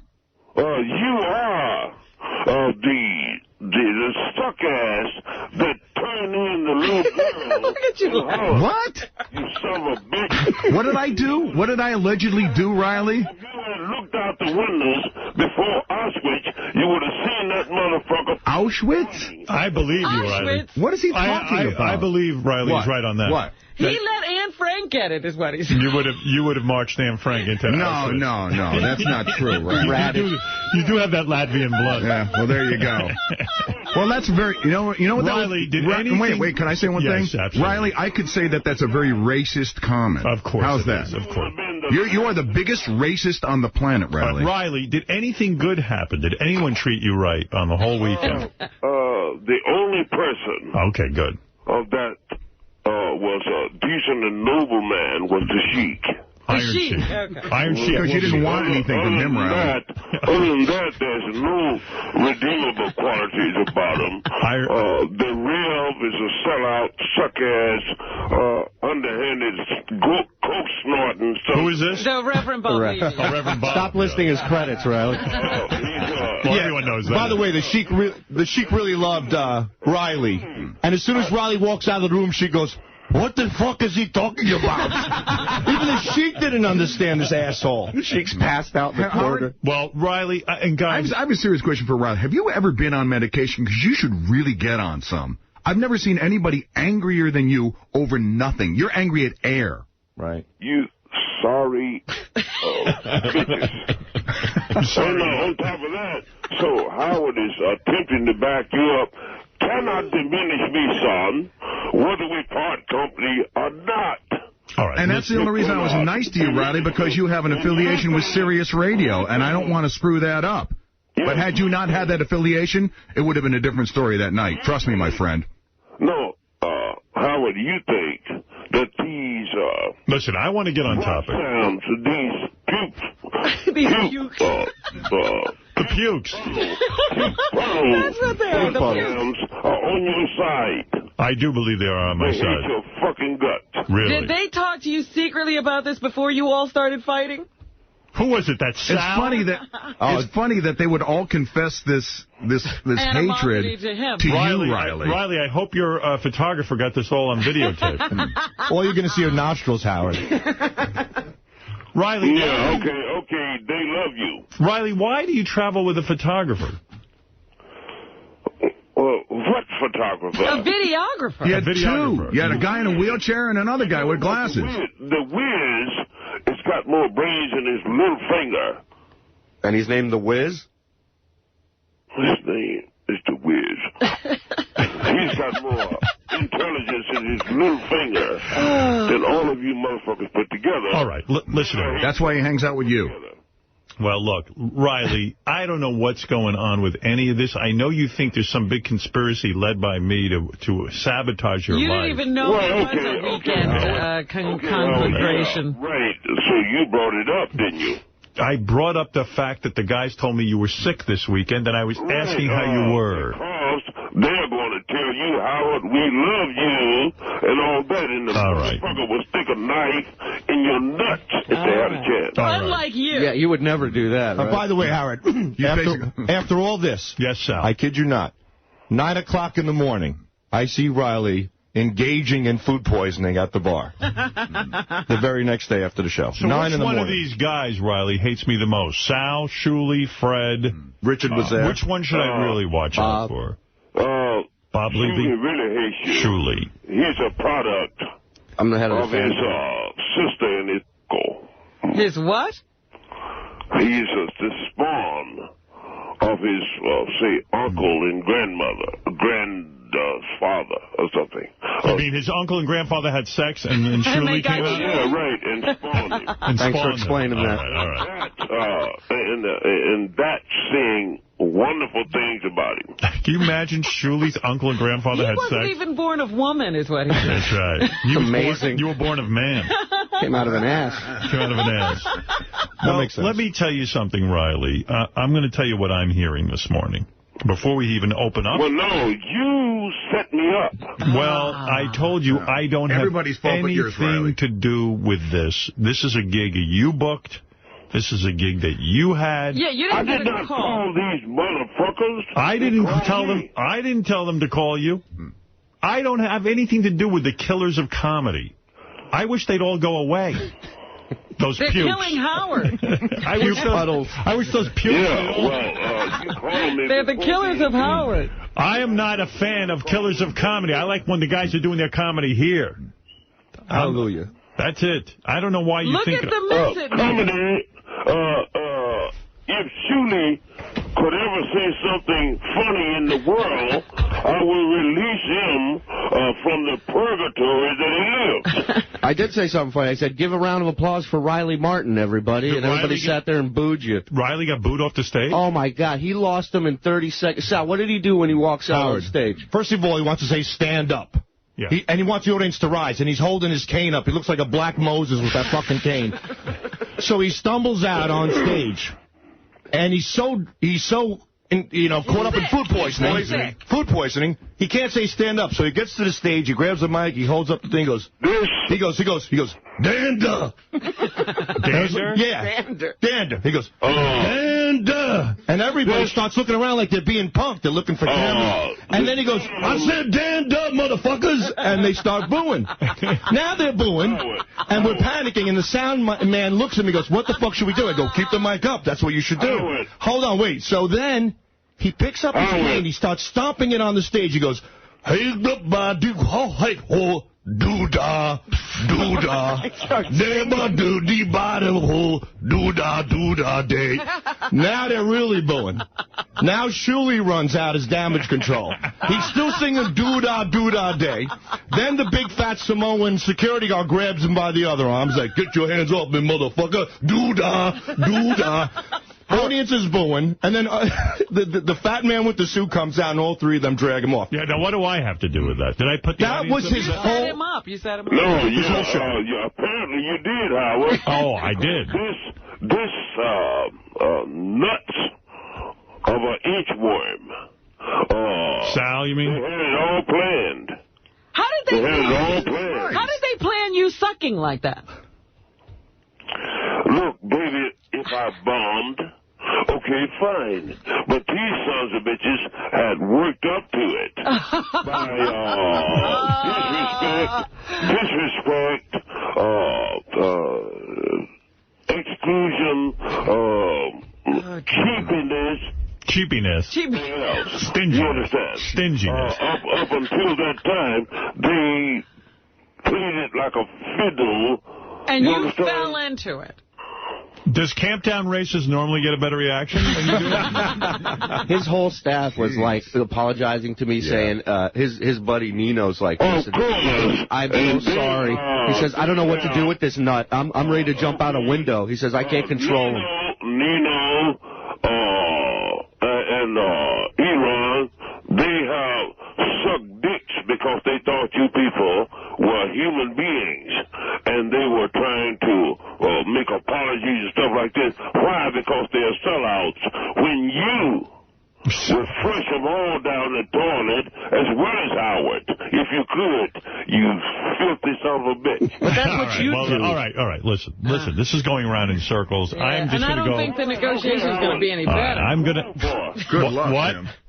What did you have someone to call me for? I had someone call you because I was informed that you have 2 more shows left on the radio. Of course. And that, well, you say of course. We don't, this is something that is news to the audience. And that I was wondering what was going to happen. I was going to call in Tim and find out if Riley's show was going to be renewed. Now, Tim, how are the negotiations going? Riley approached... hold on. What mic is that, please? Thank you. Yes. Good morning, Howard. Yes. Riley approached us with the 5 points that he wanted to fill his request here. He wanted a better time slot. Oh, well, look. Does Howard discuss his salary? Does Robin discuss what she's getting? Does Artie discuss what he's getting? Does Fred discuss what he's getting? No. I don't want to talk to you on the air about this bullshit. If you're going to do the right thing, then you do it. Don't get on here trying to showboat. All right, fair enough. Now, Riley, here's the thing. I have a feeling this time it's not going to work out. Oh. I do. I have a terribly bad feeling about this. Okay, I owe you 2 shows. Right. You could, at this moment. Yeah. You can nullify that. Say, well, don't give us the 2. Is that what you want? Is that what you want? That's what you want. No. I would like you to... Listen, Riley, you don't know what I want. Sending motherfucker. Now, Riley, here's what I want, since you've brought it up. You want to hear what I want? This radio business is too stressful for him. It is stressful for him. But let me just say something.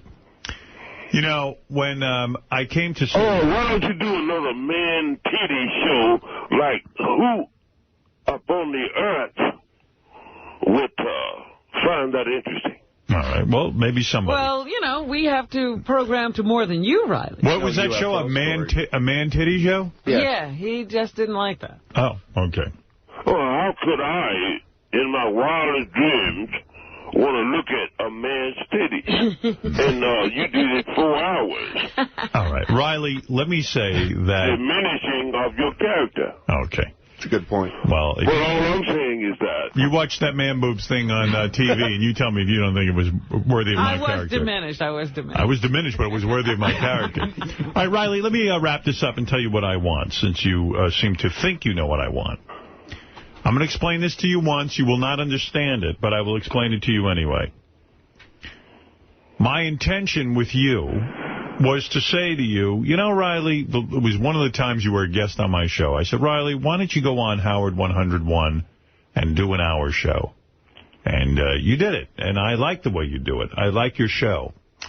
And why don't you say, look, pay the man. Okay, so let's continue this. Let me finish my statement. You wanted to finish your statement. I'll finish my statement briefly, and then you can make your comment. And I said, I like Riley. Riley's always a good guest. Let's have him on the air. I saw it as an excellent opportunity for you, and I went to Sirius and I said, hey, that went pretty well. Why don't you hire Riley? After that, it's out of my hands. Now hold it. Wait a minute, hold he's not it. finished. I didn't finish. You should listen rather than speak so much. Okay. So I said, look, I like this guy, Riley. Why don't you give him a show? I've done that with many people. You know, I did that with Bubba. I said, I like Bubba. He's not my employee. I have nothing to do with it. Sirius said, we are going to go talk. If you like him and you want him on, we're going to go talk to him. They went and spoke with him, and they hired him. Same with Pharrell. They went to Pharrell, and they hired him. They spoke with him. So each and every person down the line, same with Robin, same with Fred, same with Gary. I said, these are the team that I want on my show. This is the team I want on my show. They went and spoke with them, and they made a deal. Now, with you, it's the same thing. I said, you know, Riley's a good guy. I think the audience would be really tickled hearing him on the air. And I said, would you hire him and pay him? And they were like, if you like him, we'll go hire him. What they pay you is their business. It went that way with Jackie. Jackie didn't like what he was being paid, and Jackie... It went that way with Bubba, didn't it? And it went that way with Bubba and Pharrell. I bring up... stand in for them. And I bring up Jackie because Jackie never liked what he got paid by K-Rock, but I didn't pay him. I don't pay him. I don't want to be in the business of paying people. I'll do the show myself if they can't find anyone to work with us. He's not funny. Okay, fair enough. Okay. That's your opinion. I think he is funny, but Howard, yeah. What you are interested in is having these maggots to ambush me. No. Get off that. We're talking about the negotiation. I don't have anybody working for me on the weekend following you around and ambushing you. I know you don't believe that, but I don't know how else to explain it to you. I really am not in the business of ambushing people. I have a lot of love and respect for you. Good. Well, I have the same for you. You come down the road, but I've given you a year and a half. Yes, you have. And what I'm saying to you is that if I have not proven myself by this time, right, then I shall bless you and leave you kindly. But if I am worth it, then don't let me die broke. All right. Well, what I'm saying to you is that whatever they decide to pay you is their business, and it's your business to decide whether it's enough money for you. You want to discuss it on the air? No, I don't want to. If you want to discuss it on the air, I will. That's what I'm saying. Oh, you don't discuss yours. No, I do not. So I will respect that and not discuss it on the air. Okay, then. Well, hey, why don't you people, for once in your godforsaken lives, do something? I don't think it's going to work out. Decent. Tim, I don't think it's going to work out. This is going to be difficult. I have a bad feeling about it. It's too stressful for Riley. And of course. But, Howard. Yeah. But anyway, people still want the information somewhere. Well, maybe you can give it to them on another station. Well, you know, there are lots of outlets. And this is what you want. I don't think you'll... Which is why you sent those maggots after me. No, I don't send anyone after you. I don't know anyone who would even take me seriously to go after you. Yeah, go ahead. You know what? Even though I know this is all breaking down, we should at least discuss what Riley was looking for. Can I just tell you really quickly? No, you cannot. No, he does not. He doesn't want to discuss it. Can we talk about any points beside your salary? Yes, you may, my dear. So give us the other point. Yeah, don't discuss salary. Okay, all right. He wants a longer show. Okay. Right, Riley? That probably wouldn't happen. I want a longer show. Tim, is that going to happen? No. Okay. And you want to do a term for 1 to 2 years, correct? Tim,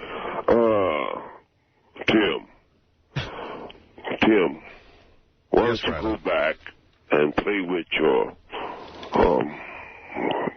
cousin again? What? Because your cousin. The man told you, hey, don't discuss the salaries and all of this. You just said you wanted to. I'd like to have some fucking class. Look, if there's anything, nothing can get lower than shooting. All right, Does that spaceship of yours have a breathalyzer on it? Tim, are you having an affair with your cousin? I mean, it seems that Riley knows something. With your cousin. Hey, Riley, let's see if we can't get the public to speak on this. Tim, go ahead. You're on the air in Westchester, Pennsylvania. Howard, get Riley off the air. I mean, most mornings, I love you, Riley. You know, you're a good guy, great guest. But you got George Takei in the right, studio. George, I'm sorry you have to hear this. Get back to the masturbation story. Right. All that quality stuff. All right. Well, maybe we've dwelled on this long enough. Absolutely have. Cut him off. I mean, but maybe you're right. Chad, go ahead. You weigh in Westchester, New York. Hey, now. Hey, Howard, hang up on this ungrateful douchebag and give Chuck Zito the time that he wants to get on the fucking air. Fuck him. He's a douche. He's ungrateful. All right. Thank you. And the man boob contest was fucking hilarious. Whoever doesn't have Howard TV is missing out big time. Thank you, Chad. All right. Well, the audience is speaking, right? Riley, this is not the 2 votes so far, and they didn't like you. They don't like you. Howard. Yeah. If I was an engineer like you, you still cannot nullify the information. Right, that's true. Charlotte, you're on the air in Media, Pennsylvania. Hey, Howard, I just want to say my husband and I were in the front row at the show on Friday night, and I just want to thank Sal for telling us what Riley said. We couldn't even understand it. Well, did you enjoy Riley's performance? Oh, no, Fred was the best. Fred, your band is amazing. We truly... So far, everybody seems to disagree with Riley. Yes. And, about everything. Bob Levy was amazing. He picked on my husband all night long, which was just hysterical. My husband's a big guy, not as big as Artie, but he is a big guy. And Sal's set, really good, very racist, but he did good. Shirley, you did a good job hosting the show. Thank you. Long-time fan. Love my Howard TV. Thank you, Charlotte. All right, bye. Riley, the people are speaking. You've got to... Of course. And if the people have said... Deep Six Riley, be a monster, as you are, then fine. Kid, I'm not begging you to stay. How can you rob a broke man? Right. All right, that's fair enough. Okay, so let's hope that it all works out. If it doesn't, no hard feelings. And Ralph says he wants to give you advice. Go ahead, Ralph. Riley, seriously, some advice. You're in the world of the Howard Stern Show. You're a novelty act. You're not integral to the show or the channels. Let me finish. You should be grateful. You all are quality. You don't listen. Why don't you go and suck some man's titties? Ralph is giving you advice, Riley. Do you not want? It is. You should be grateful for what you can get, you know? Whether it's $200, $300, or just a... why don't you sell your mother? Oh, I like it. And be grateful for getting $200 to sell it to the gas chamber, you fuck. Can't you sell your stupid T-shirts and that other crap on your show? You get money off that, don't you? You have an hour commercial for that stupid crap. Sorry. Your urine containers. Sorry, sick. You are an antithesis of your race. There are some good, nice people. But you are not among them. Nor your set-up boss. All right. You fuck. All right. Well, Riley, this is sad. I hope it does work out, but let's see what happens. If you hope it works out, it will. Because people want the information. Right. Melrose Larry, you have the last word. Howard, this is a vicious anti-Semite.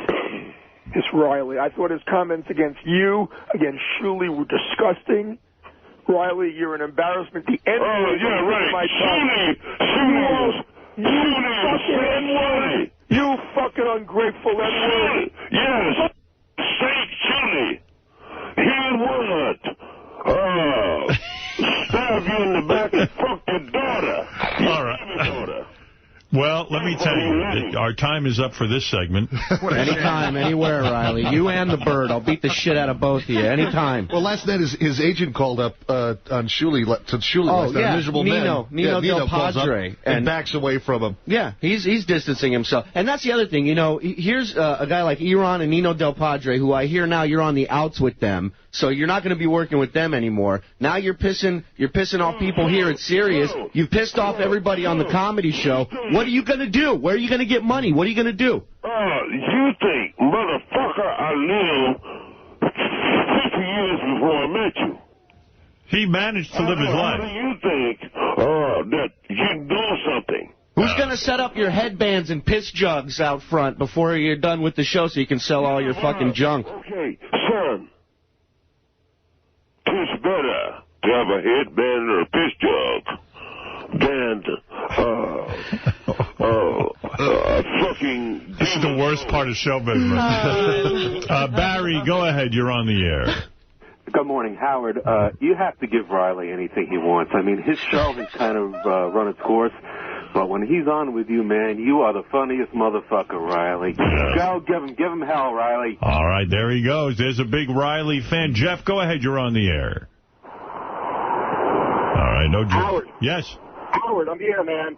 I got to tell you, 20 years of listening to you, I've never been bored. But this morning, you're killing me. You got to get rid of this asshole. All right, well, I thought nothing to the show, Howard. All right, well, other people seem to think he's killing today. Let's go to Brian in Toledo. Yeah, Riley's great, man. I mean, Howard, you started out as a controversial voice, and maybe Riley just needs a chance to get his view out there. Yes. Pass the torch, Howard. Yeah, I've passed the torch to Riley. All right, Brian, thank you. Shuli, thank you. Right. Sal, thank you. Tim, thank you. Riley, thank you. Good luck on your negotiations. And good luck on your negotiations. I hope they work out. If you hope it, Howard, then it would happen. All right. And we wouldn't have to go through all of this. Right. All right, Riley, best of luck. Take care, kid. Take care. There he is, Riley Martin, one of the hosts on Howard 101, 7 o'clock. No, excuse me, midnight. Midnight on... Is he on tonight? No, tomorrow night. I think it's tomorrow night. Which shows you how much time I've put into thinking about Riley. Well, you're setting him up. It's tomorrow night. Yes. Didn't you spend all weekend thinking about how to set him up? George, I apologize. You know, I don't like to have you see this kind of disharmony. And the infighting that goes on. And the infighting. Well, I kind of try to present an image to you. that we're one big happy family. Yes. And sometimes even happy families have to have arguments. Well, you know, it's a typical family. Dysfunctional. That's right. You have that dysfunctional member of the family. But, you know, I was really impressed by how the rest of the team seemed to agree. All right, George. And who knows? Who knows what will happen? I'm sitting here wondering how the aliens feel about being represented by such a racist. I'm freaking out that Tim's having an affair with his cousin. And that Shuli's uncle and grandfather had sex and had him. And spawned him. That's right. By the way, the Iron Sheik will be stopping by this morning. And maybe we can get his take on this whole thing. Yeah. Well, I doubt it will add much to any of it. Because...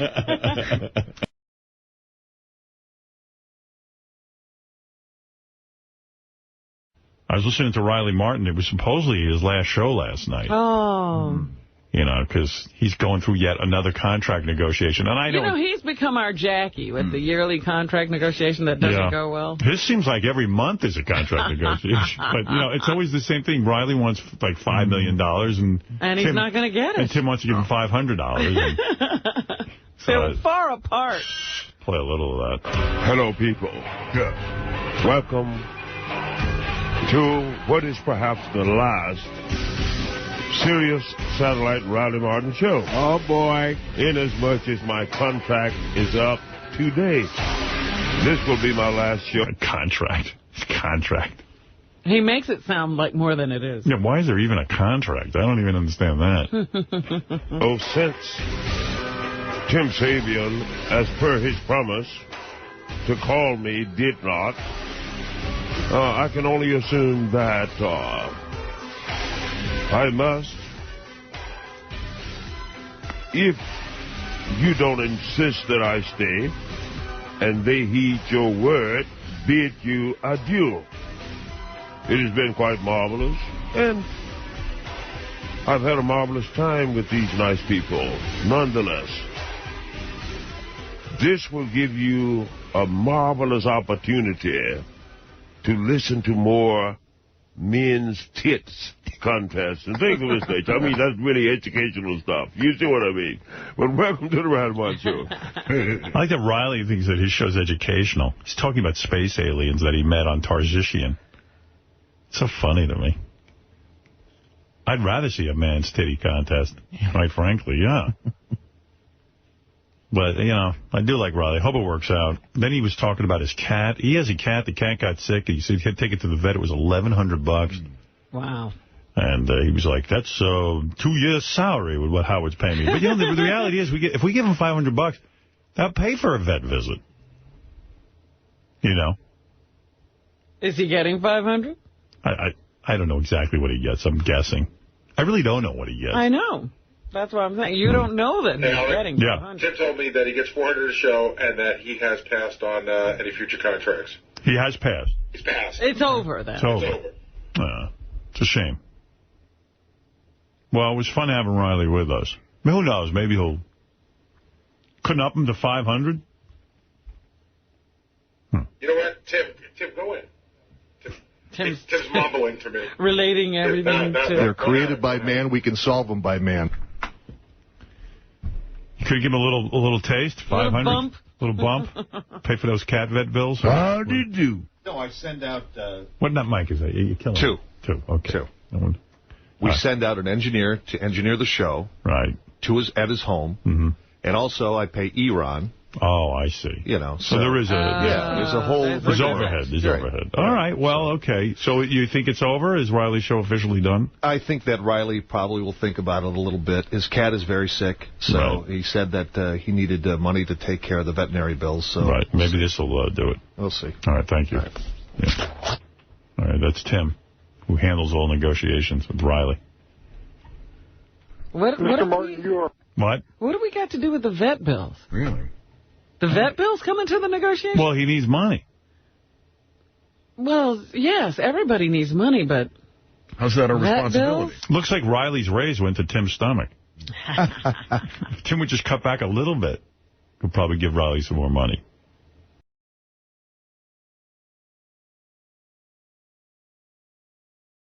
Riley Martin, you're on the air. Hey. How you doing, man? All right, man. How you doing? You got some advice for Artie? Well, it's like, I'm glad Artie's back. Good. Among you is one of the nicest humans. Okay, now, he paid for his symbol. He did pay for his symbol. That's why he thinks that. He actually paid for his symbol. Wow. Neither one of you did. You gave them to us. I threw mine out. Rat bastards. However... What do you need, Riley? I'll pay for both of them. That's $35 a pop. All right, I'll send you $70. Yeah, okay. But anyway, I still love you, though. You know what I mean? I'm glad Artie's back. I would not abide him going.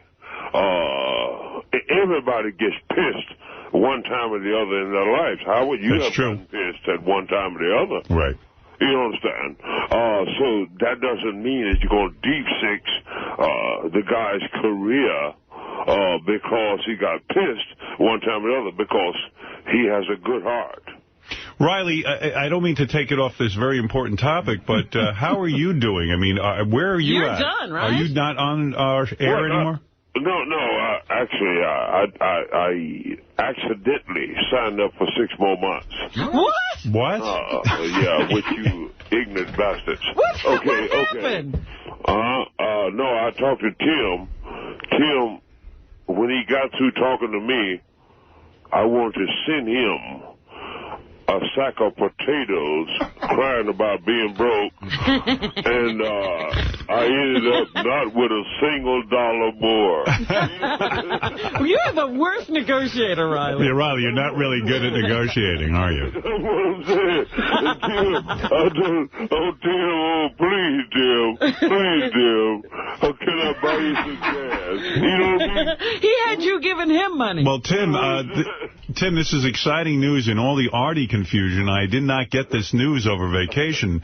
Riley has resigned for 6 months? 6 months. Why 6 months? By that time you'll merge and we'll start this shit over. Thanks for stealing my thunder.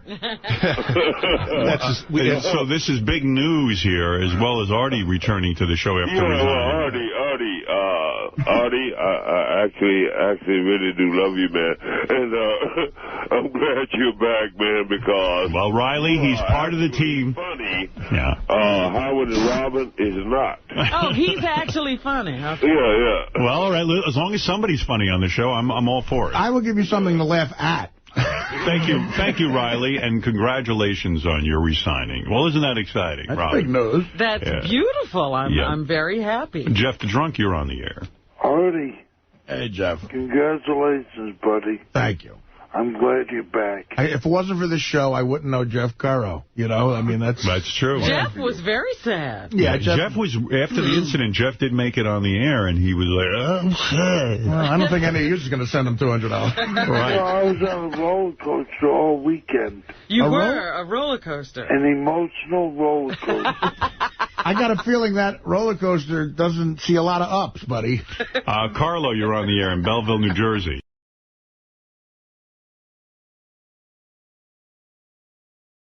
Riley Martin, you're on the air.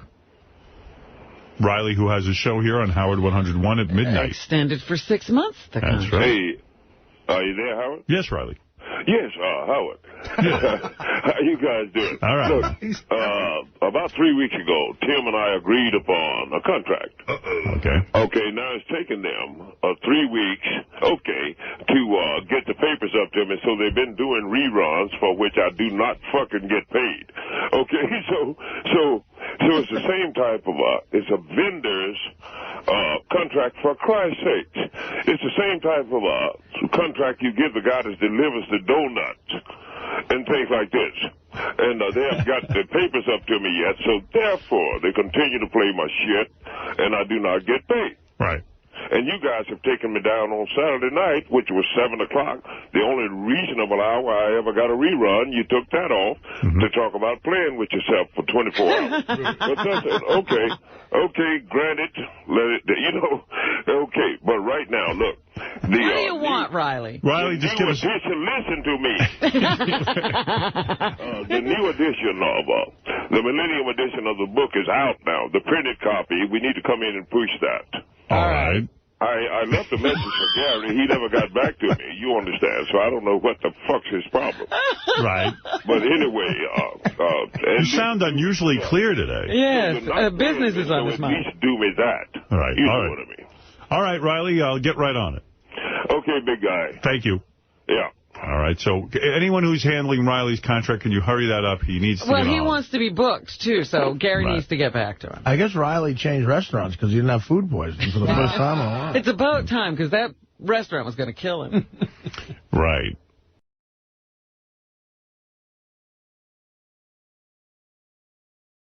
So we're going to play that game next. I did want to, before we go to break, I did want to play you one of Riley's calls. Yes. He called Jack. He is on a tear of some kind. He's upset. I don't even know what he's upset about here. Let's listen in. Hey, Jared. Uncle Riley. It's Uncle Riley. Okay. I got the contract and everything. Now that we are part-time employees, very sweet, we still don't have no rights. We don't have no insurance or anything like that. We don't have no protection or anything like that because we are part-timers. So,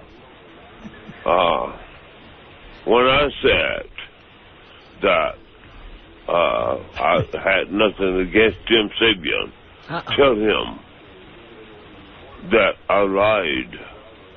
I have a great deal against him. Tell him within the next 7 days, something he loves very dearly, he will lose. Because he is not a fair, a decent, a loving human being. Is Riley putting a curse on him? Yep, this is Riley putting a curse on the guy. Are we allowed to deploy people to arrest Riley at this point for that? That sounds ominous. To kiss ass and see who loves you, man. You motherfuckers are burnt. But still, pass this message along. Tell him to call me. Wow. Well, there's another negotiation. Yikes. It only makes me think of this. You know. Hello? Yeah, who is this, Shuley? Who are you calling? Shuley. I think you must have the wrong number. God damn it. What? Oh, that's bullshit.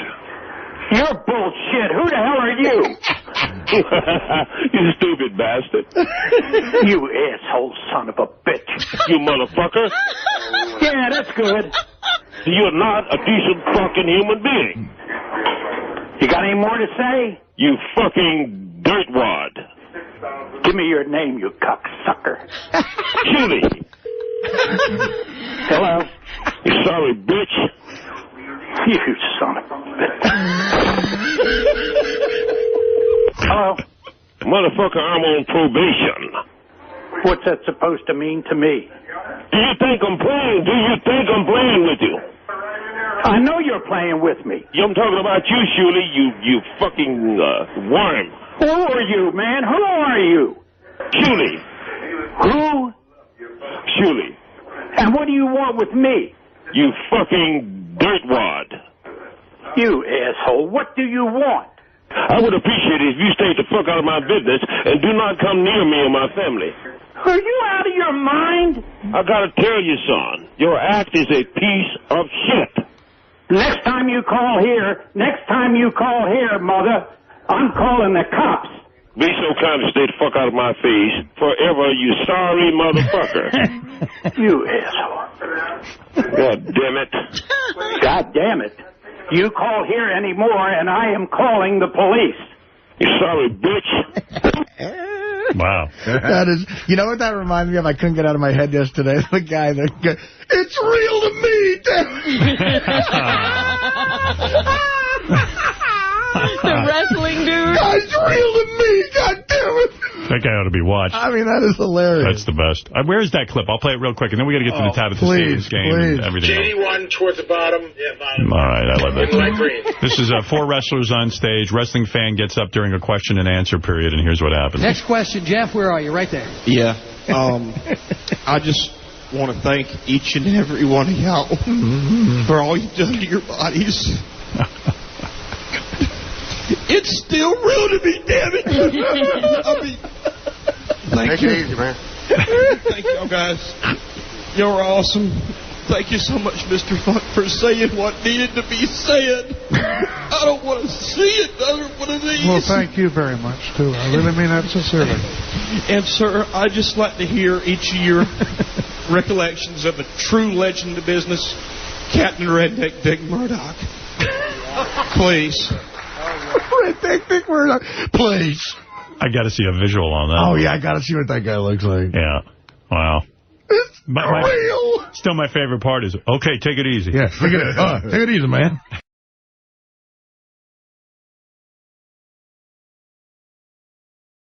Let's see, Riley Martin, JD page 2, I believe, right? What page, guys?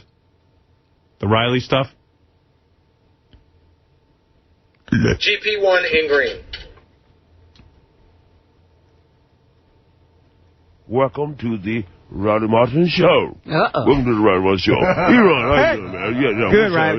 Hey, check this out. I have to ask you this right off the bat to get it out of the way. And the reason I'm asking you this question is because one of my friends brought me this, and I meant to ask you last week, but we didn't really have time. But a friend of mine brought me an article from the New York Post out of the gossip column. Okay. And this gossip column page reported that Howard's lady was doing the wedding dress thing, right? Because they're planning on a wedding, evidently, for October. Oh, cool. So my question is, are you and the missus planning on attending Howard's wedding? And Ted Eron's a troublemaker. Yeah, because Riley probably hadn't even thought of it.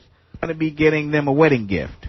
He has never bought me so much as a hot dog, nor invited me out to the airport while he was patting his foot and waving on the stools and stuff like this. So I don't expect that he would invite me over there.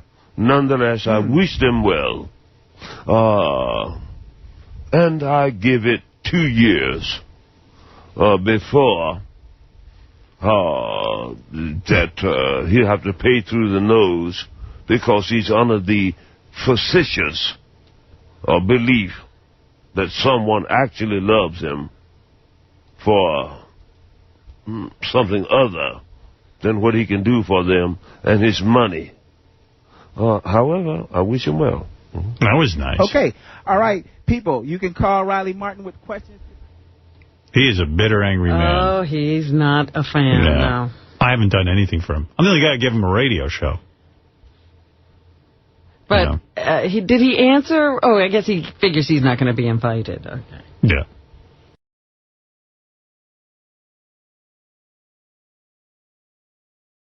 Let's see. I want to play this phony phone call one more time because it's so good.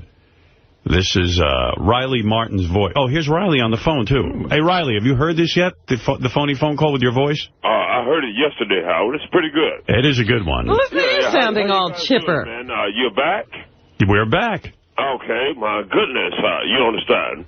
While you were off, like, playing with yourself, and whatever, then I was over here working for $30. Oh, boy. You know, you dirty, rotten, low-paying bastard. Well, you know, now you got a lot of cash, and we were on vacation, so we're broke. We got to work it. Yeah, you're the guy with the big money now. You only get paid if you show up. Hey, man. That's what I'm saying. How about buying some lunch? Patiently with bated breath until early November when I can get out of the contract and beat you out, you motherfucker. What? Because you people have done me remarkably wrong. Of course we have. Yes, I still love you because the girl got a white boy and you're planning on getting married. Me and Elon is going to crash the goddamn wedding party. He's going to smack your bitch ass around while I counsel her on how long to wait to get some money out your ass. Wow. I'm thinking about Riley right now and what he's saying. It's getting real old, you know. It's like I'm getting old and I ain't got a dime. Yeah, I think it's time for you really. If you can build a house with 3 bowling alleys and 4 swimming pools and 17 bathrooms, then look, motherfucker, like you could actually pay me at least a decent salary. Really, you know, I was thinking about Riley. As much as I love Riley and him being part of the channels, I don't think he understands where I'm coming from. And the fact of the matter is, it really is time for him to move on. Well, yeah, he says he's leaving when his contract is up this time. That's what I hear. Yeah, and it's time to move on. You are not being treated right. You are not being treated. Forbid that I should interfere with that black girl with the white boyfriend. You know, a talent as great as yours, Riley, really should be Well, it's wasted here. It's wasted here. This was a beginning job. Yeah. Right. Yeah. All right. You know, when I had my first radio job, Riley, I made $96 a week, and I would have liked... My goodness. Okay, son. That was back during Civil War time. Right, that's true. But the point is, he moved on when he couldn't get more money. Unfortunately, the Arab who runs the American gas station needs lots of money to fill up. Right, absolutely. So what I'm saying to you is that as much as I love you being part of the channels, I understand you having to leave. That you have to leave, and as soon as you need to leave... Yeah, well, otherwise, I will leave. Right. It's no hard feelings. In a huff, simply because I gave you motherfuckers my blood and life. Right, that's right. It's time to move on. And you never paid me. Right. Now, you think, like World War II Germany, big-time Jew, wow, I ain't run the world, and I wake niggas for nothing, hardy, ha, and I got me a little gang-bang, booby-tooby-jaw, Bucky Beaver-looking bitch backing me up. Well, you are absolutely 100% right. I agree with everything you say. Except the Bucky, too. Right. Yeah. I agree. You don't remember Kristallnacht. I agree when the fucking Germans come and said Juden Ross. I agree with... No, why? Well, you got so much fucking money. Jesus, I thought he was in a good mood today. Everything you say is 100% correct, Riley, and I agree with you, and I support you leaving. Okay, well, that's fine. Yeah. Motherfucker, you didn't want me there anyway. How could he not want you? How could I not want you here? I'm the one who asked you to come here. Now, accidentally, some talent. By the way... that is a quit in your crawl. You cheap Jew bastard. Riley, are you happy to hear all the alien talk coming out of Texas? Darling, they've been here all the time. I'm trying to school you. You think you are immutable. I am going... I threw his summers away and all of that. I'm going to make you feel really good right now, Riley. I want to do something nice for you. What? I feel that everything you have said today is absolutely right on. And I want to let you out of your contract today. Okay, today. Yeah. Would you like to end now? Would you like? Okay. Would you like to end your association with your show and this channel today? Today. I'll cut it now. All right. And I guess I'll go broke, right? No. Motherfucker. A talent like yours, I'm sure there's going to be a bidding war for you between No, just otherwise, if you are serious, then state it for the record. If you want to be out of your contract today, I will talk to Tim. Let me talk to Tim. I will honor my contract until you don't have to. You don't have to honor it. Hold on. Let me find out from Tim. Tim. Well, this put Tim in a bind. Would you be all right if Riley's last show was... When is his last show? Whenever it was. In other words, he's done. Because the guy's got to get out there. He's right. He's being paid too little. He's being held back. I feel this company is holding him back. And and I'm holding him back. What? 24 hours a day of you talking about playing with yourself. Right. You shouldn't have to be part of that. You shouldn't even have to listen to that. Right. You're absolutely right. You over, if I could have a talent, like yours, sorry, big bird looking motherfucker. I hope it gets you over. You understand? I don't give a fuck because the word is spread out upon the fucking earth and cannot be nullified. Okay. Tim. But look like, Robin, you could give me as much as you spend on your pimp. Yeah, you know what, Riley? I have something to say, and don't take this the wrong way. What the fuck are you talking about? Tim, listen, Riley has made some excellent points. He's upset. As he always does. And I don't want to stand in his way any longer. This man's talent is beyond what these channels can afford. He really needs to go out. What do you mean beyond? You pay a bitch $50 million to cook a pie. Listen, I want... he's the angriest man alive. Yeah, he's so angry. Sucking motherfucker. Hey, Riley, no problem. We'll let you go as of now. What do you think, Riley? Yeah, put Tim on. I'm here. No, that's Tim. Oh, that's Tim? Yeah. Okay, you let me go now? Absolutely. All right. Pay me the other $37 you owe me, you water pig motherfucker. No. You don't want to be on the channels anymore. So why don't you just not show up? Of course. Oh, your listeners may disagree, but... Well, let's forget the listeners. Oh, I can hardly wait for you to talk about playing with yourself at the airport. Right. I'm not the talent you are. You're absolutely right. Riley, you're absolutely right. I'm not the talent you are. You have all the talent. You have all the talent, and you're right. My act is really... No, I don't have all the talent, but I got more than, like, $45 worth. But my act is boring and really old, and you've got the new ideas. So, listen, let me help you out here. Why don't you walk away from... And the Pope said the aliens are real. If you walk away from the contract, I understand. I don't want to hold you back. And listen, good luck in the bidding war. I'm sure as soon as you announce... Look, kid, look. Yeah. Look. Let's hear. Look, kid. Let's hear the back pedal. I wish you well. Thank you. Fuck you very much. Thank you. I don't give a shit, son, because I will find a way. Good. Good. You think you got it made? Motherfucker, you have nothing. All right. Fair enough. Other than my love. And if that's love. Well, that works. That's some love. You've got nothing, Howard. He was right. Less than nothing. What was that? A little bitch in your cotton field. All right. So are you done with these channels as of today? If you say so. I'm not saying so. Okay. I'm asking you. You sound upset. I am perfectly... Will you pay me the rest of my contract? Absolutely not. Not if you don't perform. Not if you don't perform. I'm not opting out unless I get paid to the end of my... Oh, all right. So then stop bitching.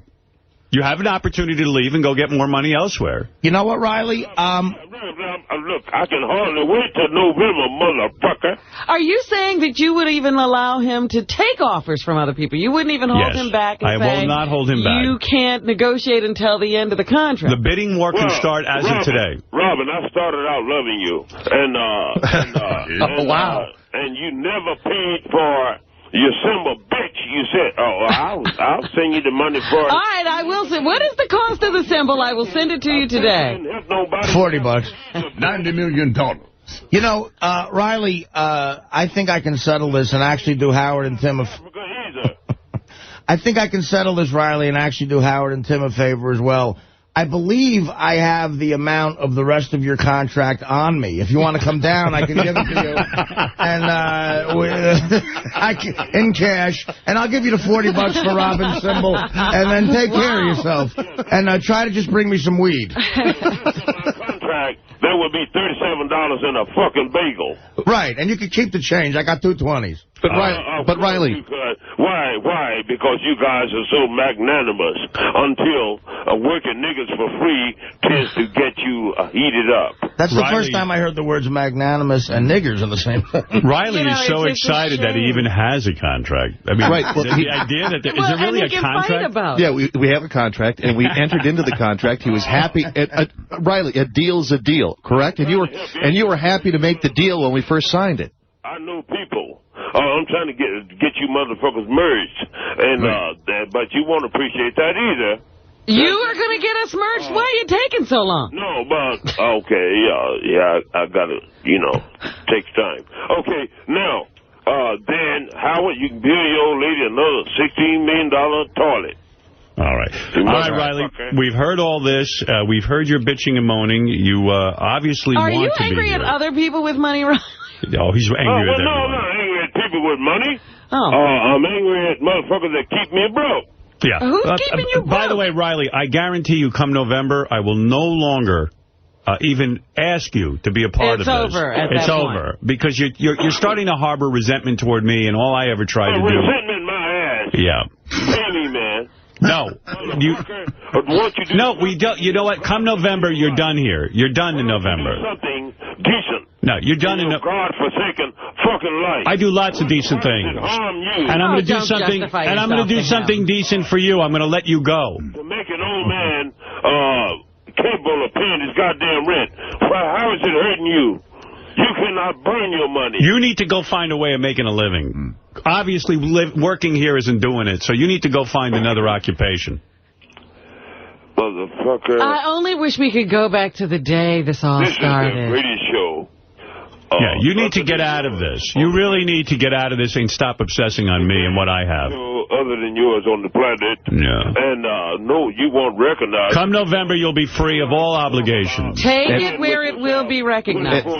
Come November, you'll be free of all obligations. And we've made it so easy for him. We go out to his house. We set him up out there. He doesn't have to come into the city. Right. It's so simple for him to do the show. Believe me. In the last 2 weeks, I puked a dozen times listening to your janky ass. Well, you should see a doctor instead of calling us. Right. We'll miss you. Oh, yeah, well, hey, baby, it would be nice if you pay for your goddamn symbols. I'm going to pay. I got one symbol. How much is it? Hasta la vista, bitch. How much is one symbol? I got one. No, you got more than one. How many did I get? You got about 3, but... 3? Yeah. I think you must have given them to me. I didn't order one. I tell you, but you're the one who's like, I think, man. He gives it to you, and then he wants money for it. No, she's the one who said... You're the cheap motherfucker. Like Absolutely. The goddamn show. She said, I'll send you the money.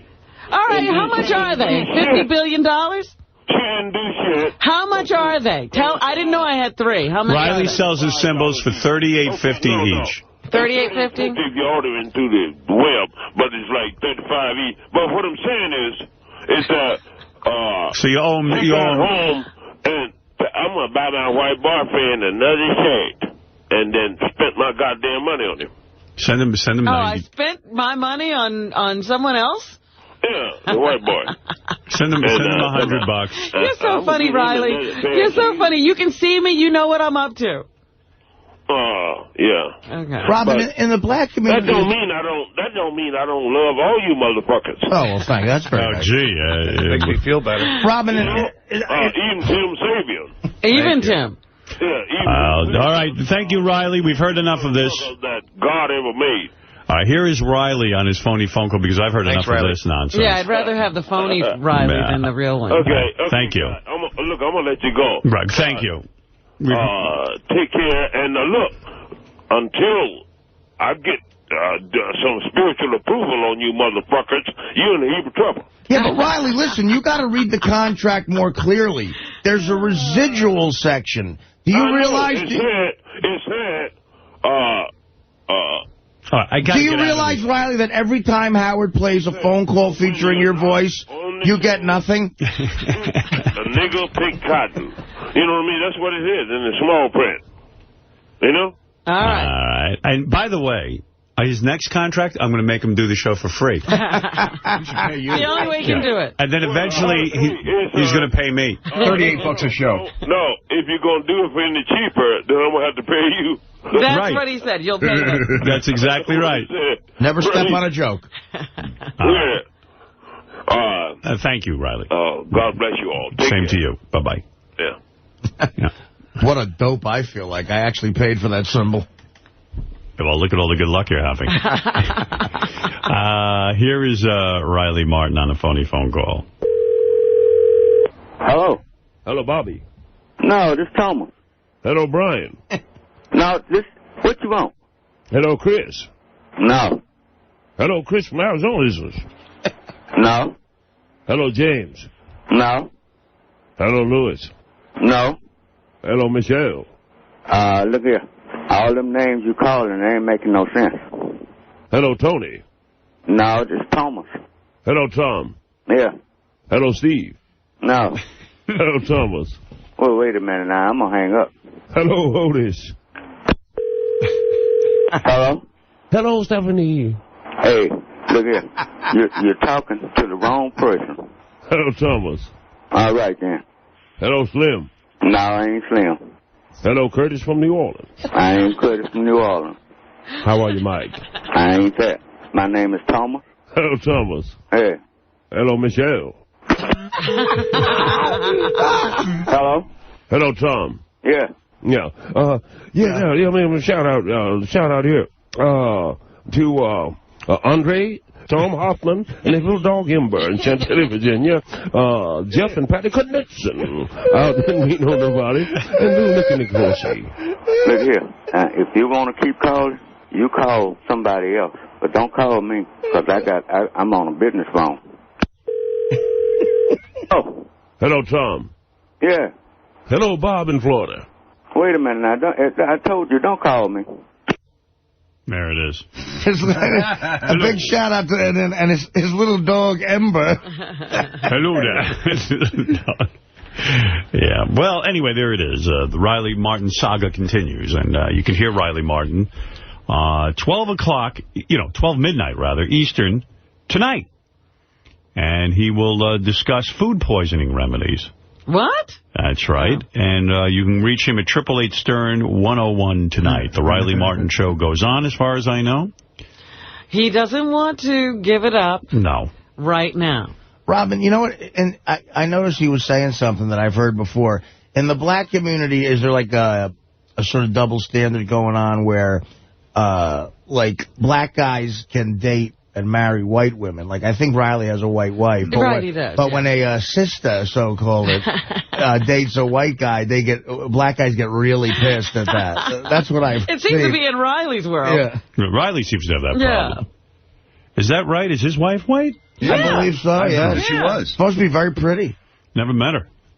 Yeah, I thought we did see her once. Some of the guys who've gone there to shoot stuff for Howard TV and engineers and stuff or whatever have told me she's not only a little younger, but really, really cute, really good looking. Well, Riley has a way with the ladies. Right.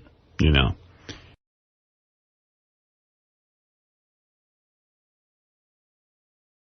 Okay.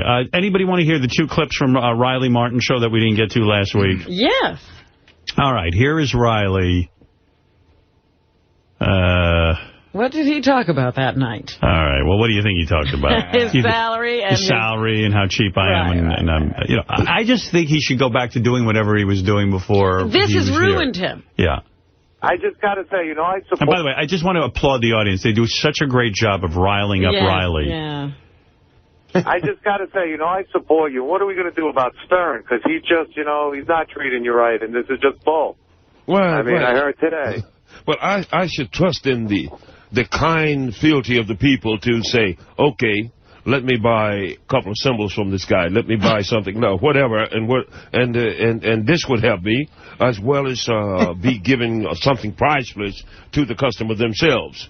You know, I'm not a beggar here, but I do need your help because I cannot, in this day and time, with gas prices like this, rents going up, utilities going up, I cannot live on what they are paying me. Now, if they gave me several more hours, I could live.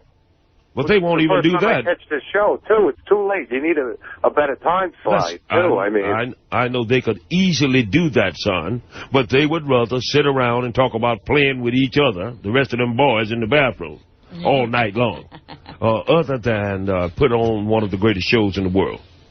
I don't understand the rhyme or reason, except that, like many showbiz people, they're petty little mud-sucking, jealous weasels. Well, there you go. He's funny, man. He is funny. You know, he wants more money, and we've told him there's not going to be any more But money. it sounds like he dropped everything to do this 1 hour a week radio show. I know. Like he used to live. What was he doing before? Selling 600 pounds of weed that the white man planted on my truck. He was selling his symbols, and now he's he looks at me as if we should be providing him with these funds he wants. Yeah.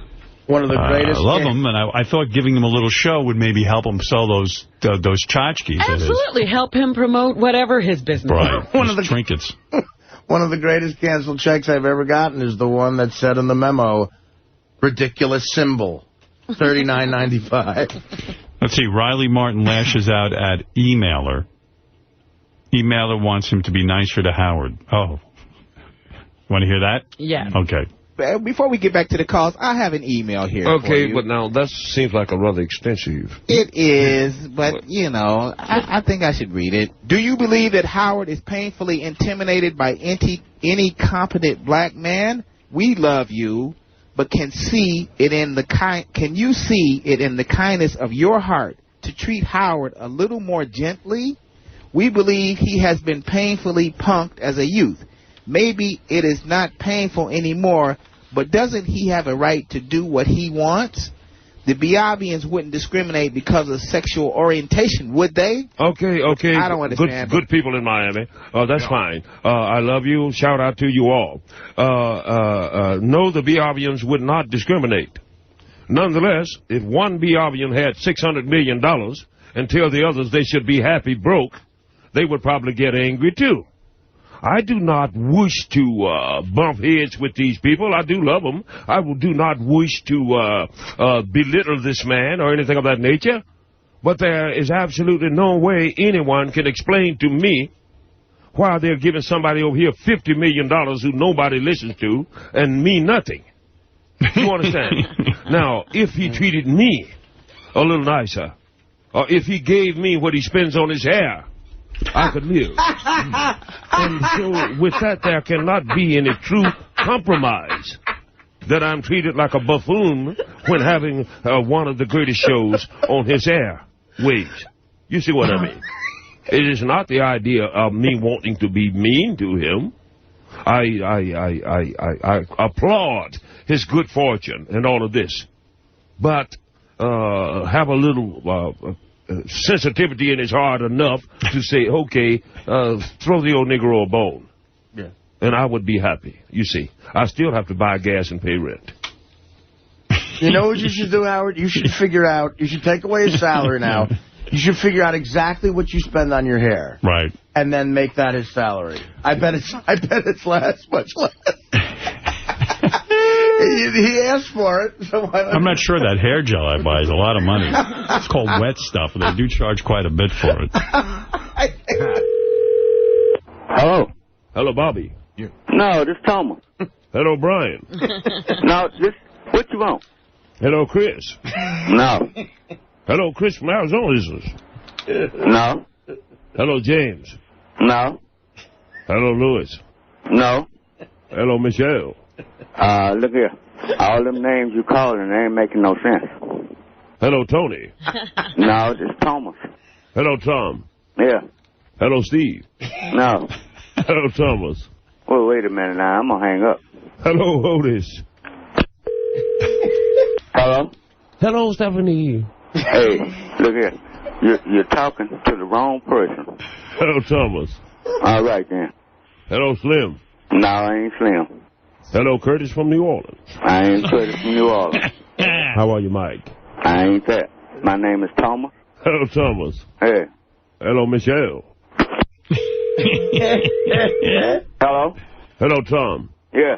Yeah. I mean, shout out here. To Andre, Tom Hoffman, and his little dog Ember in Chantilly, Virginia, Jeff and Patty Connection out in Reno, Nevada, and little Nicky Nicosi. Look here. If you want to keep calling, you call somebody else, but don't call me, because I'm on a business phone. Business? The little dog Ember. Hello, Tom. Yeah. Hello, Bob in Florida. Wait a minute now. I told you, don't call me.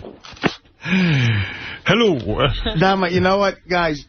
Burn that for me, please. I have to have that on CD. And listen to it every day. I do, yeah, because that it's all funny, but when he goes, and his little dog Ember. I like that one we played this morning. What was the new one? Didn't we play a new one this morning? I forget. By Riley? No, by the guys. By Richard and Sal. I forget now. I don't know. I don't think so.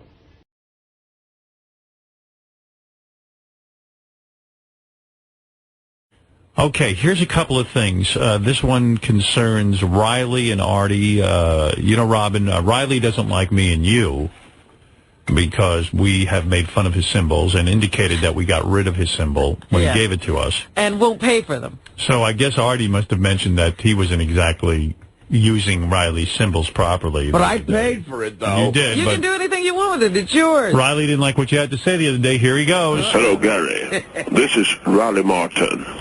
This morning on the show, Artie said something like he thought he was ripped off with his symbol by paying for his symbol. Please, I don't care if you have this. Tell him, Artie, send the symbol back and I shall refund all of your money. I'll cut you a check. If he does not call me personally on my phone and explain to me why he thinks he has been ripped off in the next 48 hours, I will still return his check. After which, if he does not return the symbol, I will feel that he is in the same vein as Stern and Robin. I wouldn't want to be that. And other nefarious beings, because I thought more than him of that. If you think the symbol is not on your side, then send it back, because I will send you a check if I do not hear your voice explaining why you think you've been ripped off in the last 48 hours. I forgive you. But if you don't think it is worth your time, if you think I've robbed you, as the rest of them are doing, then I will repay you, whether you send it back or not. You got 48 hours from this moment. Wow. I got to tell you, what happens if you don't call in 48 hours? Nothing. It's like the movie 48 Hours. It's cool. I got to tell you, this goes back a lot of years ago when I first met Riley. And he came on our show and he told us his story about the aliens and all of that. And, you got to sit there and just say, what the fuck happened to this guy?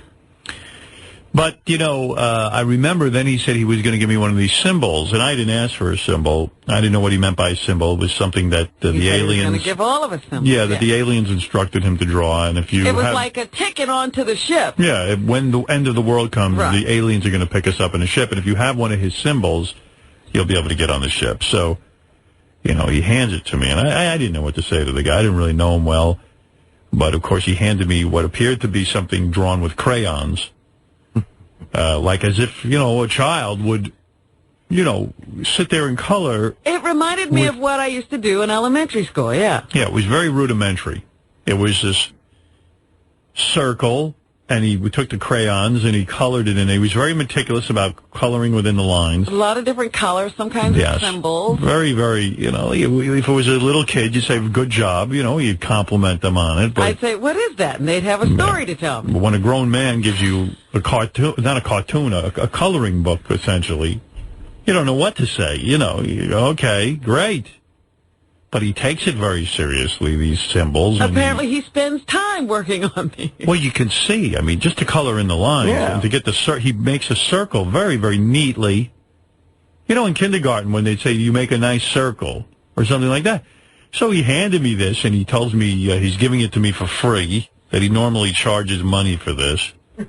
And I was trying to I said, oh, thank you, very nice. What can I tell you? And I took it, and, after he left, I threw it in the garbage. I mean, I didn't know what to make of this thing, and I understand he really takes it. I don't really think he goes home and takes these things seriously. I can't imagine he really does. He apparently does. I don't know. I can't tell. Listen. Remember when, not too long ago, he sent you a headband for Beth, and he asked you if you gave it to her. Well, at least the headband, I got to say this, has a function. It can hold your hair back. This cartoony, not a cartoon, but this, what would you call it? It's a drawing. A symbol. A symbol. Yeah, it's a drawing that he colors in. Is on a piece of paper, drawing paper. Yeah. It's not even framed or anything. It's a nice piece of paper. I don't even know. I mean, if it's a ticket to get on the ship, it's so big, you can't put it in your wallet. Where are you How scanning have it with you? You can't scan it. There's no stub. It's ridiculous. Listen, chances are you won't have it with you when the aliens come. That's what I'm saying. Because it is too big. And who knows where you're going to put it. Well, if the Earth is going to be scorched, where are you going to put a drawing? Up your ass. Right. Well, can I speak to this, Howard? Sure. Real quickly. First of all, Riley, that morning, maybe you had some food poisoning like you're known to have, but you say a lot of things on the show. Maybe as a joke, I said that. It was a complete joke. As a matter of fact, I think it's one of the best $40 I've ever spent. So you like your symbol and you don't feel ripped off. Listen, it's one of those cool things that I have from the show that, like, I'm trying to get a Beetlejuice bust. I have a Riley symbol. You remember Tom at one of the Christmas parties? Giussano dipped into his pocket and had somebody draw us. You remember that? Yes. I got that done. I have that up there. So, Riley, it's prominently displayed, and when the mothership comes, I am going to use it. And let me tell you something. If it doesn't work, I'm going to come and knock your ass out like I did when I was fighting in the bare-knuckle ring with you motherfuckers. People like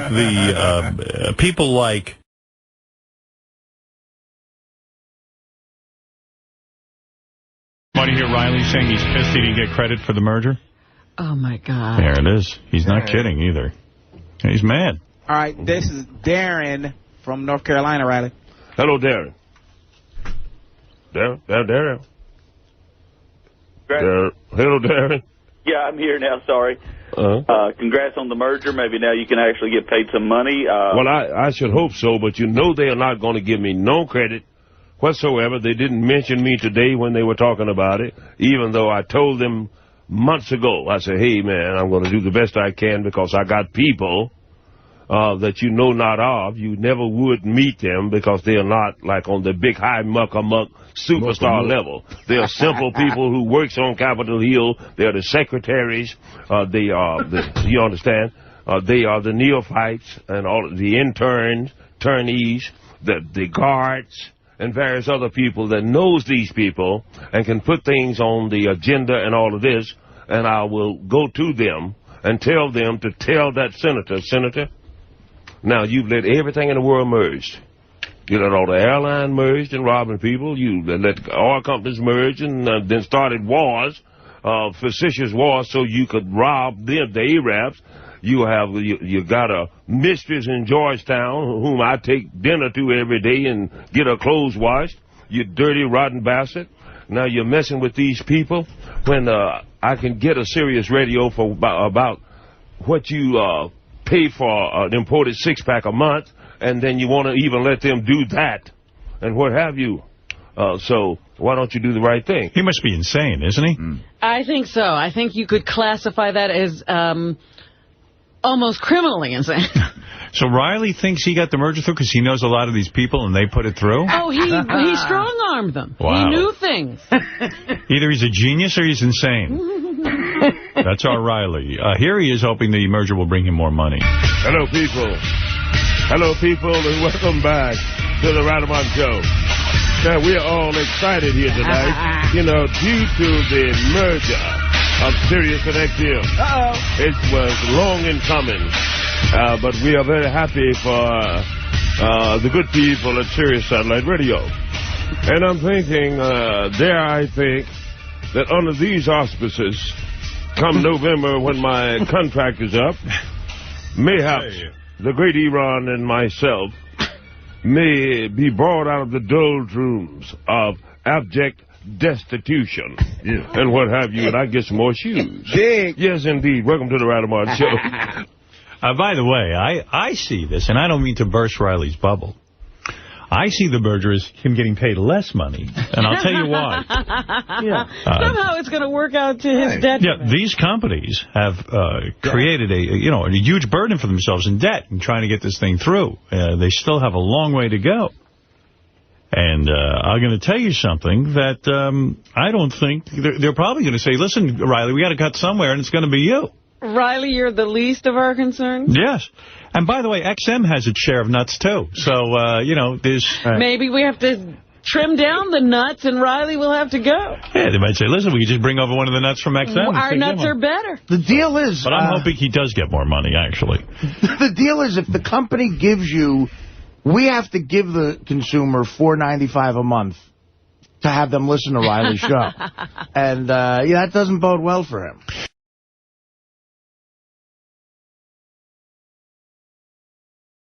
Hey, Riley, you're on the air. Hi? I said, hi, you're on the air. Who are you talking to? You, We're Riley. talking to you. Oh, Robin. Hi, darling. My darling. Look here. I decided to chime in because in my heart of hearts, down deep somewhere, I still love you. Down way deep. You can hardly get to it. No. You know why we're hearing from Riley? It's got to be negotiation. Because Tim came to me the other day. He goes, okay. Wait. What did he say? Tim came to me the other day. Listen to me. Tim, I want to tell you, I deeply apologize for what I said. Tim said, the economy is bad and all that. And I said, well, you people just hired a couple of people and gave them 7 figures. It's true. How is my $200 is going to bankrupt your company? And then I flew off. He flew off because I had sent an email to Mel Commerce. And what I was going to ask Mel is, I said, Mel, you have merged with XM, which gives you like 200 more channels. Do you think perhaps you can find somewhere to put me at a decent hour with more time in the midst of, say, diseased transvestites well, anyway, so Tim comes in here the other day during the show, like when I'm in commercial break, and he goes, by the way, Riley's contract's coming up. He said, are you interested in him still being on the channels? Which is what, Tim always does. He says, do you want him? I said, well, I said, I like Riley. I said, well, what's going to go on? He goes, well, he's going to ask for more money. I said, what are you going to tell him? He goes, I'm not giving him any more money. Jesus Christ, man, you just gave people 7 figures. All right, hold on. Let me finish this. But we didn't do any of that. I didn't do it. I didn't give anybody Believe me, I wouldn't give anybody 7 figures. Okay, but, I understand, Howard. Yeah. Go ahead. So I said and make it good now because I'm inclined to bless your wedding and all that. Well, I said to Tim, I go, listen, I'm for Riley. Is he still, how's he sound? I said, I barely get to hear him anymore. Tim goes, I think he sounds good. He goes, but I don't have any more money for him. I said, and then even Tim said to me, do you want Riley? Well, tell him to quit eating bagels around the clock, and he could give me that. He could give you his bagel money? So I said, Tim, are you really going to want to go through another negotiation with Riley? He goes, he says, the big thing is, Riley's going to get on. You know what Riley's thing is? He gets on the air and he badmouths everyone, including me. I said, listen to me. I said, well, I think that's... Badmouth you Not because I don't love you. Yeah. So I said to Tim, Tim... You the type of, excuse my language, motherfucker that... Why don't you listen to this story? Got so much money like the Pope. Why don't you listen to the story? You put Riley down. However, why don't you listen to the story? Why don't you listen to... it will break your heart to vote for Obama because, it didn't break my heart. You can't really stand niggers. Oh, for Christ's sake. If you love me, Howard... He never said he loves you. Look, I don't love you. I broke my fucking leg. None of you, a few said, hey, Riley, how you doing, and all that. He broke his leg? How do we know you broke your leg? You didn't tell us. Call my doctor. Well, no, I mean... Should we just call him once a week and say, is Riley okay? Riley, how would I know you broke your leg? Said, is Riley okay? Well, I wouldn't because I don't know. I don't know that you broke... Oh, this is impossible today. He must be... I didn't know you were sick. How would I know? What? This is what I deal with. Oh, my God. How long do you talk to him for? As little as possible, because I can tell it's like there's spring, summer, fall, and then Riley's negotiation, and winter. So I'm just lowering his sound because he's not even listening. Hey, man. So anyway, so I said to Tim, I'll go back to him when I'm ready. So I said to Tim, this was just like privately, I said, I'm all right with Riley working here. I said, but are you prepared to go through this whole negotiation bullshit again? And Tim goes, I don't know. So Tim goes, I don't know.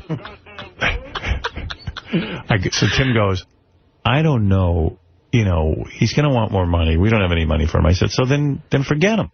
Right. So he says, well, he's going to get on the air. He says he's going to get on the air. Why don't you listen and shut up and you'll learn something? All right. So he said, so I said to Tim, look, I said, I like Riley. Riley's a good dude. I think it's fun. I said, I know what you mean. Him getting on the air constantly and bashing us. I said, but isn't that the appeal of Riley? Yeah, that he's this crazy person. That he's crazy, and he goes, yeah, but he goes, do you really want to go through that again? We're putting him on next Monday night at 7 o'clock Eastern. Right. So he'll have an earlier show. So you can try that out, Riley. Yeah. Now, what about Riley's idea? How long were you on the phone with him yesterday? Oh, this is the other day. It gets to a point where it becomes so obnoxious, and it's not even funny after all. No, I have to hang up on him. I told him, I said, you know what, Riley, forget the show. I'm done. I'm done with this. And then he called back an hour later when he came to his senses and apologized to everybody, leaving messages on everybody's voicemail. That he wants somebody to pay him, but I don't know that this is the field for him. Goddamn, man. Why don't you try and... if you paid Riley, he'd kill himself with the money. Right. Yes. I don't trust him with the money. Tim, what about Riley's idea of actually stopping eating bagels around the clock? How many bagels do you eat a week? None. Zero. None. Oh, Zero. He's trying to make you into a cheap Jew, but you're not even a Jew. Oh, yeah, exactly. Right. In his mind, I'm the... whatever. Tim, is that you?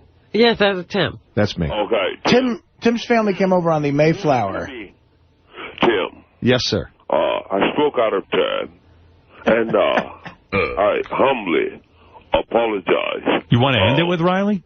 You want to just end no, I don't. That's what we had decided. I don't want to end it with Riley, but he's not reasonable. You can't reason. Well, he is reasonable. He works for free. That's pretty reasonable. Cheap and reasonable. He works cheap. I mean, he is reasonable. I know. He wears me down. Wow, I put them Negroes in their place. Oh, that's exactly what I said. That's exactly what I said. One thing Riley is reasonable. Yeah. He's not reasonable. He wants to get paid for working. Time, in space and time, the alien told me 21 years ago, he said... Riley, you don't have to try that with us. We know there's no alien. No, I want to know what the alien said. Yeah, but he doesn't have to pull that shit on us. No, we're not one of your marks. He believes it at this point. He's buying his own bullshit. He doesn't believe anything. Therein along the pathway, in the ether, you shall meet one called Hadar Ra, which in Bialian means golden things. I never knew it would be Howard Stern and Riley, you could save the horse shit for the radio show. Riley, Riley, we know there's no alien. We know there's no, and so do you. Okay. Don't treat us like assholes. You are alone in the universe. Right? You don't try to negotiate with us with that alien BS. Riley, there isn't a chance. Well, this is what I'm saying. There's no Biavian. There's no even a language. Riley, between you and me, okay? Because you can knock the horse shit off. It's a waste of time. Do it on the air. Do it on the air. It doesn't mean the thing I understand that. Oh, Riley, stop it already. We're reasonably intelligent. There's no alien going to choose you. You live under the delusion. Riley. That any beautiful Are you still talking to the aliens? If you didn't have no money, you little... Are you still talking to the aliens? He's not under that delusion. Riley, no one believes aliens chose you to speak to. That would be worse than the Palin choice. Yeah. McCain. That's how McCain found Palin. The Biavians found him. On to nicer things, Riley. You want to fill the quota? Come to Howard's wedding. No, you the type motherfucker that believed dinosaurs was here in 1948. And that women should have lots of babies, at least 5. That's the type of motherfucker you are. You understand? So I can understand that. So I'm swimming upstream here. But Tim, do you accept my apology? I do. Okay. Riley, let me ask you a question. Are you making money on selling your piss jugs and your symbols? Huh? Well, I am barely hanging on. Listen, Tim. No thanks to you. Tim, I'm not criticizing your negotiating, but you know what? With Riley, who cares if he's making money with his piss jugs and all that shit? I understand that. Well, but what Tim is trying to point out to him wouldn't be making that platform. Well, listen, Riley will sign for $200 again. We know that. He's got nowhere to go. This is it. Oh, well, it's like that. If you could get him if you could get him 50 more bucks. How people knew of me. Wait, I'm getting you some money here. If you could get him 50 more bucks, he'll be thrilled. If you can. Look, since I met you, Howard. If you get him 50 more bucks. For a year? Wait, I'm about to get you some money here. You might get a raise. Food has went up 20% and all that. Nobody cares, Riley. How much did booze go up? I think you can still get that pretty cheap. What y'all going to do is put in the watermelon and pigfoot claws as to where... Tim, give the guy $50 more and call it a day. What do you think? Or can we not come up with 50? I don't even think I have that. You don't even have 50? For the year, I do. You do? All right, so then forget it. So then just tell him it's over. I told him it is what it is. And I make it so easy for him. I send an engineer out to his house. They set it up for him. I mean, it's effortless. He sits on the couch with his piss jug and does the show and has a beer. None of you cared about me when I... It's super simple for him. So what do you want to do? You want to get rid of him? Riley, I'd love to keep you. You want to get rid of me, motherfucker? Say it now. We've said it. All right, I know, Robin. You have said it. And Tim, what do you want to do with this Our guy? offer is nothing. Is it too much of a headache for you to continue with him? It is what it is. I don't care. I'd like to keep him. It's fun to deal with him, but... Riley, he wants to keep you. But Jesus Christ. If I can keep under the same conditions that we have now, it's fine. All right, Riley, I just talked to Tim. Here's the deal. Here's the deal. There's not even $50 more a week for you. It's the same deal, and that's it. That's it. So go away and think about it. Go think about it. So, if that is so, stick it in your ass. Don't you want to think about it a little bit? You'll be back. Right, girl, when she gets rid of your little dick ass. Don't you want to think about it before you say no? No, otherwise... He'll be back. Robin. Riley, don't waste your breath. If you are out of my life, Robin... Yes. ...forever, then I will send you $200. So, will Monday be your goodbye show? Well, the first week in November, I will complete my contract. Nonetheless. Until the first week in November. All right. And, it's mighty big of you. We need the $50 to pay the guy who wrote the Miserable Men theme. Good riddance to you.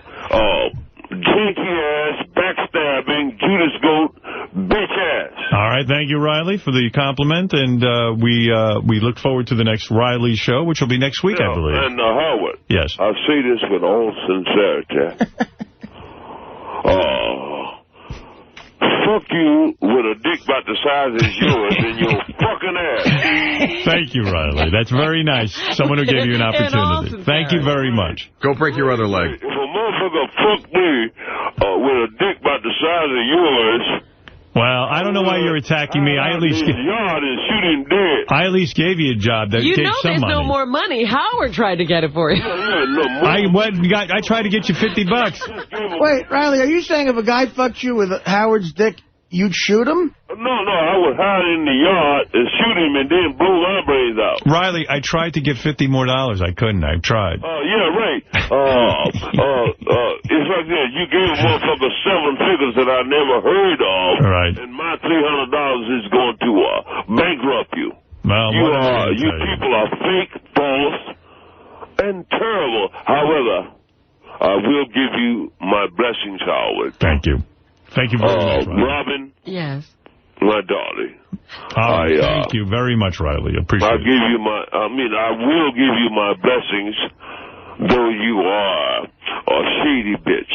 All right. Thank you, Riley, and good luck with your negotiation. How rude. Rude. I appreciate the blessing. You people have done me remarkably wrong. You could actually pay me at least a decent salary. I'm angry at motherfuckers that keep me broke. The best things in life are free. Remember that. But you can give that to the tarts and the screen. I want money. More money, motherfucker. Motherfucker's money. Motherfucker's money. I guess I'll go broke and get you out too. Pay me more money, you cheap fucking Jew. I want more money. My goddamn money. Money. And you never paid for your simple fucking money. Part hands in one. You pay a bitch $50 million to go goodbye. I'm getting old and I ain't got a dime. I want money. $45 million. Millions and billions. Oh, okay. $30. You dirty, rotten, low-paying bastard. Big time, too. I'm angry at motherfuckers that keep me broke while I counsel her on how long to wait to get some money out your ass. You could actually pay me at least a decent salary.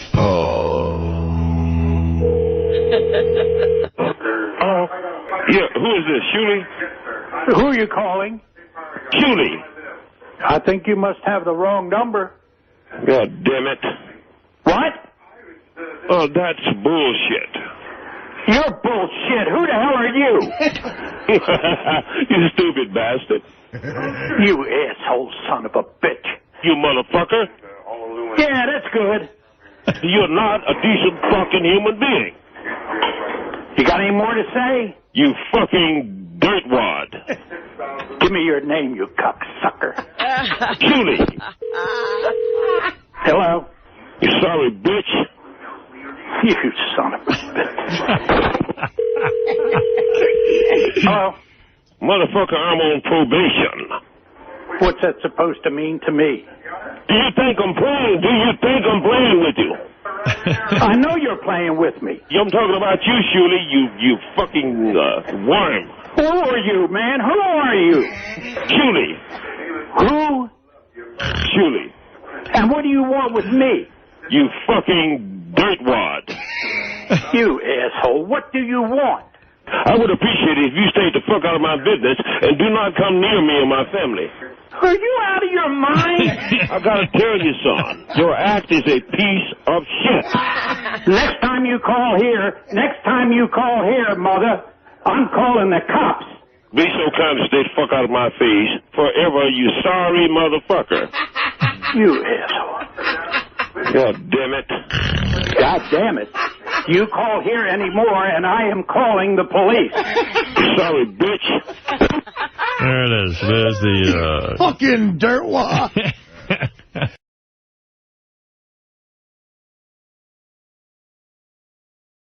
Oh, hey, here's something big. We'll get back to this. We're going to have a night out. Benji, you're in. We'll tape it. You're in. For now. I don't know if I can. You're busy. Benji's going to find himself something to do. You got to hear this. This is a big announcement for people who listen to the channels beside us. Riley told Tim, Riley Martin, the host of that extraterrestrial show, Riley told Tim that after this contract, they were in the middle of negotiating. He has like 3 shows left. He is done. Good. And, I think it'll be better for all the parties involved. So I'm going to say goodbye to Riley now. He's on the phone. All right. Hey, Riley. Hello, Howard. Hi. I did not wake up this early in the morning to listen to a bunch of dumb shit.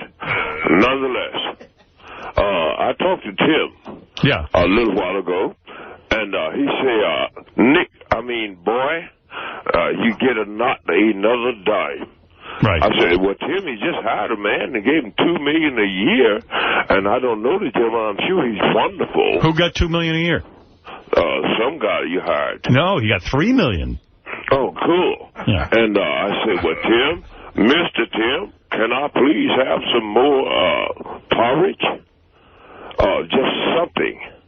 Because I've been with you a couple of years. Right. He said, no, Nick, boy, that's all you get. Take it or leave it.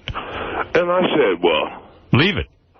Yeah, that's what I'm saying. Yeah. And I said, well, you're following your master's wishes, which, of course, is you. Well, hey, it was good working with you. Sorry you're leaving. Yeah, right. Which, of course, is you. Want to hear my bet? Here's my prediction. My prediction is, how many more weeks you got left to finish your contract? I think I got 3 shows. 3 shows. Here's my prediction. After the 3rd show, you'll be back. At the same price? Yep. Same price. Well, I tell you what. You spent more on your bachelor party than I'll probably make in a lifetime. That's for sure. Laboring under the delusion. I spent nothing on my bachelor party. That a princess can love an ogre.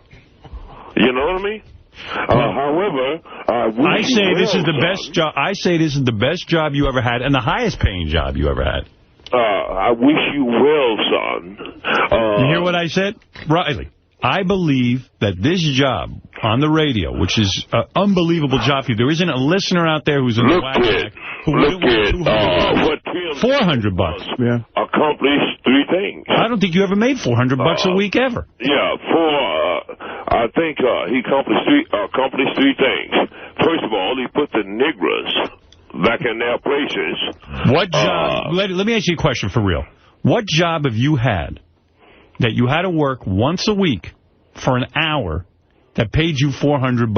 Where did you get $400 an hour? When I was bare-knuckle fighting, I made 7, 8, 10, 20,000 sometime. That is bullshit. Thumping on redneck motherfuckers like you. What about when he sold the 600 pounds of weed? That had to be a story. Talking about a legitimate job. Where did he ever get paid $400 for an hour?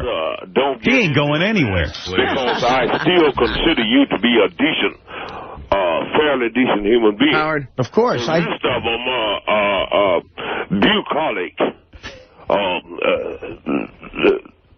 narcissistic, nigger-hating sons of bitches. You know what's funny? When Riley makes fun of you, it's almost like when Don Rickles makes fun of you. Like, you can't wait for him to blast you. Yeah, it's like an honor. Yeah.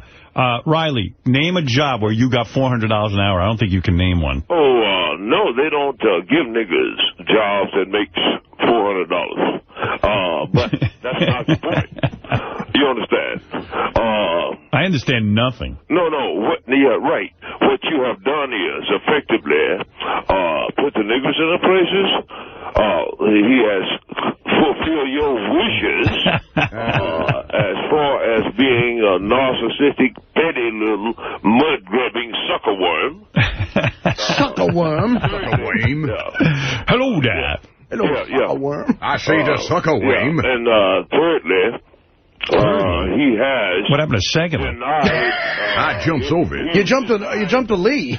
He has denied any new information to potentially millions of listeners. There's no new information. Yeah, you understand. You don't have any new information. Oh, it's all new, Howard. He makes it up as he goes along. Every week he makes up new information. You want to talk about playing with... Who do you want to replace Riley with? We were talking about replacing him with somebody last week. Who was it? Some other nut. Some other nut. Who is it? There was a There's nut. got to be another nut out there that can take that job. Gary, who are we bringing in? To replace Riley. Last week we were talking about somebody who would be a good Riley replacement. Who was it? There was somebody here, and we said they'd be great. Right. And Sour Shoes. Robert, right. So let's give Sour Shoes the hour. If you ask Pay him $400. Sure. You want to take Riley I got a question for Riley. Riley, would you be willing to come in on the show for your next contract, right? Say for the next 6 months and play a game. It's a game show, like Deal or No Deal. And you could win. I mean, we give him a bunch of briefcases. We give him 20 briefcases. Right. And if you who is this? Who's speaking? Gary. It's Gary. But you could win if you play this game. Gary. Hold on. I'm giving you a chance to get a lot more money. Say you sign a 6-month contract. You play the game. You could win as much as an additional $5,000 for the next 6 months. Or you could work for as low as $1 a show. That's all I'm working for, son. So, are you kidding me? Let me tell you something about Riley. It's like this. Riley never made $400 in 1 hour in his life. We pay him 400 more times than he ever made. The thing that's funny is, like, what does the cost of your bachelor party have to do with what he makes for a living? I don't know. And what does Chris Russo getting $3 million have to do with him? I thought Jackie used to count your money, but this fucking guy's counted down to the penny. Yeah. Well, you know what we should do? Why don't you just give the hour to Sour Shoes? Pay him $400. Otherwise, that would be more entertaining, I'm sure. And pay him $400 for the hour. To listen to you 24/7 talking about playing with yourself. Do you realize if Sour Shoes got $400 a week? Oh, he'd be ecstatic. His father would kiss him. $400 a week for Sour Shoes is a huge amount of money. It's almost enough to move out of the house. Yeah. There's a guy who's actually going to appreciate it. Like his father. Yeah, let's give the money to somebody who appreciates it. His father might. And then you know what? Sour Shoes can sell stuff on the internet and all that. Let's give it to somebody who appreciates it. For some poor shishka. Shishka. Slobbering on her. Motherfucker, you don't have enough money. You fucking ogre. Shiksa, not Shiska. Hey, Riley, can I ask you a question? I'm being totally honest. I'm not breaking your balls or anything. Who's this? It's Gary. It's Gary. I mean, what have you to do with it, son? Well, I'm part of... Sucking this boy's ass. I know. I got it. Who's speaking? Have grown bigger. But, Riley, just a quick question. Were this to not work out for you, right? Say in 3 weeks at your last show. After that, what will you do for a living? Zero. Son, how did I live before I met you? I'm unsure. We don't know. Tell us. I lived. And very well. How did you do it? Yeah, like, what was your source of income before you did this? I started Google. Son, go to artistfirst.com. Go to what? I know what he's talking about. It's a place. It's Artist First is a place where people who who publish their own books can sell them. Am I correct? Is that right, Riley? Motherfucker, go check it out. But how many books could you sell? He doesn't say. I don't know, man, but he makes. What I'm saying is that answer me one question. Yeah. Is this not a popular show? Your show. Yeah. Yeah, it's popular. It's popular. Okay. Have I not fulfilled my contract? You have. Have we?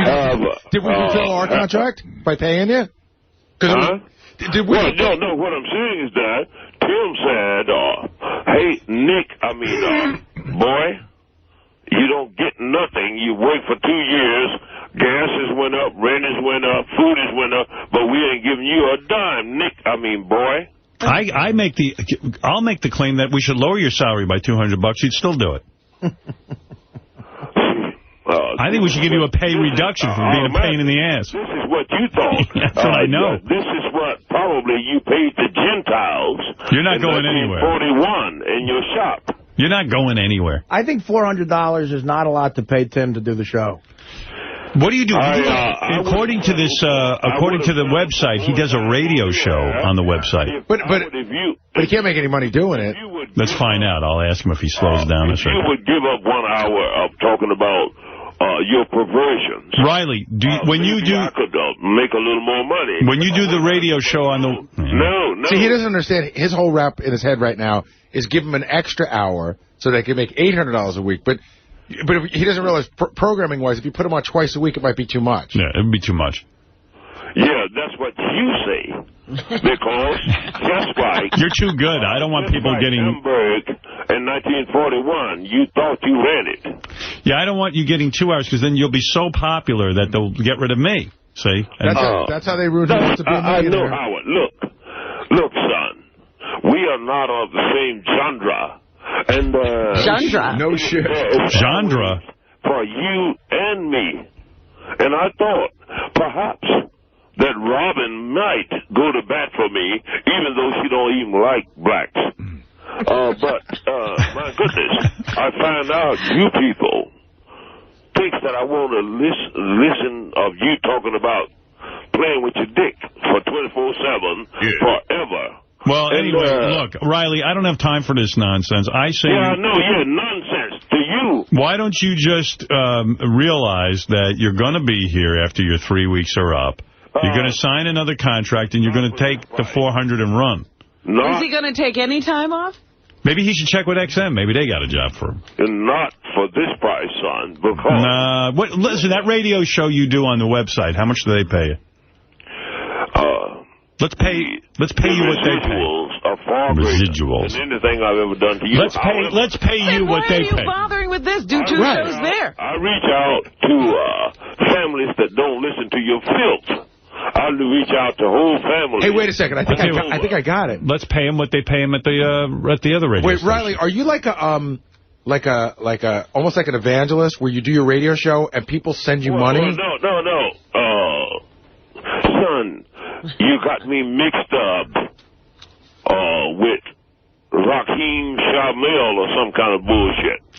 What do they pay you at that other job? I am here to give you information. Right, I got to get out of this. Okay, Riley, well, I'm going to miss you. Listen, boy. Artie, all jokes aside. I understand. That's what you wanted to say all the time. And it's the same sentiments that Howard and Robin You know what the funny thing is, Riley? I don't even think of you as black. I just think of you as nuts. I not weighed in on this conversation because I don't care anymore. I don't care either. I'm not as good as Gary. I think of you as a black guy who's nuts. Riley, I just want to say Tim Sabian is I understand, son. All right, thank you. And I wish you the best.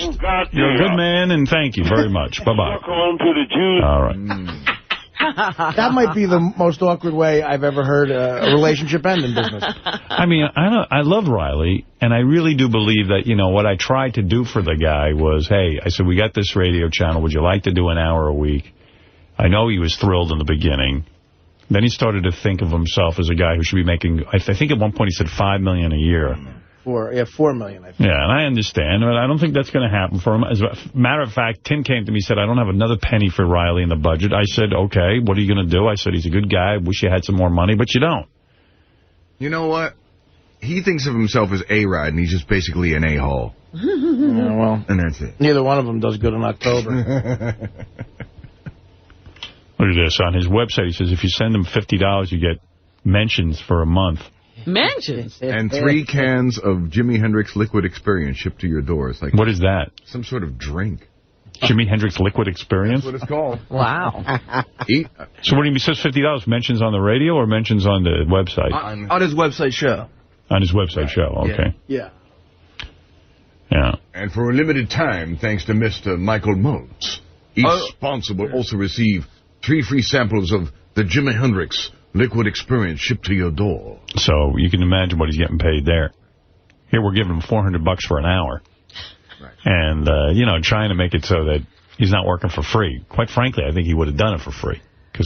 We should have never started with money because it drove him crazy. I also have a question that which Tim might be able to answer. Is the equipment that he does his internet radio show his equipment or Sirius's equipment? Don't know. Bong hit Bill, you're on the air. Hey, now, how's it going? Hurry up. Go ahead.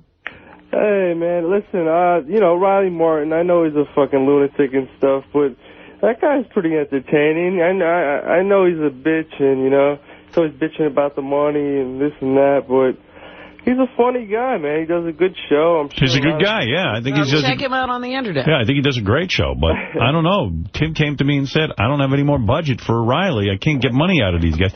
They can't get money for Bubba. Oh. I was just on the internet, as someone said, Ham Hands should probably get his Ham slot. Hands. Ham Hands. That's who we were talking about last week. Ham Hand Bill. And that guy is... Hello. And we should probably pay him $800 a week. Yeah. That guy's hysterical. That guy is funny. He would do a good half-hour show. Riley. Hour show. Before I start my show, Riley, I'm going to fuck you in the ass. I think we should give a half hour to Ham Hands Bill and a half hour to Sour Shoes. Here comes Sour Shoes. You know what? They could do a good show together. It's like Sonny and Cher. Like, Sour Shoes could write soundtracks, and then he could just sing over them. I'm going to tell you why. Sour Shoes likes big dick in his tight ago. You see? You know he's not going nowhere, though, Riley. He'll be back. Riley's part of the family. You understand? I hope that... you realize that ended with you going, listen, you're a good man, be well, and he went, suck up to the Jews. Look here.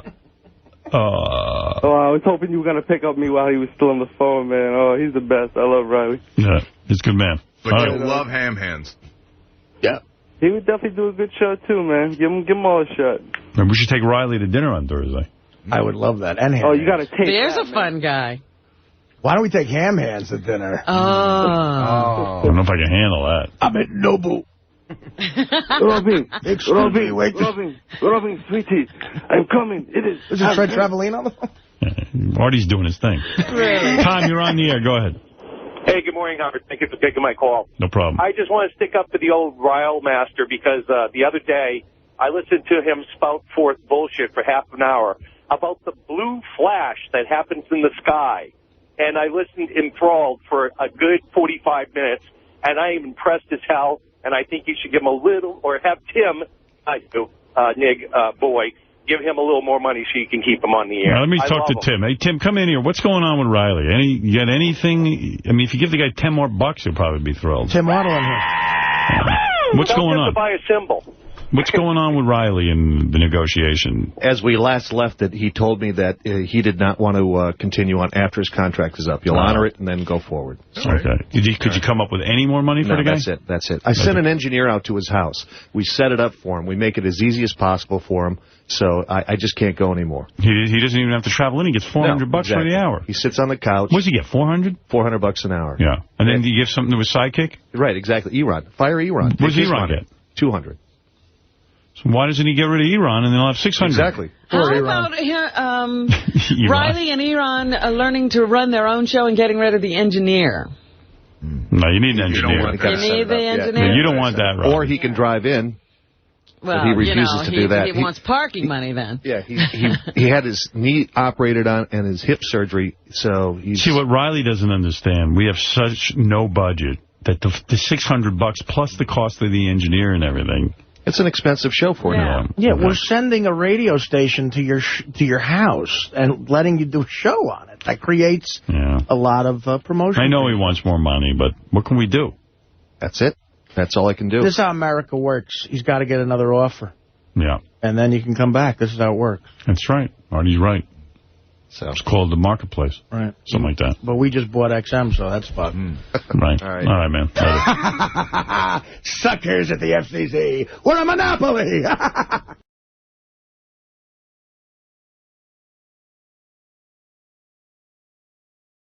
Hey, Rob, you're on the air. Good morning. Welcome to the show. And what's on your mind? Howard, good morning. I love you. I love all you guys there. I've been listening for years. I'm a huge fan. But I got to say, I'm also a huge fan of Riley. And is there any way that you guys could appease this guy and keep him on? He's not going anywhere. Yeah. What are you kidding me, man? You know people. Have you heard Riley? There's no appeasing him. I just don't want him to leave. You know what I mean? I just love He ain't leaving. Trust me. Here's what my instinct tells me. The radio show that we gave him for an hour once a week is the best thing that ever happened to the guy. Yeah. The guy never had any sort of audience or anyone to talk to. And now he's delusional. And, yeah, I know he wants a lot of money for that show, but that show ain't going to make him any money. It's just not going to happen. Not here at Sirius. Right. In fact, there's a lot of people here at Sirius don't even get paid anything to do a radio show. And the fact of the matter is, He gets a nice $400 for the hour, which is probably about $350 more than he's ever made in an hour. And he gets to do it from his house. It's absolutely no sweat. He gets an audience. He can sell his tchotchkes and get people like you to know him. It's a slam dunk. Yeah, if you want Riley, what you should buy is more Riley junk. I got 6 of his symbols. But, you're kidding. Well, I help him tape his show and stuff, so he gave me like 5 of them for free. But yeah, I bought the first one, just like Artie did. Artie's got a symbol too, doesn't he? Yeah, well, the listeners were really riling Riley up. We should just change his name to Riling. Riley, he's riled up. Riled. They were doing a real good job last night. Yeah, I called in there, too. Yeah. All you got to do is call Riley and say, I'm a cheap Jew and I should be paying him, and he gets fucking crazy. Crazy. I'll play some of the clips. Want to hear some of them? Oh, I love it when he's all riled up and calling us all names. Come on. All right, here we go. All right, Riley, next call. This is Sam from Maine. Hello, Sam. Who attention one, Riley? Who attention one, Sam? I was wondering if you think that big-nosed Jew bastard will ever pay you what you deserve. I doubt seriously if they will ever do the right thing. You are the best man in radio history, and you deserve to get paid. Well, thank you, my good man. He has that dog he spends millions on, and he tells people to adopt it. He spent thousands of dollars on his dog, and yet he still tells people to adopt. He could pay you money, Riley. Well, of course he could. If I had 1/100th of the interest on his money, I could live. And it would seem to me that it is in the hands of the listeners, people, regardless of what you feel of me. Let your feelings be known to these people. Maybe they'll squeeze out a couple more bucks. But I've been here. Any job you go on, if you do well, within 2.5 to 3 years, you probably would have gotten a raise. You see what I mean? But, of course, I do not personally have the power to move them. But those subscribers can, and I must put it in your hands. Thank you, sir, for your sentiments. A rather calm Riley. It's all good. It's all good, Riley. Calm Riley, riled up Riley. My good man. Yeah. That whole... William Shatner was interviewed. Someone sent me this off the Internet. He's now spoken out about George Takei. Oh, really? It's so great. Finally gotten to him? Yeah, he finally... I don't even know this man. What's his problem? But William Shatner does... He does a lot of ahhing and humming. Yeah, and Dan, the song parody man, actually compared Riley's ahs with William Shatner's ahs. Let me see if I can find that. This is a study. Sort of, yeah. Let's see. Let me see if I can find it real quick. I got so much stuff here. Yeah, okay. Here's Riley making his funny noises. Right? And here's Shatner. I'll play you the Shatner thing if you want. But see the similarities? Like,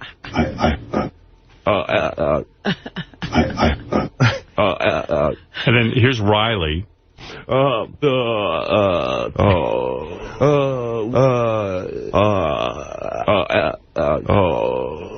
Shatner.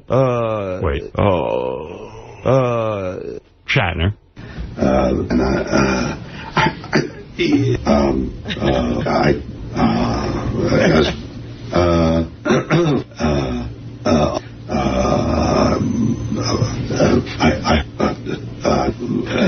I could probably get them both going together at the same time if I work on it. Wait.